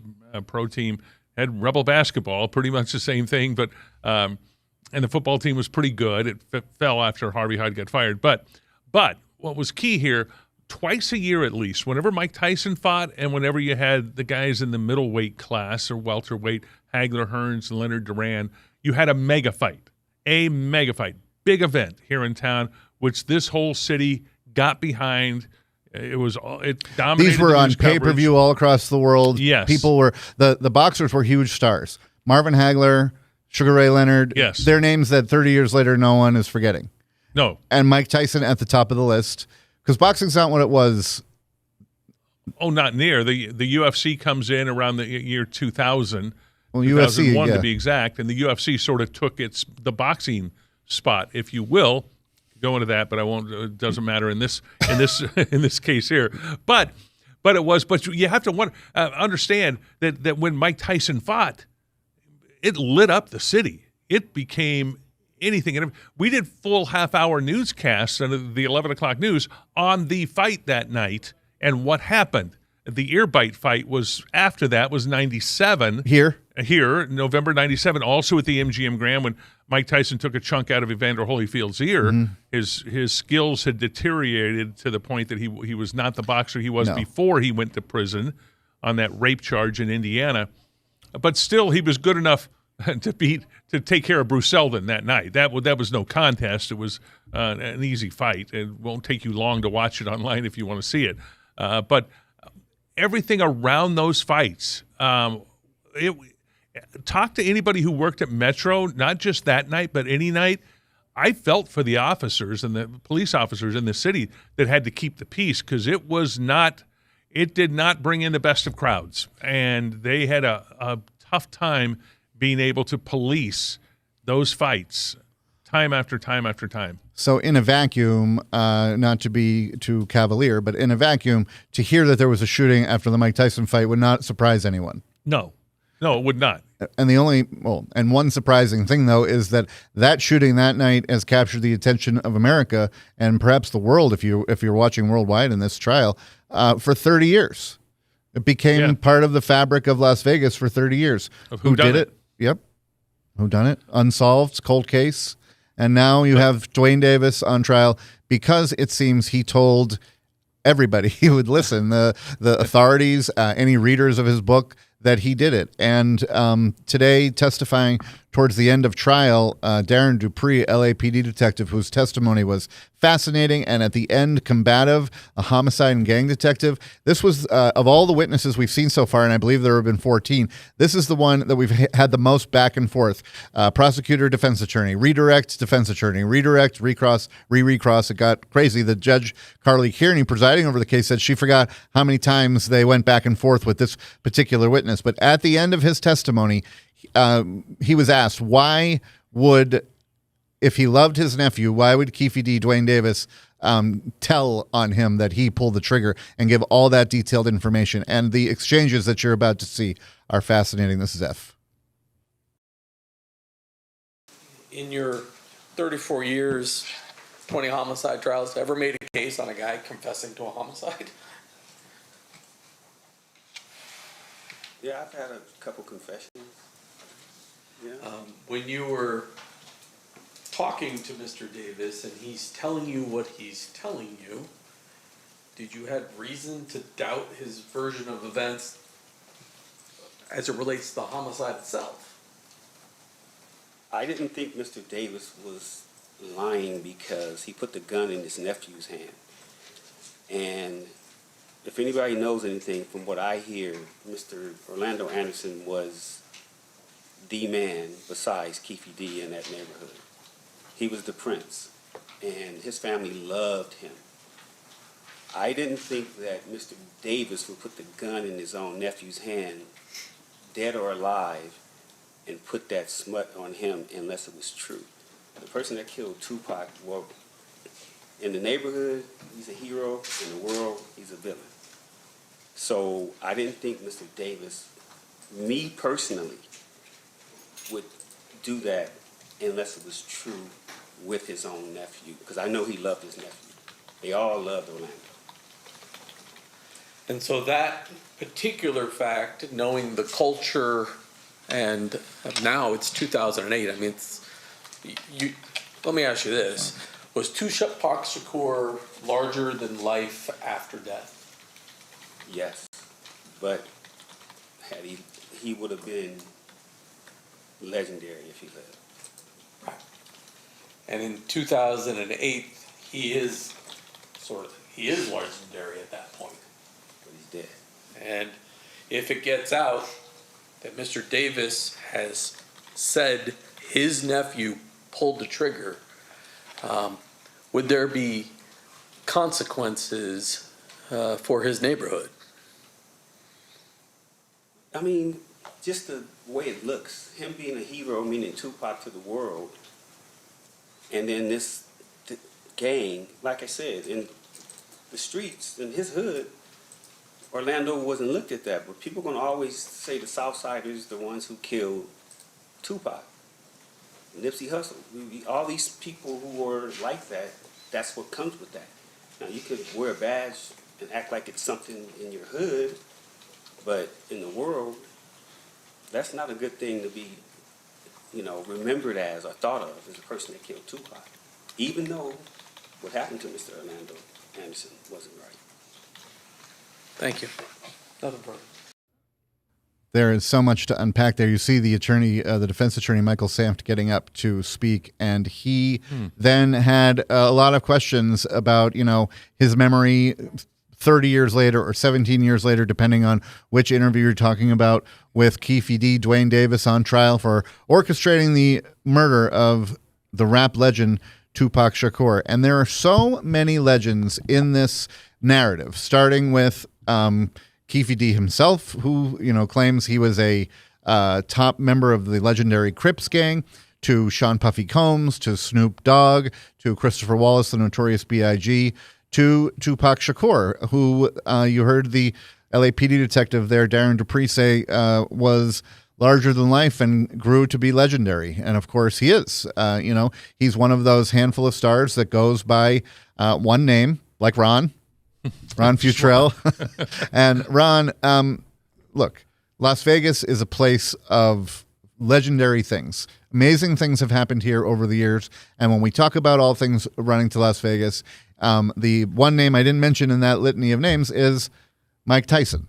And the fact that it was a Mike Tyson fight shouldn't be a surprise considering all the A-listers that are being discussed. And I have no doubt, knowing your high caliber, your high profile at the time, you probably have a good Mike Tyson memory or two. Yeah, when he first came here to Las Vegas, I covered his career from start to finish.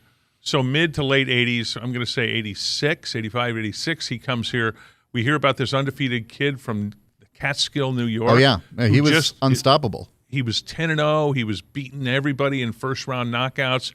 And so first time I remember talking to him and interviewing him was at the old Hilton. Now it's called the Westgate Hotel here in Las Vegas. We went up into a room and chatted with him.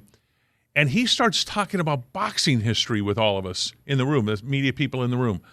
And there were a handful of us, maybe 7 or 8 of us, local guys. And he's going through everything he knows about boxing history. And I'm going, wait a second. This guy, very, very well spoken about it all. And he was 19 years old at the time, had not won a heavyweight championship yet.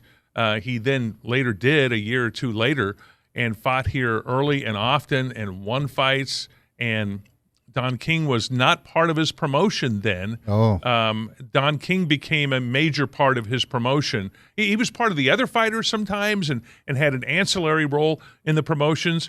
But I went to Indiana when Tyson got out of prison and covered him when I remember chasing him through a cornfield to a mosque where he went there, and everybody was wondering who was going to be his handler. And sure enough, it was Don King, who then his skills deteriorated from there under different management. Once he was not the same fighter once he came out of prison. Yes, he beat Bruce Seldon easily, but Holyfield knew how to expose him. It was a quick decline. And yes. Yeah, and then he was a little softer.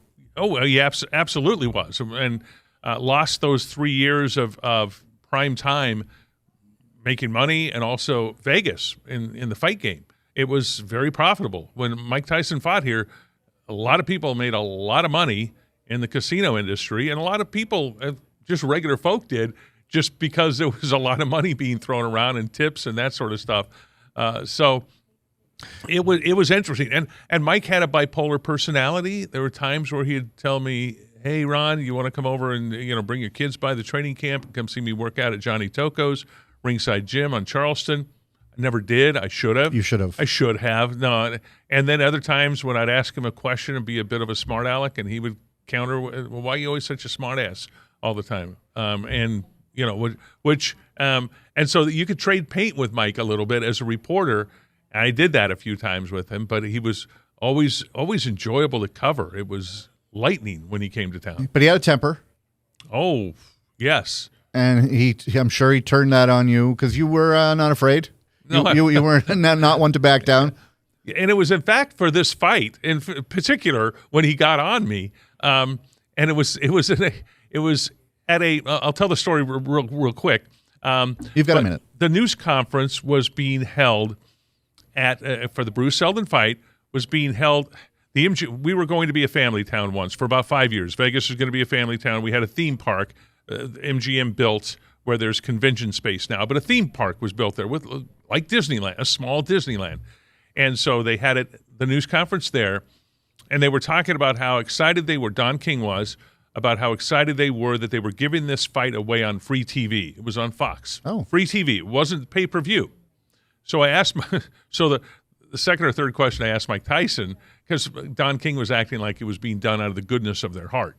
They wanted to reward the viewers, and they were going to give them this free fight. Right. Sure. And so I asked Mike Tyson, are you doing it really out of the goodness of your heart, or are you doing it because you couldn't sell the pay-per-view?